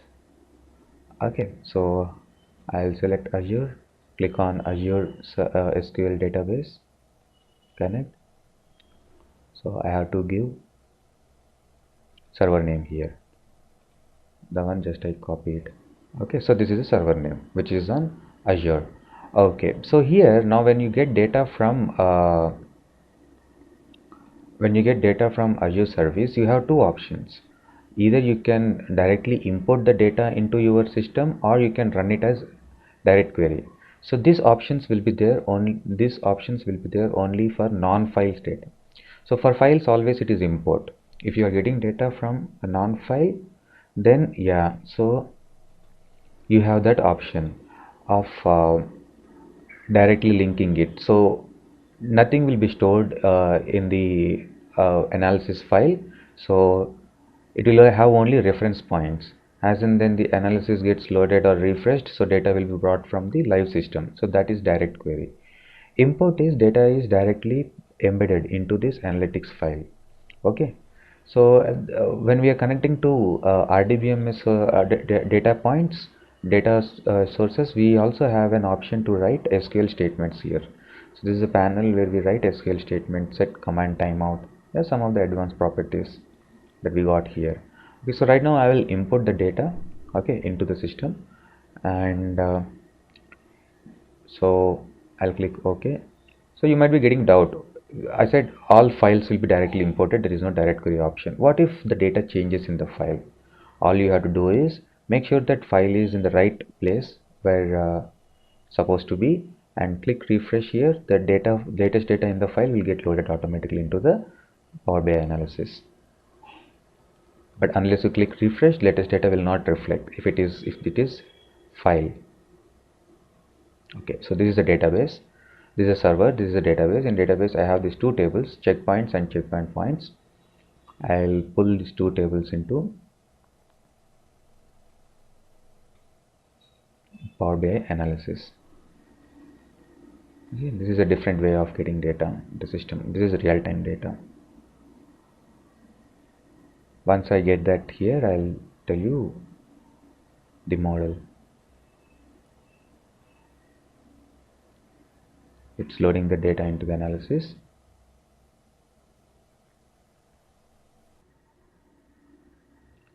Okay, so here we go. So we got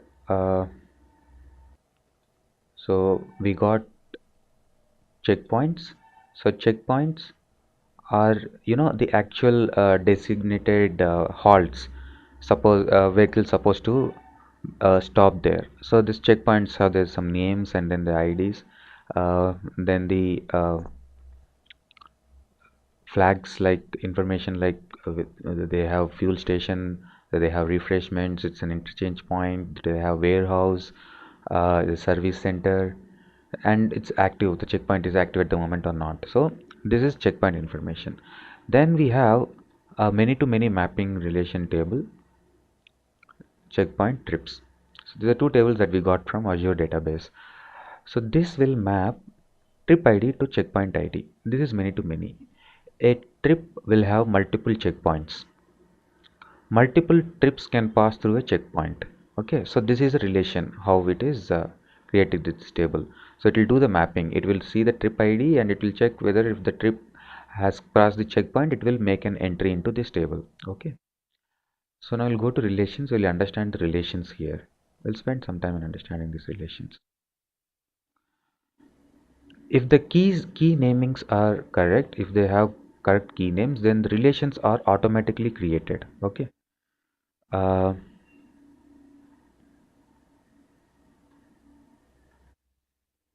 if you can see here, so these two tables, categories and shippers, that we got from open data. Yeah, Northwind open data. So these two tables we got from Azure. So you can see these are the checkpoints, and these checkpoints are linked to our actual data with this many to many link table. Okay, so what it will do, it will join trip ID to this trip ID and checkpoint ID to checkpoint ID. So you open this relation just to check out. You see here checkpoint trip ID is mapped to trip ID in trips, and here Just a quick info, guys. Test your knowledge of Power BI by answering this question. What area do you go to change and reshape the data in Power BI? A. Data transformation. B. Data editing. C. Question editor. D. Data modeling. Comment your answer in the comment section below. Subscribe to Intellipaat to know the right answer. Now, let's continue with the session.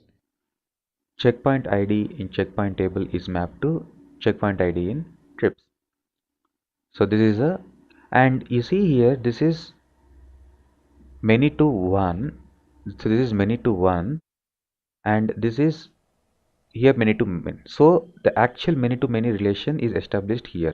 So you can see this is one to many, and this is also from one to many. So the many to many established relation is broken down into a link table, the help of link table here. Okay, so this is a kind of normalization. It's called fourth normalization.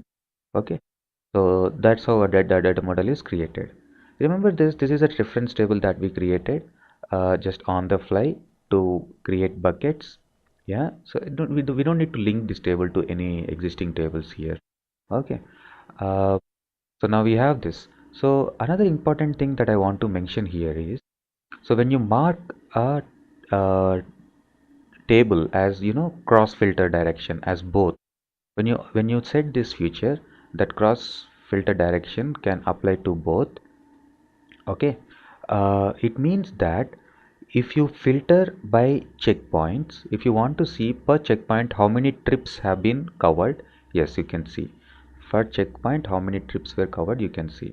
At the same way, per trip how many checkpoints were covered, yes, you can see that. So this is both way, filter can work in both ways relations. So that's why we actually by default also all the relations gets created in bidirectional. So these are bidirectional relations. This is different. This is nothing to do with this link, this one to many, many to many. This is the cardinality actually. So the thing I am telling you about is bidirectional filtering. So that is like per checkpoint I want to see how many trips were passed from that checkpoint in a day or in a year, that I can do. So from here to here filtering. The same way per trip how many checkpoints were covered from here to here. So that is bidirectional relation filtering. Okay. So that is possible with Power BI. You can click manage relations and view all the relations at a time, whatever the relations are there. Okay. And yeah, now it's the time to get into Power Query. So these assignments were targeted to cover Power Query basics. Okay. So Power Query here can be browsed by clicking on this edit query. So if you click on this edit query, it will open a panel. Yeah, this is a panel where we actually do Power Query stuff. Okay. Yeah, you see this, all the tables will reflect here. Okay, it has bunch of options like transformation, so like column formattings. Yeah, here in this first panel we do a lot of column formattings, transformations, edit column transformations, column level, table level transformations, column level transformations. So you can do lot of data modeling stuff. This is different from DAX. Okay, so this is different from DAX. So this is Power Query. So in everything you write here is also called as M. Okay, we don't actually write anything at least in this assignment. So we will actually use all these options that are available here in this transformations panel. Okay. The first thing is if you want to modify any existing data source pointer, so we have like data coming from Excel sheet. Maybe if the path has changed, yes, you can change the source again. You can select the relevant path, or the credentials has changed, or the link URL has changed. You can. So in this analytics, we are getting data from 3 different sources. All the sources we can see here. We can set permissions. We can do things around changing the data source properties. Okay, I'll do a basic transformation. So what I'll do, we have some inbuilt intelligence options here. So I will extract from ship date,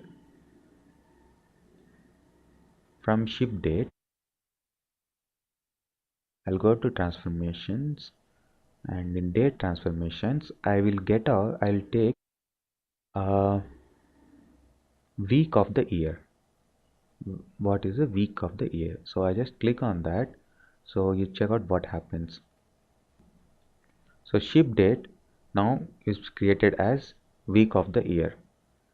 Okay, so this is now changed. Ship date is now changed into week of year.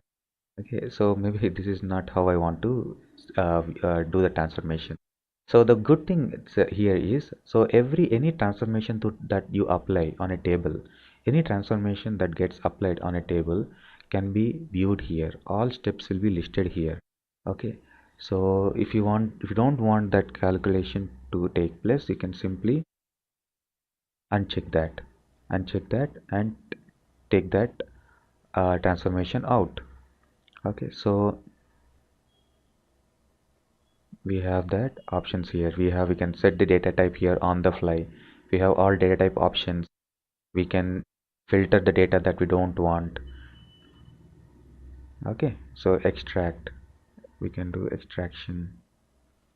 Okay, now what I will do, I will duplicate this column. I will do what? I will duplicate this column. So for that we have an option format where in home, keep row split. Yeah, so this is copy of ship date, and this copy I will only show week of year. Okay, so now I got this as a new column. That's what I was looking at in the first place. You see, it gets added as a new column, week of the year. So we need to go to add column panel. We need to go to add column panel, not here. In the transformations, it will do transformation of the existing column. Yeah, that's not how I wanted to show. Yeah, so that's one way of doing it. We don't want to show the column the current format. We want to flip it altogether to a new format. We can do this. Now here I added as a column, so I extracted. So this is not DAX. Okay, remember this is not DAX. So this is like, you can see here, transformations, go home and choose advanced editor. So it will just show you. So this is the Power Query language here. So you can see here, so this is add column, week of year. It is extracting and adding as a column. Okay, so that is a step again that we see here. We will simply name it as shipping week. Shipping week. And on in addition to that, see, just like number on when you represent it on a visualization will not make much sense. So what I will do, I will do a little transformations, further transformations. What I will do, I will format, add prefix.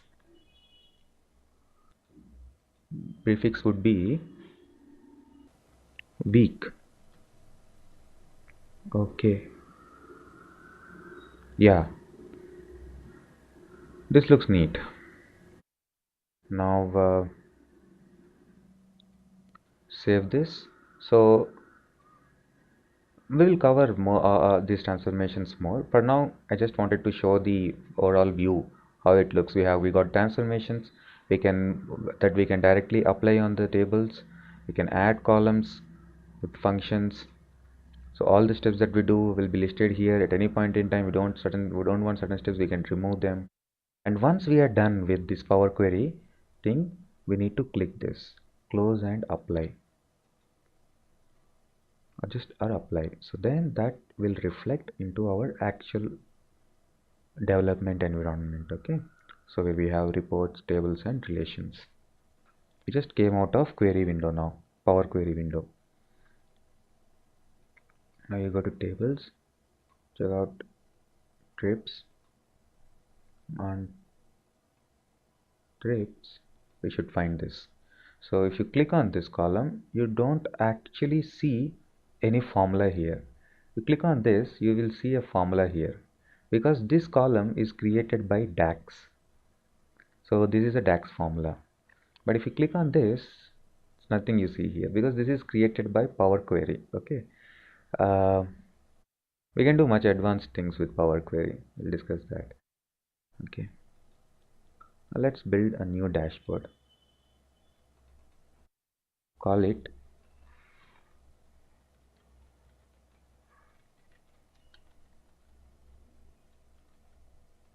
checkpoint analysis. So I will now show you that many to many bidirectional filter, how it actually works, and all that things. So I will first do what? I will first get destination city.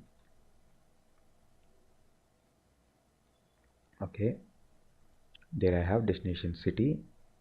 I will change it to a side by side stack bar. On this, I will show first how many checkpoints each trip has crossed. So checkpoints, yeah.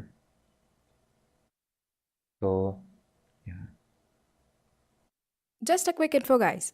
Intellipaat provides Power BI online certification training in partnership with Microsoft, mentored by industry experts. The course link is given in the description below. Let's hear what our customer says about the course. Who are job seekers or like who are freshers. So if they complete these 3 to 4 projects of this Intellipaat only, so they will definitely get a job. And who are into business only, so it will be really helpful to make the projects. So this is the beauty of the projects of the Intellipaat. Now let's continue with the session. The aggregated number of trips were crossing these checkpoints in these cities, these cities. Now I want to compare. I want to do a comparative study, like how many were actually intended to be covered. So what I'll do, I will go to that table where we had many to many relations, so checkpoint IDs. So these checkpoint IDs I will pull into this bar diagram, count of checkpoint IDs. Yeah, so count of checkpoint IDs. So this is my target. So this would be on trip per city. Okay, per city per trip. So we are adding all those checkpoints at a trip level. So that's why count. Here we don't need to add. So at a trip level, okay, because at a trip level this is already added and we are seeing the data. So at a trip level we have this information like this trip ID has covered 7 checkpoints.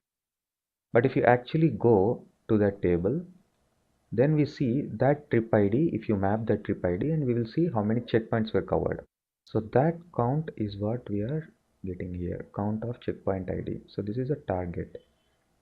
So this is, you can rename to make it more readable. Target checkpoint ID. So these are the targets that need to be covered. Yeah. Okay. So this is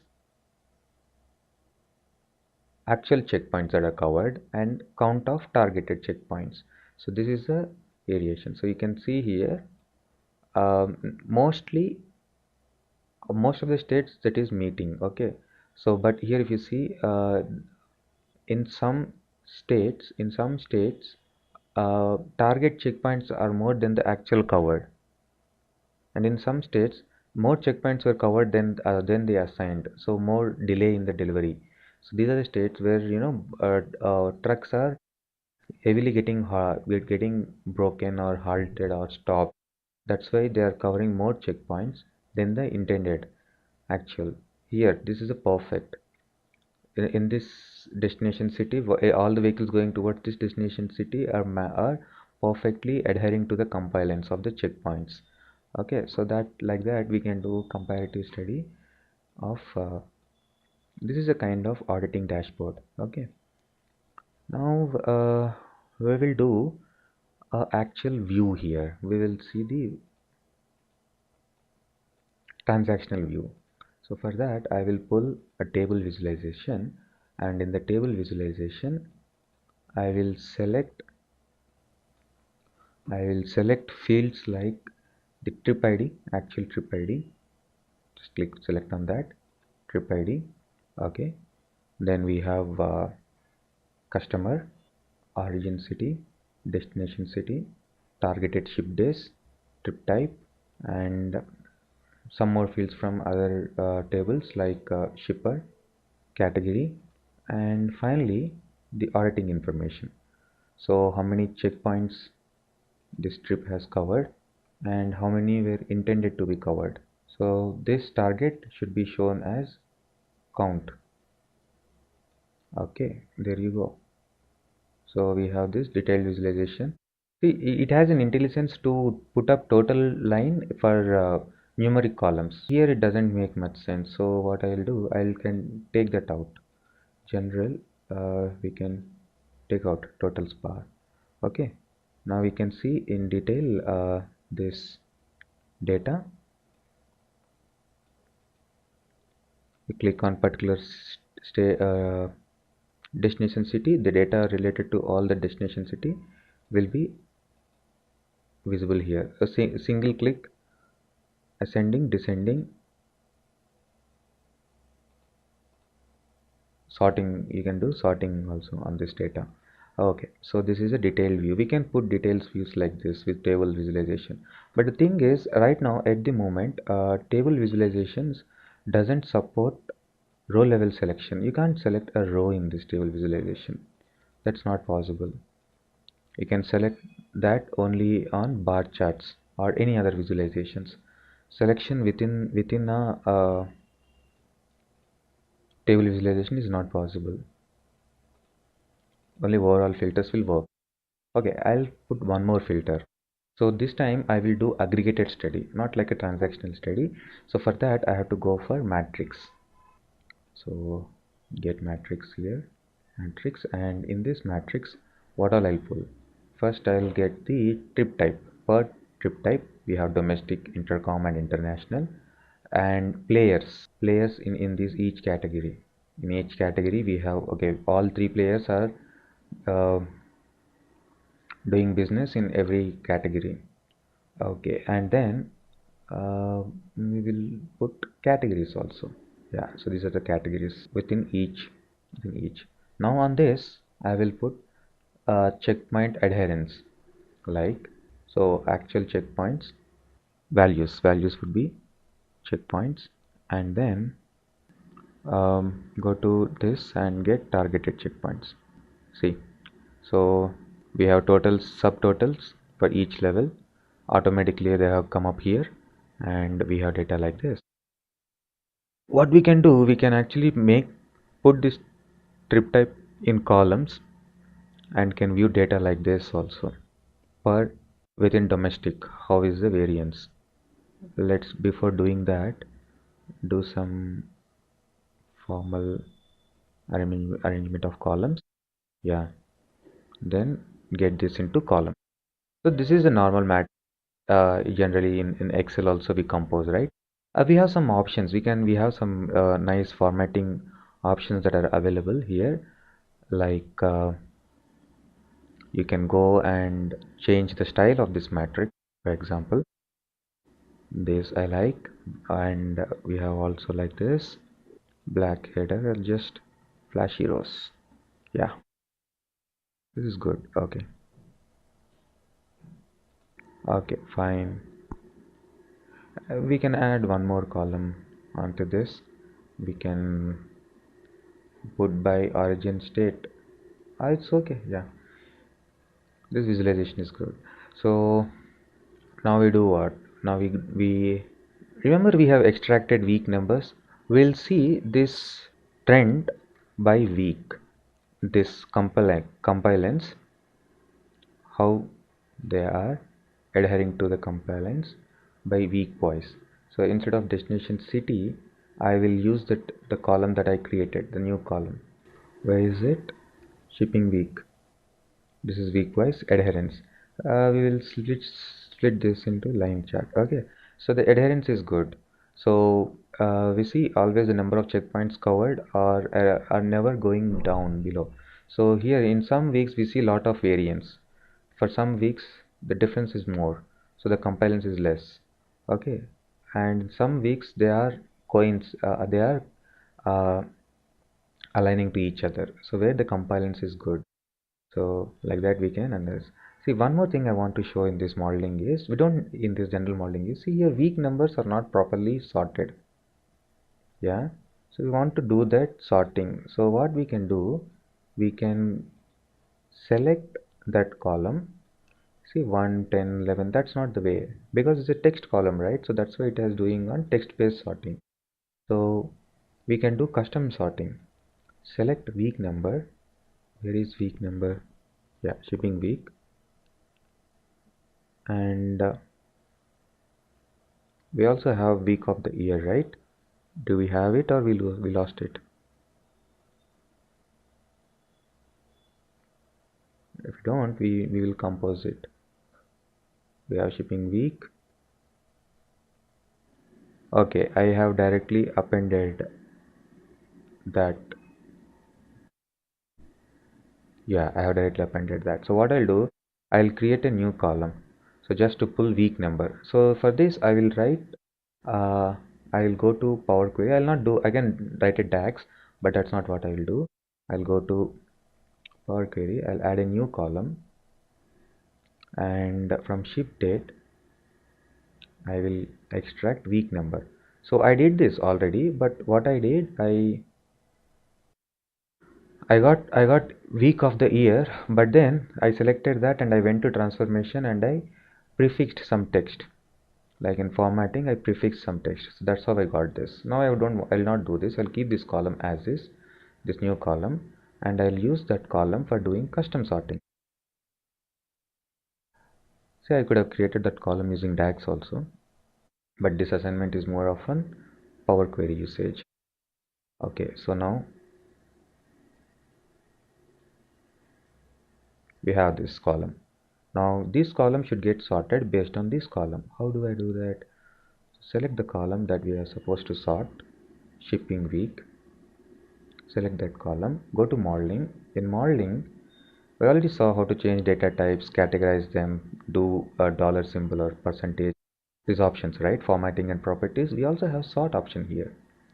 Click on this column, we can select. So this is the default sorting happening based on that column. We can change, we can select on what column the sorting should happen. So see here now, week 1, 2, 3, 4, 5, 6, perfectly sorted. Yeah, based on that column. This is custom sorting. For this, you don't need to go to Power Query. Here that we have it in data modeling. Data modeling, along with adding column or measure, we can do custom sorting also. We have explored all these features in modeling. Okay, we can add new page from here also. Instead of clicking tab, we can add new page here or duplicate existing page.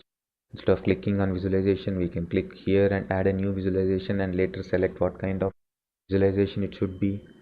Yeah, we can add text box images like we do in PowerPoint or Word.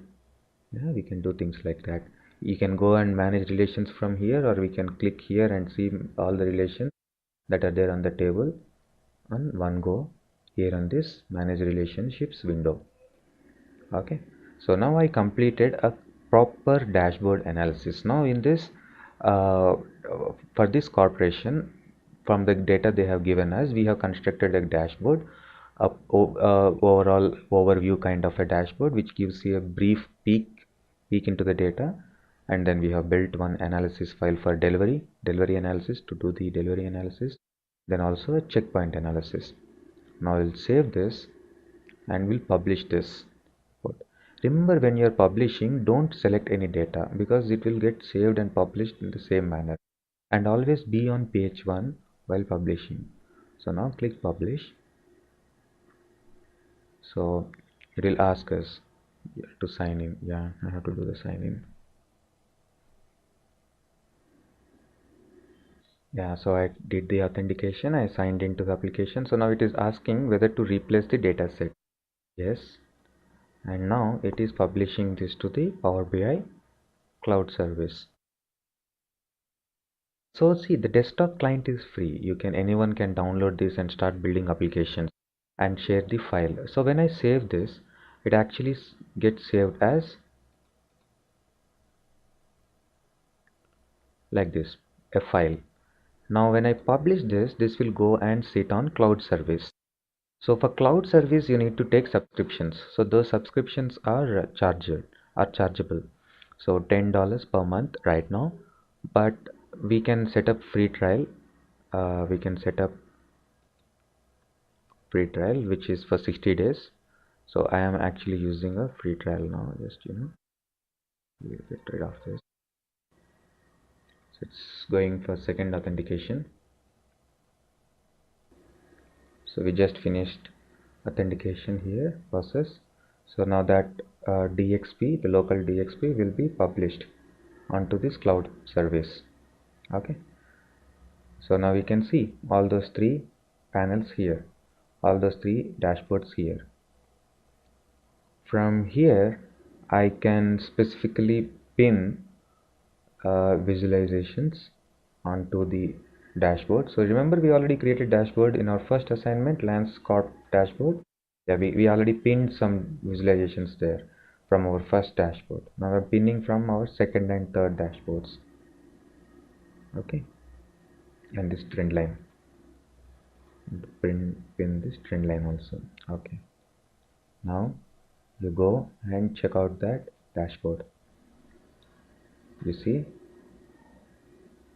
more visualizations now here on this panel. They have to stabilize this. It's still not very user friendly arranging the styles here. Okay, so now you see here, this is the dashboard we got. Now we can go into full page mode. I look at this dashboard.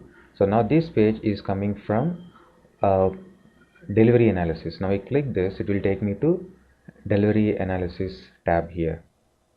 Yeah, back. Now I have seen this checkpoint analysis. Okay, and now I click on this. I'll go to checkpoint analysis panel. So these are the dashboards that we prepare and deploy onto cloud service. Anybody access to this cloud account can analysis files. We can share them. We can share the dashboards. We can share, and we can also publish. We can embed the copy and we can publish. So we'll start our next assignment 5. So in this assignment we will cover data transformations, more data transformations using Power Query. Okay, and we will be utilizing a new data set for this assignment, which is state university admissions. So I'll give you a little walkthrough of this data. I'll give a brief overview of what this data is.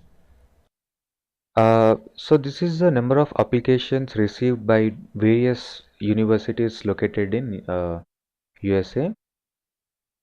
So we have data like the institution ID, institution name, school name, and the university it's affiliated to, number of applications received, the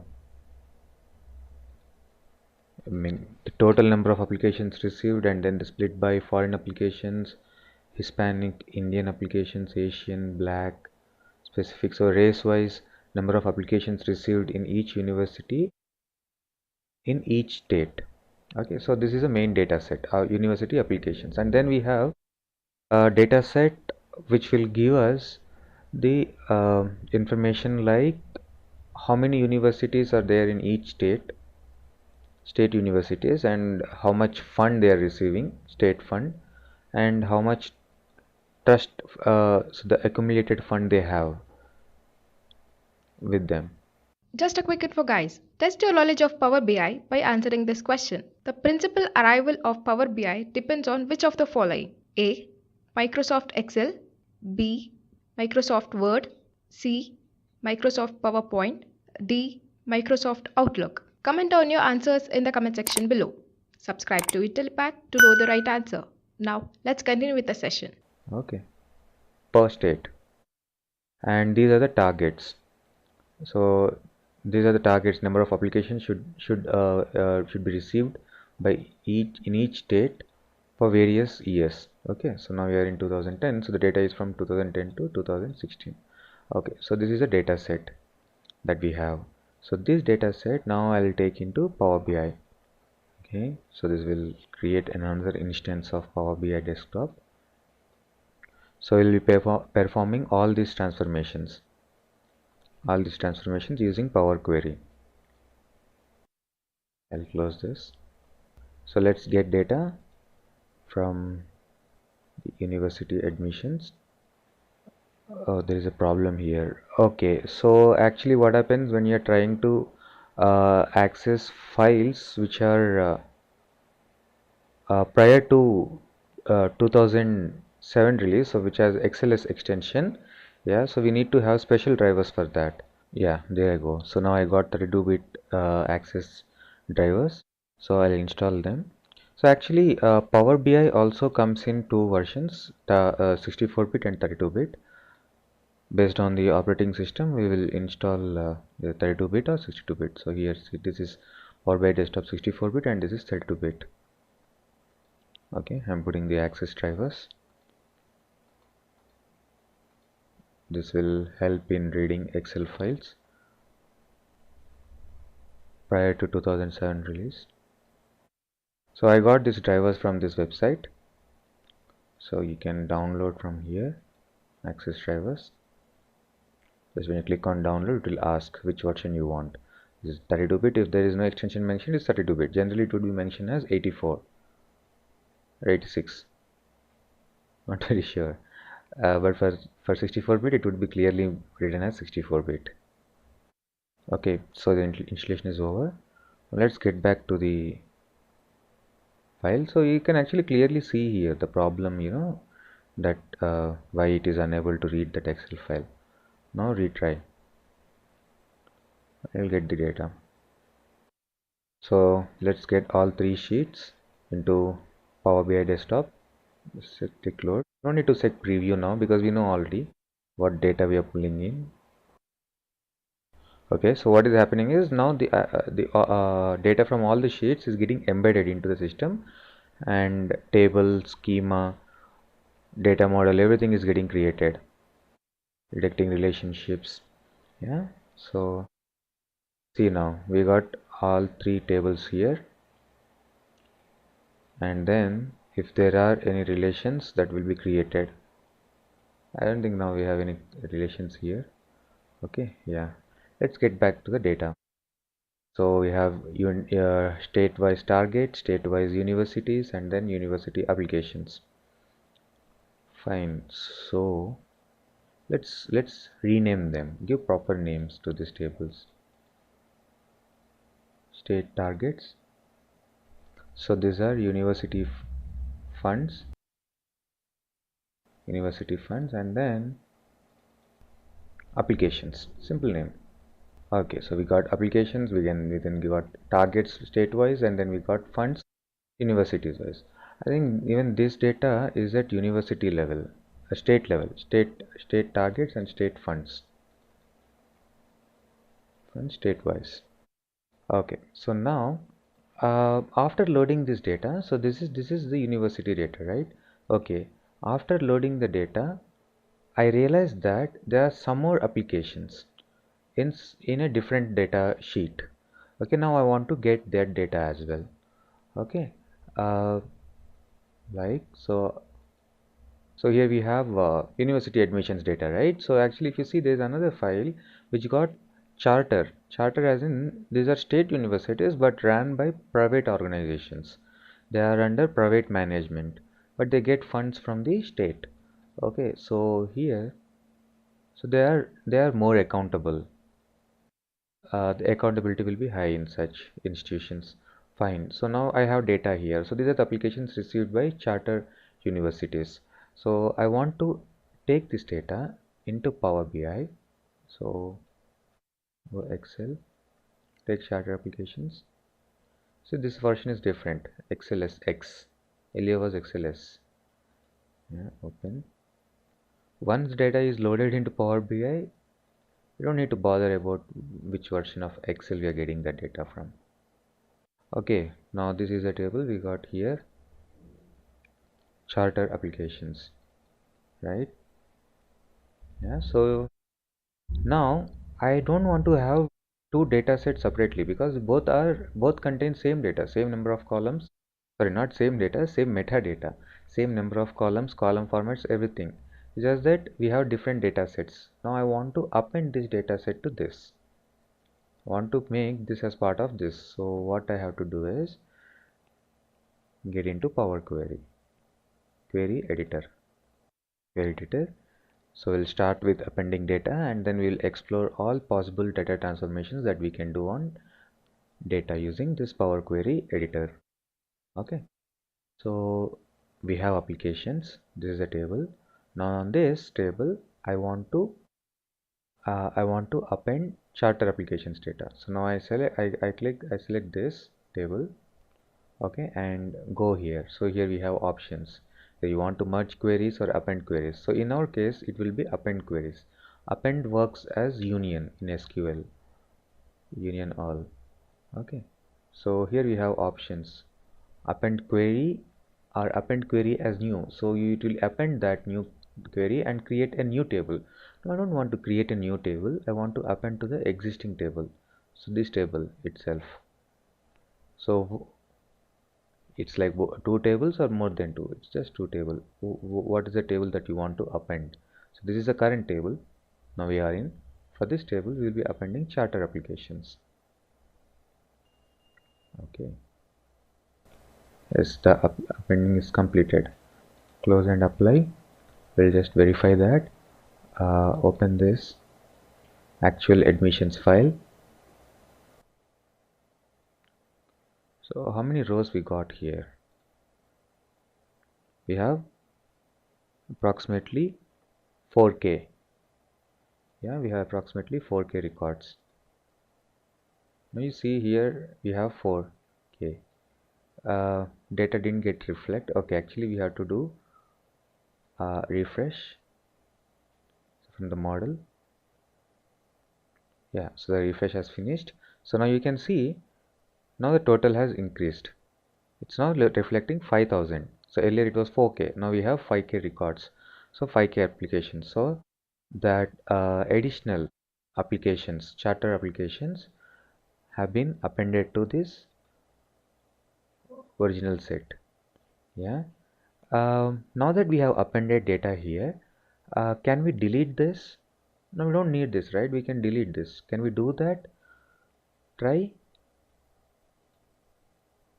It will throw an error saying that this cannot be deleted because it is being referenced in another application, in another query applications. Yeah, so actually that is a virtual join, virtual appending. So there is no actual data integration into this table. It still have data on this table, but it has created a bridge.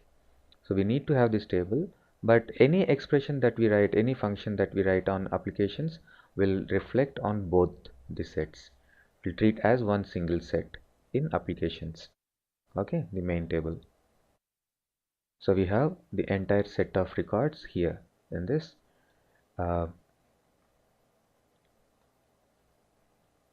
main table applications. So now I'll do I'll do some text functions. So text functions like, so here you see institution name. This institution name is a combination of university name and state code, CS California. Yeah, so here we have state code also clubbed with institution name. We don't have that column anywhere else in the data set. We don't have that state code again anywhere else. That is essential for us because you see the other two data sets, they are all led by state code. So we need to have that state code separated here. So how? Let's do that here. So select the column and select columns, split columns by delimiter. So how will we split this? So what is a delimiter? What we can see that each word is separated by space, but every word is separated by space. So I can't split by space. I get a lot of words. So we have advanced features here, advanced settings that we can rely on. So first we select the delimiter, the separator, word separator. In our case, it is a space. Yeah, space is being, and split by what? At the leftmost delimiter, rightmost delimiter, or each occurrence. In our case, it happens to be the rightmost delimiter. We can write more delimiters. If you don't have any, we can type the delimiters if it is not available in this list. So okay, so click OK. Now the column gets splitted. Yeah, we have a new column now. Let's rename these columns.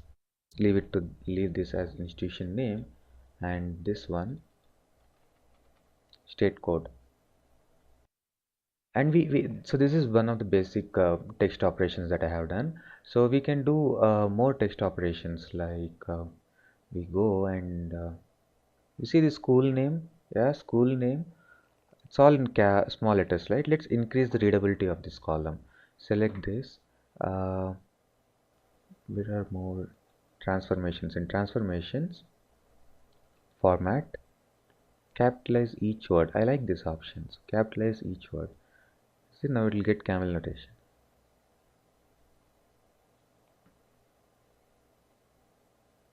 So anything you do on transformations, you don't need to worry. It will not create any new column or anything.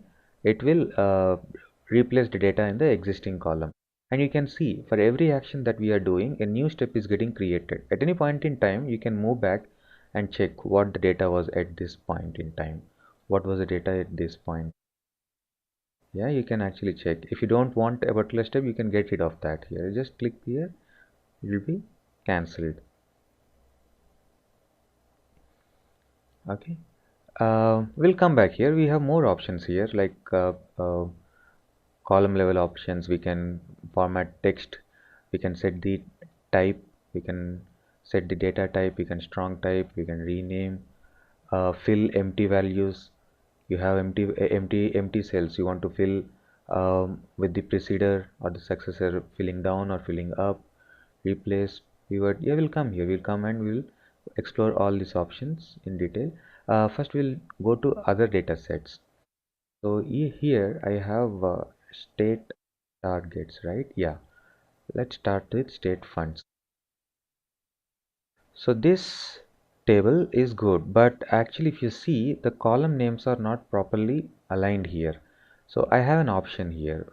So you can go and do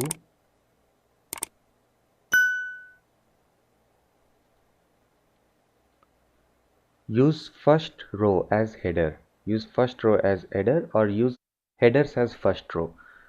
So we got this option. So I'll select this use first row as headers. So yeah, there I go. So I have columns here and names, but this is not correct. See, right? See, these are states, but under states I don't have universities, funds, and all. So this data is in flat mode. So I want to transpose this data. Then it becomes meaningful. So I will take this step temporarily out. I'll not do that step. So before doing that, I will do a transpose of this data. So select the table and say transpose. Flip the data. Now it is more readable and more convenient. We can easily do the reporting. We can establish a join between our applications and this table using state code, and we can retrieve state-wise number of universities and the funds they got. So what are the options that you see here in this ribbon? Transform or add column. You can see most of the options here also. Use first row as header.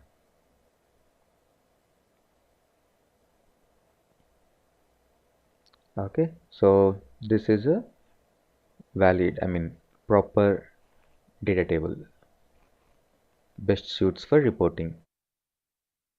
Let's do similar stuff here in state targets also. Here we have to be little careful here.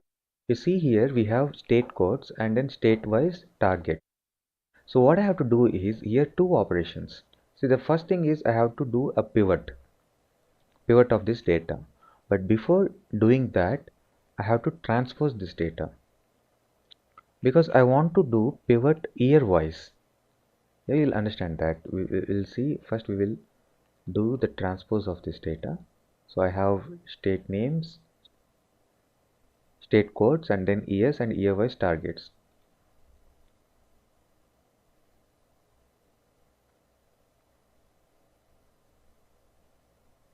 Okay, where did state code go?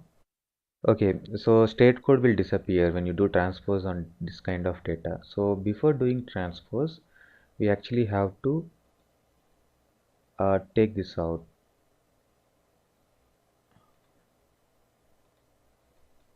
Use header row as a column, as a regular row, header row as a data row, so that states will also be in column, and when I do transpose they will the state codes will be in a row, and when I do transpose that row will convert into a column, because only rows will convert into columns, not headers.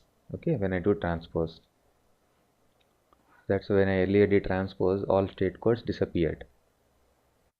I want to have them. Yeah, so we have state code and year wise targets. Now is the time to make this as header.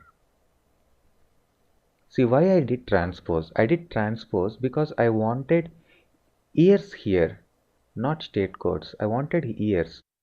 Now I'll go and select all the years. I'll go and select all the years and then do unpivot. You can do unpivot of selected columns, or you can do unpivot of columns that are not selected. So I'll click this. So this all gets unpivot. Now it is a tower. Now it is easy to use. We have state code and year wise targets, but I don't want previous year's targets because I don't need to show them anymore on my dashboard. So I have data only for current year. So let's filter this set. So when I filter this set, the underlying data will also get filtered. So for the reporting purposes, only the data which I select here will be available. It is completely filtered. Okay, so now I select 2006.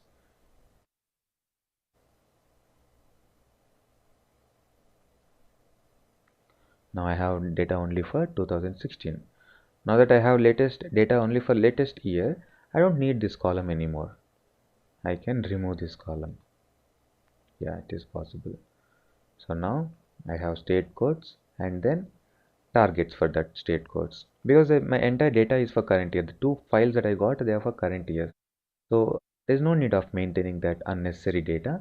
So I can filter and I can ignore. This tool is very powerful. You can do lot many operations like that. Okay, now let's get back to the applications.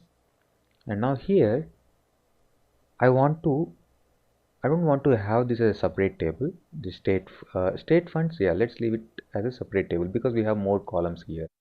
Okay, but this has only one column, values. So instead of maintaining this as a separate table, what I will do, I will merge this table into applications.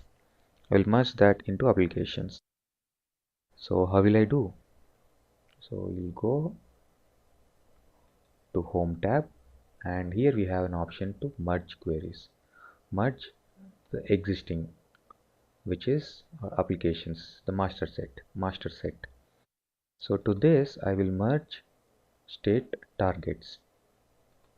On what? On state code here with the state code here. Remember the state code we extracted from this institution? Yeah, we are using that now. So we are joining these two, and the join that we selected will be left outer. So it will ensure that we will not miss any data from the master data set. So if there are no targets for any state code, then for those states it will show blank, but it will not ignore those states in our main data set, which is very safe. Okay, because we don't want to lose any data from the applications. If that's not the choice, you want only those states where there were targets, then go for inner join, only matching rows. Okay, fine. So safe option, left outer, select that. So that is added. Now you have to select the field that you want. So what I want in this, I want just the value, not the entire table, just the value. Value is the target. I'll rename that column. Okay, so we have a state-wise target appended here. We don't see all the data here, it's just a little preview, but yeah, believe me, that merge is appropriately calculated, applied. Okay, so yeah, so now we finished that. We have more options, like we can uh, choose certain columns that we want, and we can ignore columns that we don't want. We can like remove the columns that just we did in state targets. Keep rows, so we want to remove certain rows from top. So this is data cleaning. This is actual data cleaning. Yeah, data in some terminologies is called data massaging. So yeah, we can sort a column and then group by, and then we do all this stuff. Yeah, let's go. And so in transformation also we have a lot of transformation features, like replacing values. We want to replace certain value, we can do that. Pivot, unpivot, yeah, split columns, text operations. Then we have numeric operations. If there are any date, then we can extract time, day, date, week, all that. Yeah, date intelligence, we have that. We'll add column now. We'll explore this tab. We'll add a conditional column to this application table.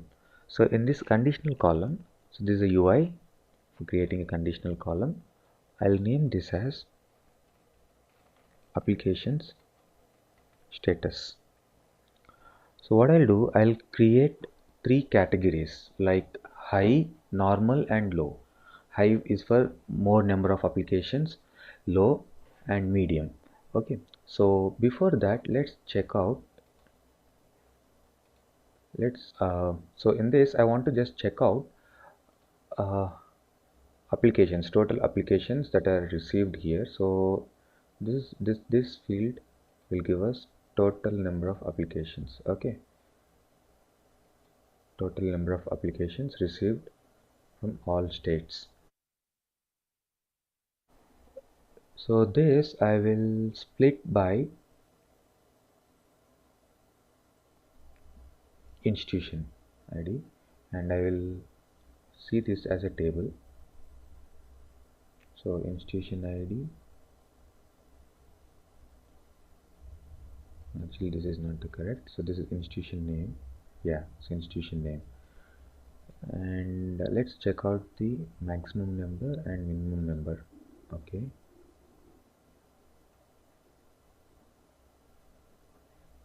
put this as a bar,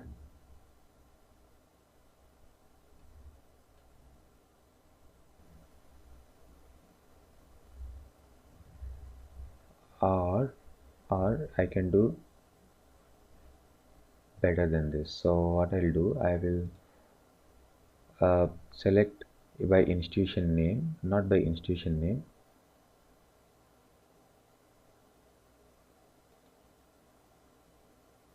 Minimum value,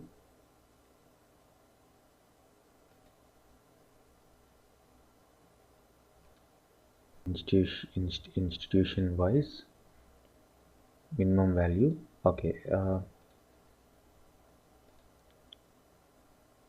let's just take the count of applications received in each institution and put a reference line. For average. I don't think we have an average line here. Okay, let's go for the line and then we put a average line. Add by count of applications. Okay, so we see this is the average line. Let's show data label for that average line. So average number of applications received in each university across universities. Data label on. Okay.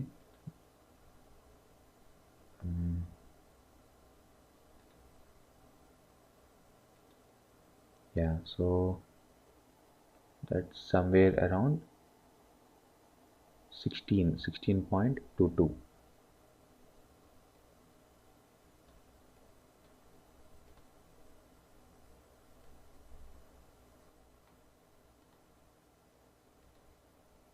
Yeah, so that's 16.22. So that's the average value.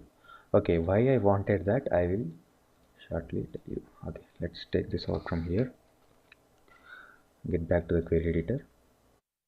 So now here I will create a new column, conditional column. So in conditional column,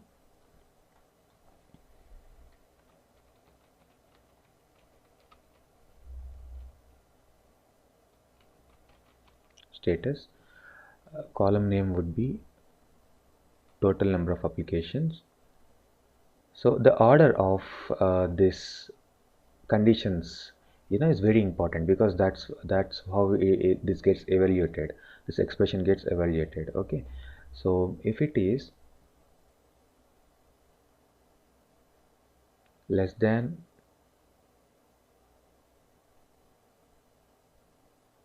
or equal to. Just a quick info, guys. Intellipaat provides Power BI online certification training in partnership with Microsoft, mentored by industry experts. The course link is given in the description below. Let's hear what our customer says about the course. Who are job seekers or who are freshers. So if they complete these 3 to 4 projects of this Intellipaat only, so they will definitely get a job. And who are into business only, so it will be really helpful to make the projects. So this is the beauty of the projects of the Intellipaat. Now, let's continue with the session. We have total all races less than. If it is less than, say we just check this 20, right, is the average. So I'll go and I'll put it as, if it is less than 20, slightly above than average. Yeah, we will, it shouldn't be slightly above average. If it is less than 15, low. Output should be low. I can actually type a text, or I can select a column. If I want to show any column, yeah, instead of a number I can show that, or I can simply type a value. Next rule, total applications. If it is less than 15, so if so how this gets evaluated, so we don't need to check between a range like 15 to 30 like that. So if a value is, when this calculation happens at a row level, if value is less than 15, then it will show as low. If not, then it will pass to the next statement. So in this next statement I will check if it is less than 50. If it is less than 50, yeah, so this is normal. Number of applications received is normal. Add another rule. If it is if it is not 50, if it is say greater than or equal to 50, after reaching here, if it is not below 15, it is not below 50, or I can say no, I can put any upper limit here. I don't want to write again less than. I'll just say if it is 50 or more than 50, high. So yeah, that's why this order of evaluation is very important. You can actually move this order up or down, or you can take out a condition. Yeah, so options are there. This is a default option. If nothing is passed, so you want to have on default values, yeah, we can put that here. Okay, so you see that new column has been added here. Okay, so you can actually check syntax for this. When anything we do in Power Query, what happens actually, a Power M script gets generated. So these are a script. So we added this additional column, right? This can also be added like this using the function each if. Each if is a function. So each if, then else if. So it has similar syntax to other programming languages. Then last is else null. If nothing is specified in otherwise condition, right? So that's why null. So this is a M syntax. So we just added, so here it will show the last operation. We just added the conditional column here. Okay, we have other columns, like most of the times we may want to have one unique identifier for each row. If there are any duplicates, we want to generate a unique identifier. So that is nothing but an index column. Index, you can start it from 0 or we can start it from 0 or 1 or any value that we want, and a unique key will be generated for each row. Sometimes it will be very handy. Yeah, and if you want to write a more composite column, custom column, then we can go and write it in M. Using M we can create more complex column, like a date functions. We want to extract days and then add it to another field, compose a new date out of it. Any expression we can write here and compose custom columns. So these are the transformations that we did. Let's check out. Did we? Yeah. So yeah, most of the transformations we covered. Summary tables. Yeah, let's do the summary tables. So now I have this data, so I want to create a summary table. Like I want to store. Just a quick info, guys. Test your knowledge of Power BI by answering this question. What area do you go to change and reshape the data in Power BI? A. Data transformation. B. Data editing. C. Question editor. D. Data modeling. Comment your answer in the comment section below. Subscribe to Intellipaat to know the right answer. Now, let's continue with the session. Applications received, actual application received by institution name. Yeah, by institution name, the number of applications received. So I can do that group by. So if I do group by, this existing table will get modified. Yeah, this existing table gets modified. But that's not what I want to do. So what I have to do, see, let's first do that here once. Okay, group by. So I can do group by institution ID. No, by I want to do by institution name. Institution name, what I want to do, I want to do count of rows. Yeah, this is what exactly I want to see. How many applications received per institution. Okay. No need to select any column here because we are counting rows. So what happens, this existing table gets transformed and a new aggregation table will be placed. See, this entire thing has been replaced. So these are the universities and those are the number of applications received. So there is a new table that got created, but actually this is the existing table got transformed like this. Maybe this is not how I want to do. So what I will do, I will create a duplicate copy of this table.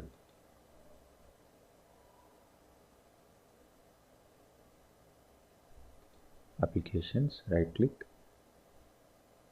We have some options here as well. Right click on the table, you get some options. Say duplicate. So this application table gets duplicated. Now this, give a name, applications aggregation. It's still loading. Okay, here it is. I got it.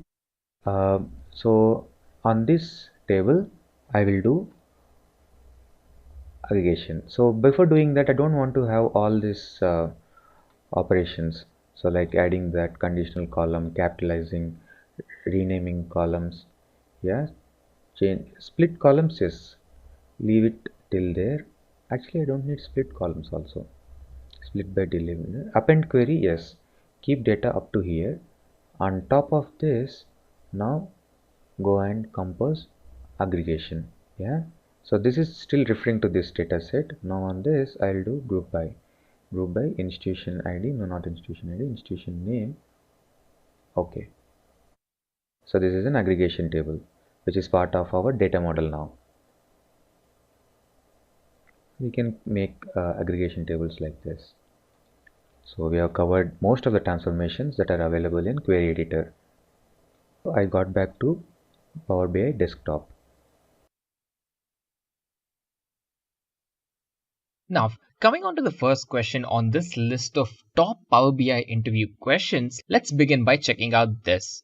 What exactly is self-service BI? Well, self-service BI or self-service business intelligence, right? It is called as SSBI. So you can be asked a question saying what is SSBI as well, and the answer is the same. So it's an approach that we take to perform data analytics, to report the result of these analytics, and to of course complement it with good data visualization that at the end of the day will make sure that a user, a client, or anyone has the ability to actually perform all of these above mentioned tasks and understand it, drive business insights out of it, create dashboards without having to put much effort. One of the most important things that you're supposed to mention whenever you're asked about the SSBI is that the person who's working with this, right, the person who's trying to provide the BI solution, he or she really does not need any sort of technical proficiency or let's say a large amount of expertise when it comes to working with reporting, because at the end of the day you'll be making use of a lot of filters that are already available, data manipulation options that are actually put into place to help the user, and you can work with it, you can customize it, and you can have a solution to your business intelligence problem without having to put much effort. That at the end of the day is what makes SSBI special. Now, just a quick info, guys. Test your knowledge of Power BI by answering this question. What area do you go to change and reshape the data in Power BI? A. Data transformation. B. Data editing. C. Question editor. D. Data modeling. Comment your answer in the comment section below. Subscribe to Intellipaat to know the right answer. Now, let's continue with the session. With this, we can move to question number 2 that states what is the difference between managed enterprise BI and self-service BI? Whenever we talk about the managed enterprise BI, right, the data flow there is a little unordered. So there is no structured way that the data flows. But in the case of self-service BI, the data is via an ordered flow. And with this unordered data and ordered data flow of the difference that we have in between managed enterprise and self-service BI, it affects a lot in the second point as well. That is efficiency. So when we're talking about efficiency, right, since we're ingesting unordered data, since we're bringing unordered data into the pipeline, it means that it's going to take a lot of time, it's going to take a lot of effort, and it's going to take a lot of pre-processing as well in the case of managed enterprise. But in the case of self-service BI, since the data itself is coming in a structured way, in an ordered way, the process can go on in such a way that the process methodologies and the models can actually start working on the data rather than having to spending a lot of time worrying on how the data is coming, what order is it coming in, and working with it as well. So coming on to programming skills, when you talk about managed enterprise, right, here is where you will require training, proficiency, and working knowledge of how the BI tool works. Because at the end of the day, here you'll be making use of complex programming skills, and this comes by practice. You can be taught a lot of things, but at the end of the day, practical experience and hands-on experience in the production environment matters a lot for managed enterprise BIs. But when you contrast it to the self-service BI, here is where the code is really simple. At the end of the day, you will not require much of code at all. A beginner, a person who is uninitiated in the field of BI can actually get started and work on providing a decent enough solution, business intelligence solution, of course, without having to put much effort into it. So it's small code that has a large effect on the program or the outcome or the goal in discussion as well. So this is the simple differences that lie in between a managed enterprise business intelligence tool and a self-service business intelligence tool. So question number 3, it states, why are you interested in Power BI? What makes you think that Power BI would be a great career option? There is a very good chance your interview can start with this question itself. So to go on to approach this question, understand it first. The first part of it says, why are you interested in Power BI? Here you can approach it in two ways. One, you can tell your inclinations of why you like Power BI or how you've solved a problem before and how you're planning to solve a problem using that as well. But there's another approach that you can take is tell why Power BI is something that you have to prefer. Because if the interviewer is expecting an answer saying why Power BI, why not other BI tools, then you can go on to talk about the advantages of BI. For example, talk about the advantages of Power BI. For example, Power BI makes use of a cloud-based data reporting tool. It's an amazingly easy to use visualization tool backed by Microsoft. It provides everything that's needed to perform data handling and data reporting as well. And it's just not that. After the report generation has been done, dashboards have been created. You can share it across the globe easily, be it in your workspace, be it to someone else, be it online, whatever it is. So this one particular aspect of easily being able to finish your task and share it, of course, is what makes Power BI very, very efficient and very popular among all the business users out there. Because let's face it, at the end of the day, less work, better efficiency is something that all the businesses would definitely like to enforce, and this does just that. So with this, it's a win-win-win, right? So that's one of the reasons of why you should be thinking towards answering it this way. Second part of the question says, what makes you think that Power BI would be a great career option? Well, business intelligence is in demand everywhere right now, right? There are hundreds of thousands of businesses across the globe where everyone wants an analyst, everyone wants a solution to the problem that they have. A BI analyst will fit in 99.9% of the business companies out there. Now, in that case, considering that it is a trending career, it is among the top 10 roles to have in the next decade. And of course, this decade as well, it makes it a no-brainer that you guys would love to jump on the trend, make full use out of it, and provide effective solutions to the problems we have in the world of business today. So, moving on to the fourth question, it states, mention the important features of Power BI. Well, as you might already know it now that you're on the video here, Power BI has many features, right? So you can probably talk 20 minutes just about the features of Power BI, but then do read the room. Understand what the interviewer is expecting. Is he or she expecting a concise and a small answer, or is he or she expecting you to elaborate on it? Or whatever the case, at least make sure you mention 4 of the important features. See, for example, Power BI is used to transform data into beautiful looking visualization and aesthetic presentation and helps you share it very easily. First point. The second point is that you can have the ability to bring in data from multiple sources, in fact, perform a quick analysis even before you work on it, have an all-in-one view of it as well. Coming on to point number 3. Point number 3 talks about how you can scale your data, how you can scale your solutions right from the startups all the way till the established organizations out there, be it governance, be it security, be it military, whatever it is. The span of Power BI is as good as the implementation itself. So at the end of the day, when you're thinking about it, you can span it anywhere you want. And then fourth point, once an output is basically generated, what happens in the case of Power BI is that users have the capability to actually scale these and show it in multiple devices at the same time if it supports the Power BI application as well. If you want to show the output on your phone, yes, possible. Laptop, yes. Have it on the cloud, yes. Put it on a website, yes. So there's many things that you can do with Power BI if there is support to do it as well. And the support for Power BI from Microsoft is of course really good. So these are some of the very important points, right? But then when you have to try to showcase it, you know a little bit more about Power BI. You can talk about the NLP capabilities of Power BI. You can talk about Power BI Q&A, which of course we'll discuss in the next couple of questions, on how, of course, user can make use of queries on reporting by not really having to use complex programming languages or let's say complex querying techniques to work with the database as well. So there's many things. But as I mentioned, make sure to talk about the top 4 or 5 features of Power BI. Now with this, moving on to the fifth question, it states, is Power BI free to use? The answer is yes. Users can actually make use of Power BI for free in case if you have had practical experience using it. Well, but the best of the best features of Power BI can be availed with the Pro subscription that costs a little bit of money. Of course, this can be purchased from the Microsoft Store or through the application itself. It's a subscription-based application where you can actually go on to use enhanced features of already existing feature set that's provided with the free account. So if the basic features and functionalities work good enough for you to solve your problem, then perfect. If not, if there is a requirement for let's say more ease of use, or let's say there is a requirement for more powerful filters or whatever it is, then considering a Pro account or a Pro subscription definitely adds a lot of value.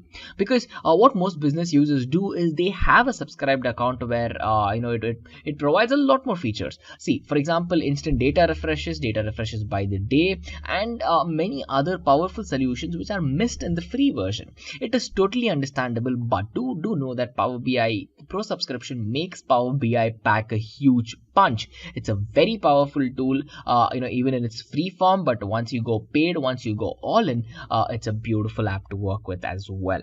So make sure to answer it this way. Coming on to question number 6, it states, what are the versions of Power BI? See, Power BI versions, you really don't have to talk about the version number and all of that when you ask this question, but talk about how Power BI is basically divided, right? See, it's a tool that brings a lot of flexibility when you talk about data reporting, handling, and working with it and whatnot. So, to complement all of these, to leverage the power of Power BI and make the full use out of it, it is divided into multiple versions. We have the Power BI Desktop, which is basically used as an on-premise software for Windows 10 or any other Windows for that matter. And then we have the Power BI services, which are used for publishing and pushing the reports to the cloud directly. And then we have the mobile Power BI, where we try to cater solutions via the mobile operating systems as well, be it iOS, be it Android, and more. So these are the 3 important versions that you should mention when you ask this question. It's Power BI Desktop, Power BI Service, and of course Power BI Mobile or Mobile Power BI. Now, with this, we can move on to the 7th question that states, what is Power BI Desktop? This can be a follow-up to the last question as well. So, Power BI Desktop is actually a Windows-based application that is used for personal computers. It is used for laptops. It is used for microcomputers. That is basically used, to design dashboards, to generate reports, and to publish them to the cloud at the end of the day. And finding the most native way to do it in the Windows operating system is what Power BI helps us to do. So by making use of Power BI on PCs, right, a full-fledged environment is actually not even required to work with. If you have a basic machine that has the capability to run Power BI, then it's more than sufficient that you start working with it. For example, for some features, right, you will not even require being connected to the internet as well. So if you have to work offline, then of course you can do it. But then if you have to publish it to the cloud or share it with colleagues, then of course there is the requirement for internet, but I'm sure you already know that. Now, when you're thinking about how easy it is to get started with Power BI Desktop, well, you can jump right in, check out some samples out there as well, and begin working to learn, or let's say explore around Power BI without having any prior experience using the tool as well. So that's one of the big advantages of making use of Power BI Desktop. You can get right in, get your hands messy, and see what you can come up with as well. Now, moving on to the 8th question, it states, what are the major components of Power BI? Power BI has 5 very important components that you have to talk about. One is the Power Pivot, where we talk about how we can fetch the data, clean the data, and load it onto what we call as Power Query. Power Query is used in between the user interaction between the data that is present and how we interact with it based on a lot of features, programming sets, and for example, operations such as loading the data, pulling the data, cleaning the data, and a lot more. And of course, Power QA is basically to interact with the reports that we generate from the data, and this is done by using simple language as well. And then we have the Power View. The Power View is basically used to create a lot of charts, graphs, maps, and many other types of visuals that we can use to aesthetically present the data in the form of a good dashboard or great report as well. And lastly, we have PowerMap. PowerMap will make sure that we can have the processing power of global icons on the screen, where we're trying to depict or show the processing of accurate geographical locations that are present in the data sets. For example, sales figures in a particular country, support operations in another part of the world. A lot more that you can do with PowerMap. So when you ask this question, make sure to mention the 5 different components of Power BI. That's PowerMap, Power Q&A, Power Query, Power View, and of course Power Pivot. So with this, we can check out the 9th question that states, what is the purpose of the Get Data icon in Power BI? This is a very commonly asked question, but then it has a very simple solution. The Get Data icon, as the name suggests, is actually used to ingest all the data into your Power BI dashboard or your working environment. You can have Excel files, you can have XML files, be it JSON, PDF, SharePoint, CSV files, a lot of other files that you can directly ingest into your program, or in fact into your working environment with just 1 or 2 clicks. That is how simple it is, and we use that icon for this purposes, right? So in case if you have databases such as SQL Server Analytics Services, you have Oracle, IBM, MySQL, Access, Microsoft Access, of course, and lot more that you can start pulling in and check out what data sets are supported by Power BI, how you can pull it in, and how you can make full use out of it with 1 or 2 clicks as well. That's the specialty of this particular button. Now, if you're wondering about pulling data from the cloud directly, the answer is yes. You can directly hook up your Power BI into Microsoft Azure network and multiple other cloud platforms as well. And through this button, through this icon, you will find all the options and all the things that are required to pull all the data and bring it into your working environment easily. That's the advantage of Power BI. Now, moving on to the 10th question, it states, how can we filter the data we ingested in Power BI? Well, data filtering is something that Power BI is definitely known for. It's popular for.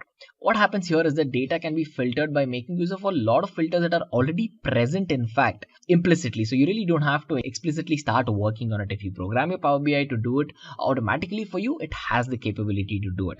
But then when we talk about the filters, right, there are 3 important types of filters in Power BI that we have. One we call as the drill through filters. Second, we have the page level filters. And third, we have the report level filters. When we talk about the drill through filters, what we're trying to do here is that, especially in Power BI desktop, users can go on to create a page where their report is present, but then there are many things on a report that can get confusing, right? But with the drill through filter, as the name suggests, we're trying to drill through to the specific requirements that we have. Let's say we're talking about a manufacturing pipeline. Here you can go on to concentrate with suppliers, concentrate about customers, manufacturers, the graphs that are involved behind it, how these values are changing with respect to time, and a lot more. So to hone in on that particular requirement that we have to focus on, that is where drill through filters come into the picture. And then we have the page level filters. Page level filters where we try to filter out via each individual page, as the name suggests. Pretty simple.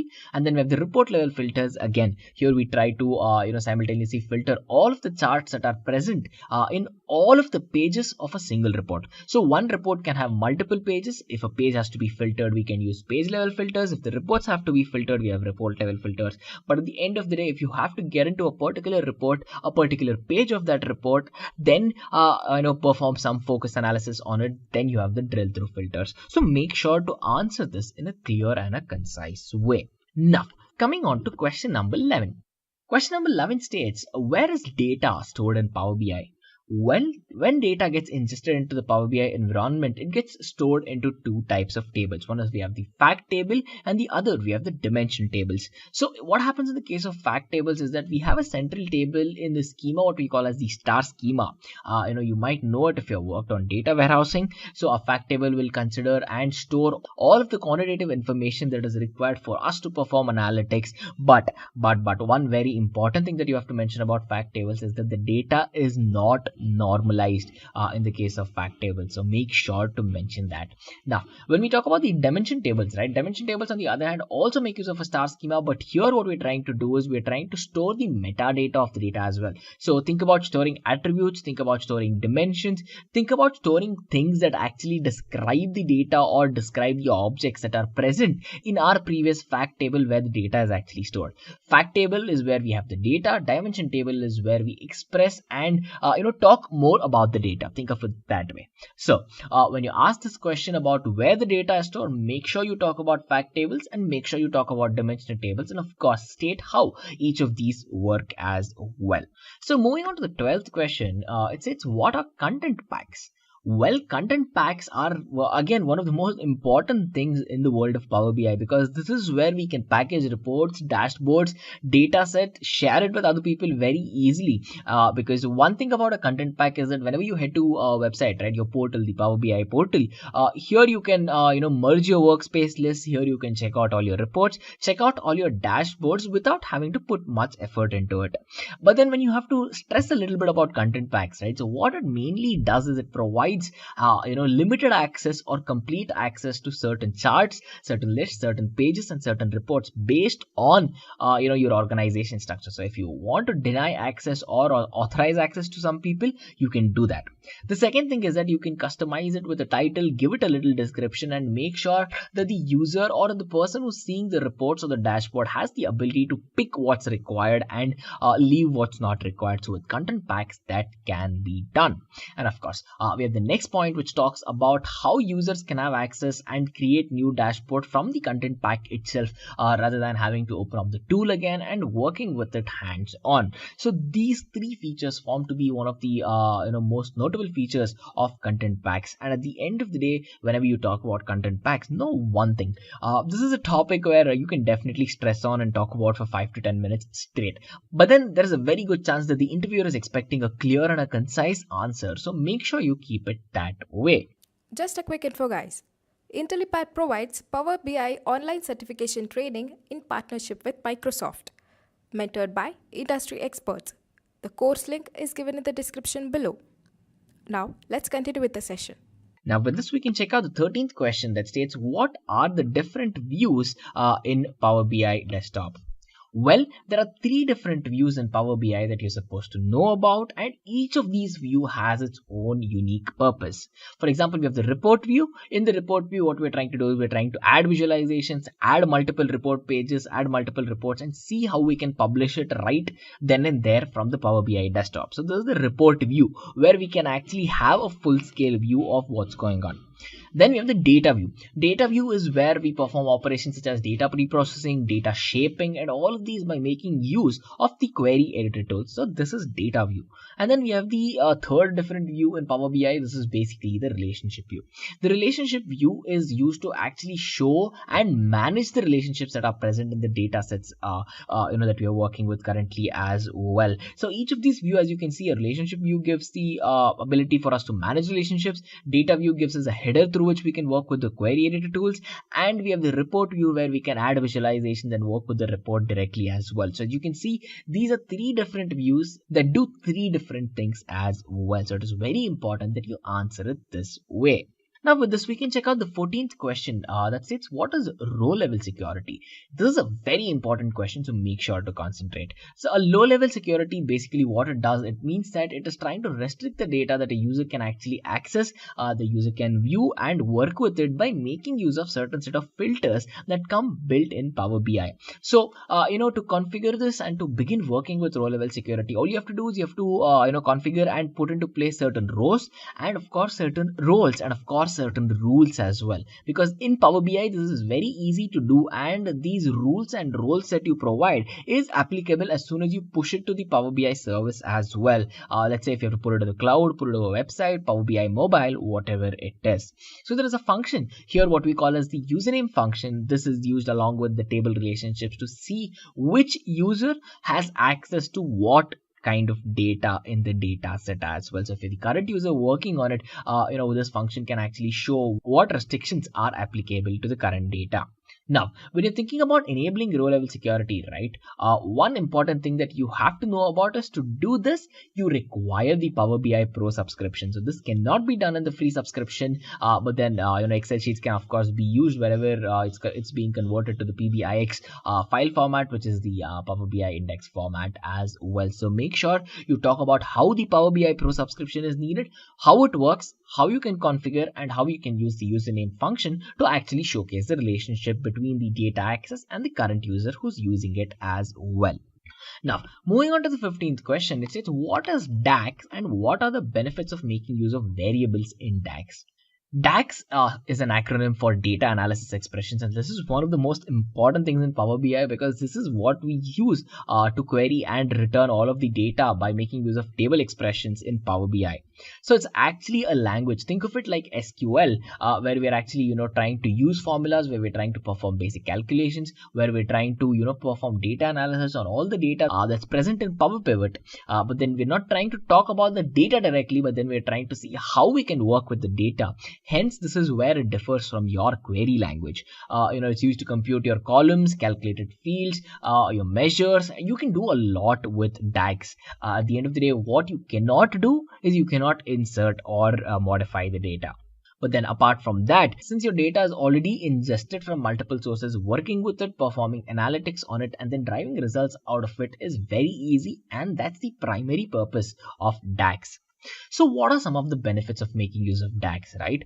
See, when you're using variables in DAX, what happens is that every variable that we use in DAX can be reusable. So here, you will really not have to write multiple queries to get a lot done. Small amount of queries can do a lot to your source database. And at the end of the day, variables are these entities that makes DAX expressions understandable by us. So keeping it high level, keeping it simple, ensuring reusability is set makes our job very easy when we work with DAX or data analysis expressions as well. So when you ask this question, make sure to provide the answer in a clean and a crisp way. Now, coming on to the 16th question. The 16th question states, what is bidirectional cross-filtering in Power BI? Well, BCF, as we call it in short, or bidirectional cross-filtering, is actually used to allow the data modelers to make sure that they can use filters the way they want to control the relationship between tables.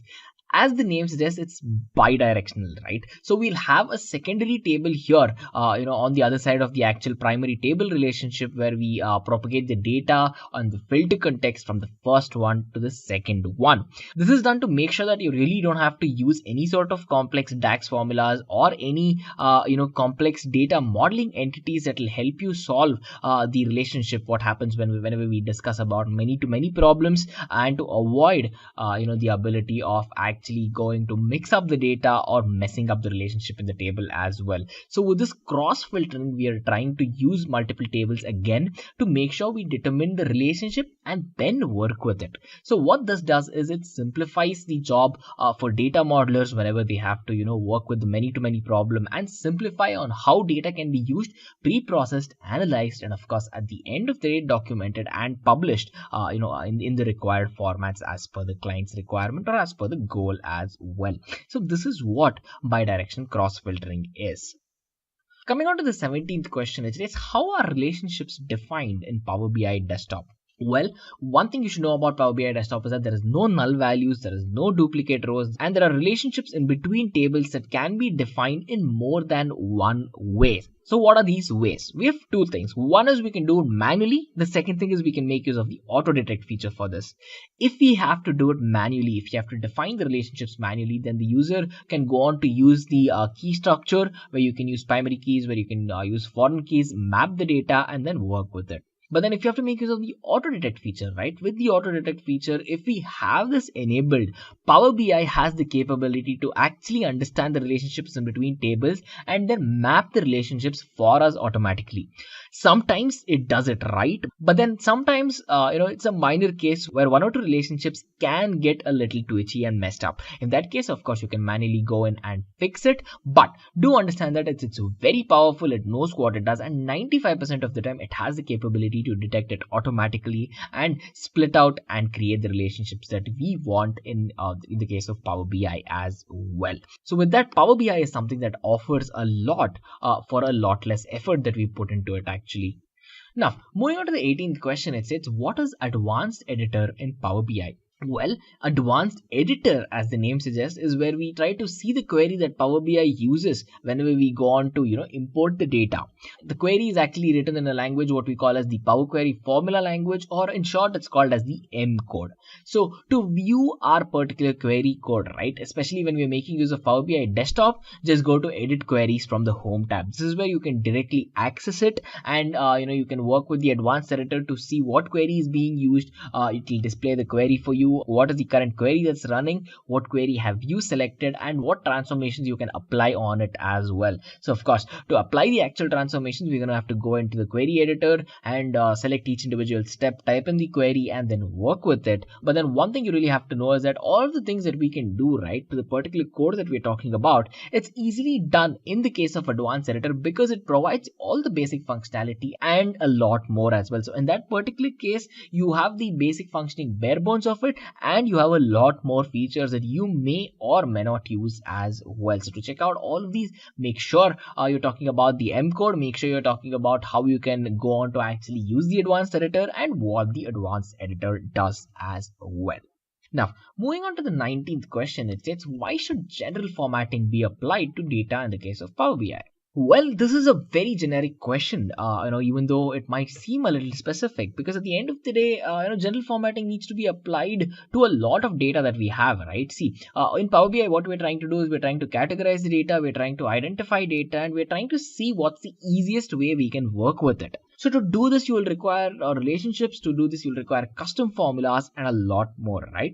Now to do all of this, let's say you have to create a new column to work with it. You can go on to add a custom column, type in the name of the column, type in the relationship, type in the formulas, and it is just 4 or 5 clicks away. So general formatting is basically done to make sure that your task can be reduced to a minimum at the end of the day. As that's exactly what Power BI aims to do. You having to do a lot less for the code, and the code in fact is going to do a lot more for you. So to have a new column name, have a new box for it, have a formula for it, to map a relationship, to see what it does, is probably 5 or 6 clicks away, and it's as simple as that.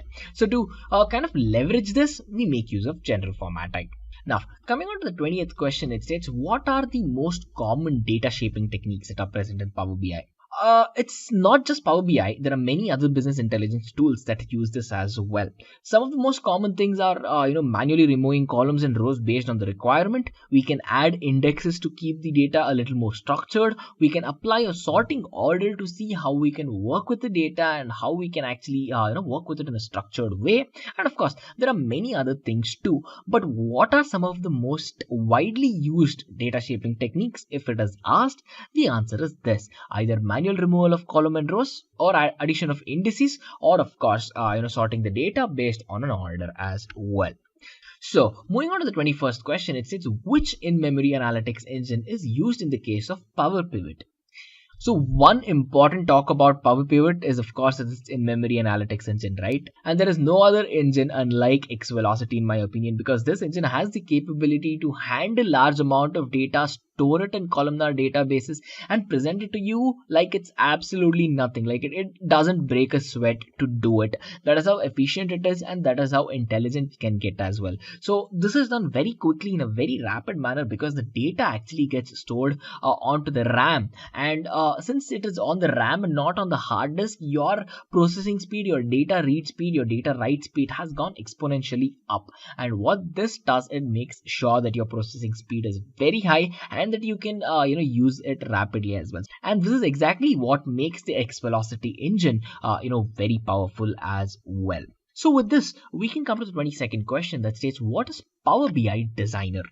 Power BI Designer is actually a new tool that's been put into Power BI where it provides the ability for the users to create a lot of good looking reports, intuitive dashboards without you having to put much effort again. So you can change the visual aspects of the data, the aesthetics of the data with probably 4 or 5 clicks as well, because this is done to make sure that you can spend a good amount of time with the actual process of the goal, with the actual process of making a decision based on the analytics that you just drove, rather than having to spend time creating all of these reports. So this easy manipulation of the aesthetic part of it is exactly what Power BI Designer does.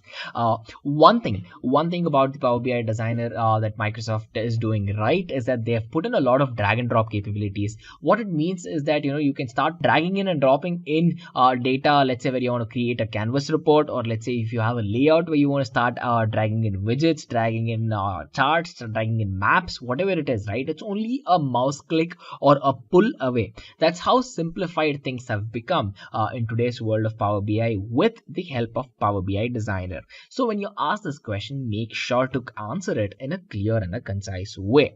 Coming on to question number 23, it states, is it possible to refresh Power BI reports after they get published to the cloud? The answer is a very simple and a straightforward yes, because gateways are put into place for us to do just this. After the reports have been pushed to the cloud, we can edit it and we can refresh it based on the changes in the data that has happened.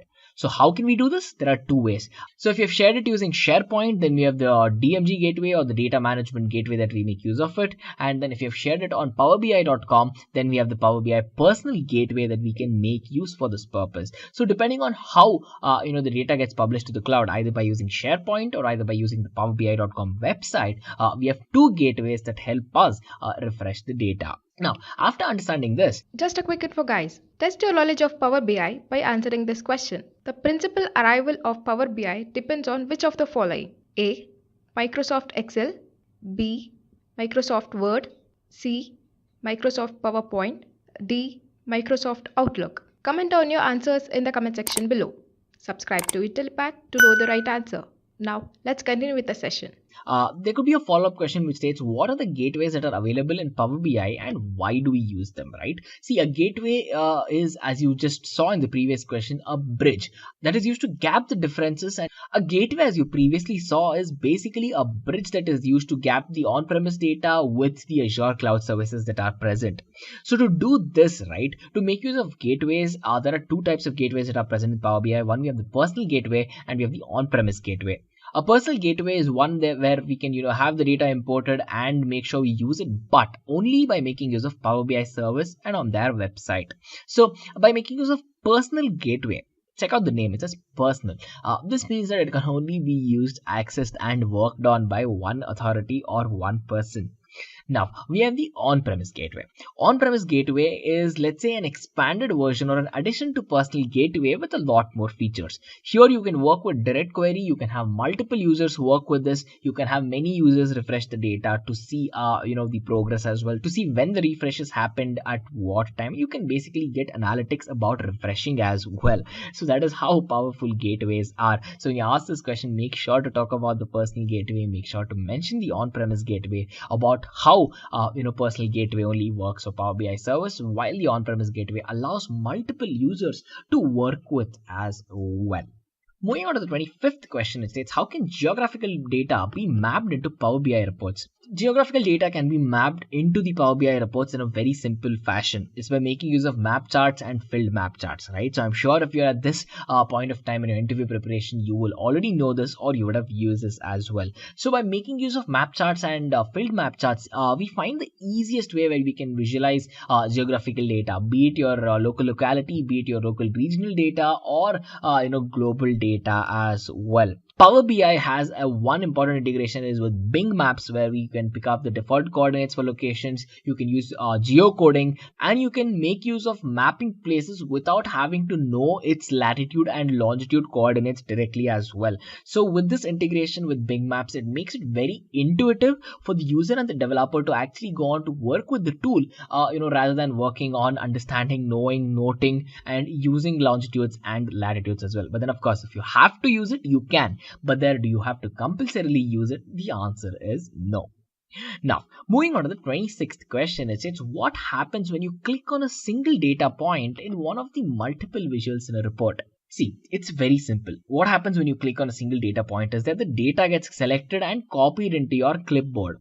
That's about it. But then it's a very tricky question, and sometimes people fumble upon answering this, but then do not do that. Now you know the answer to this, right? So when you go on to do that, all your data gets selected, the single data point, of course, it gets copied to the clipboard. And of course, whenever you have copied data, you can paste it anywhere that you need it and use it. And this is at the end of the day put into place to make sure that you can work with Power BI effectively, and you really don't have to spend much time with all of these native things as well. So when you click on a data point, it gets copied, use this in the clipboard to paste it wherever you require it and use it. As simple as that. Moving on to the 27th question, it states, what is Z order in Power BI?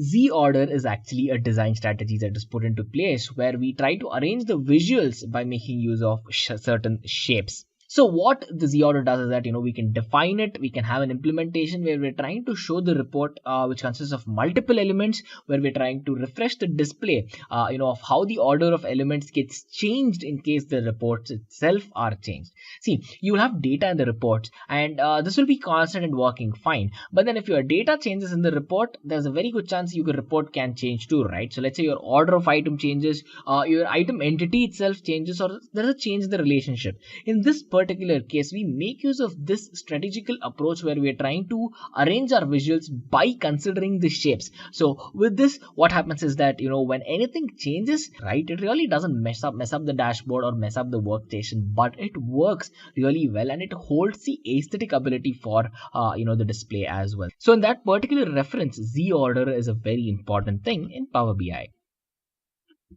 So coming on to the 28th question, it states, how do you stay up to date with the new and upcoming concepts in Power BI or in BI itself? See, whenever you're talking about this question, right, in a business intelligence interview, this is a very commonly asked question. The interviewer here, he or she, in fact, is trying to assess your interest of Power BI to see if you have the ability, the interest to actually, go on to explore new things that come into this world of BI and how best you can leverage it. Because today's software is tomorrow's obsolete when you think about it, right? Even in the case of Power BI, yes.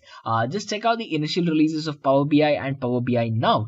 There's a day and night difference with the number of added features and how simplified Power BI is to use these days. So in that particular case, the interviewer tries to understand how you approach something new, how you understand it, how you learn it, and how you implement it as well. Because it's not just learning new things, right? In the world of business intelligence, there is a problem that requires a solution. It is as simple as that.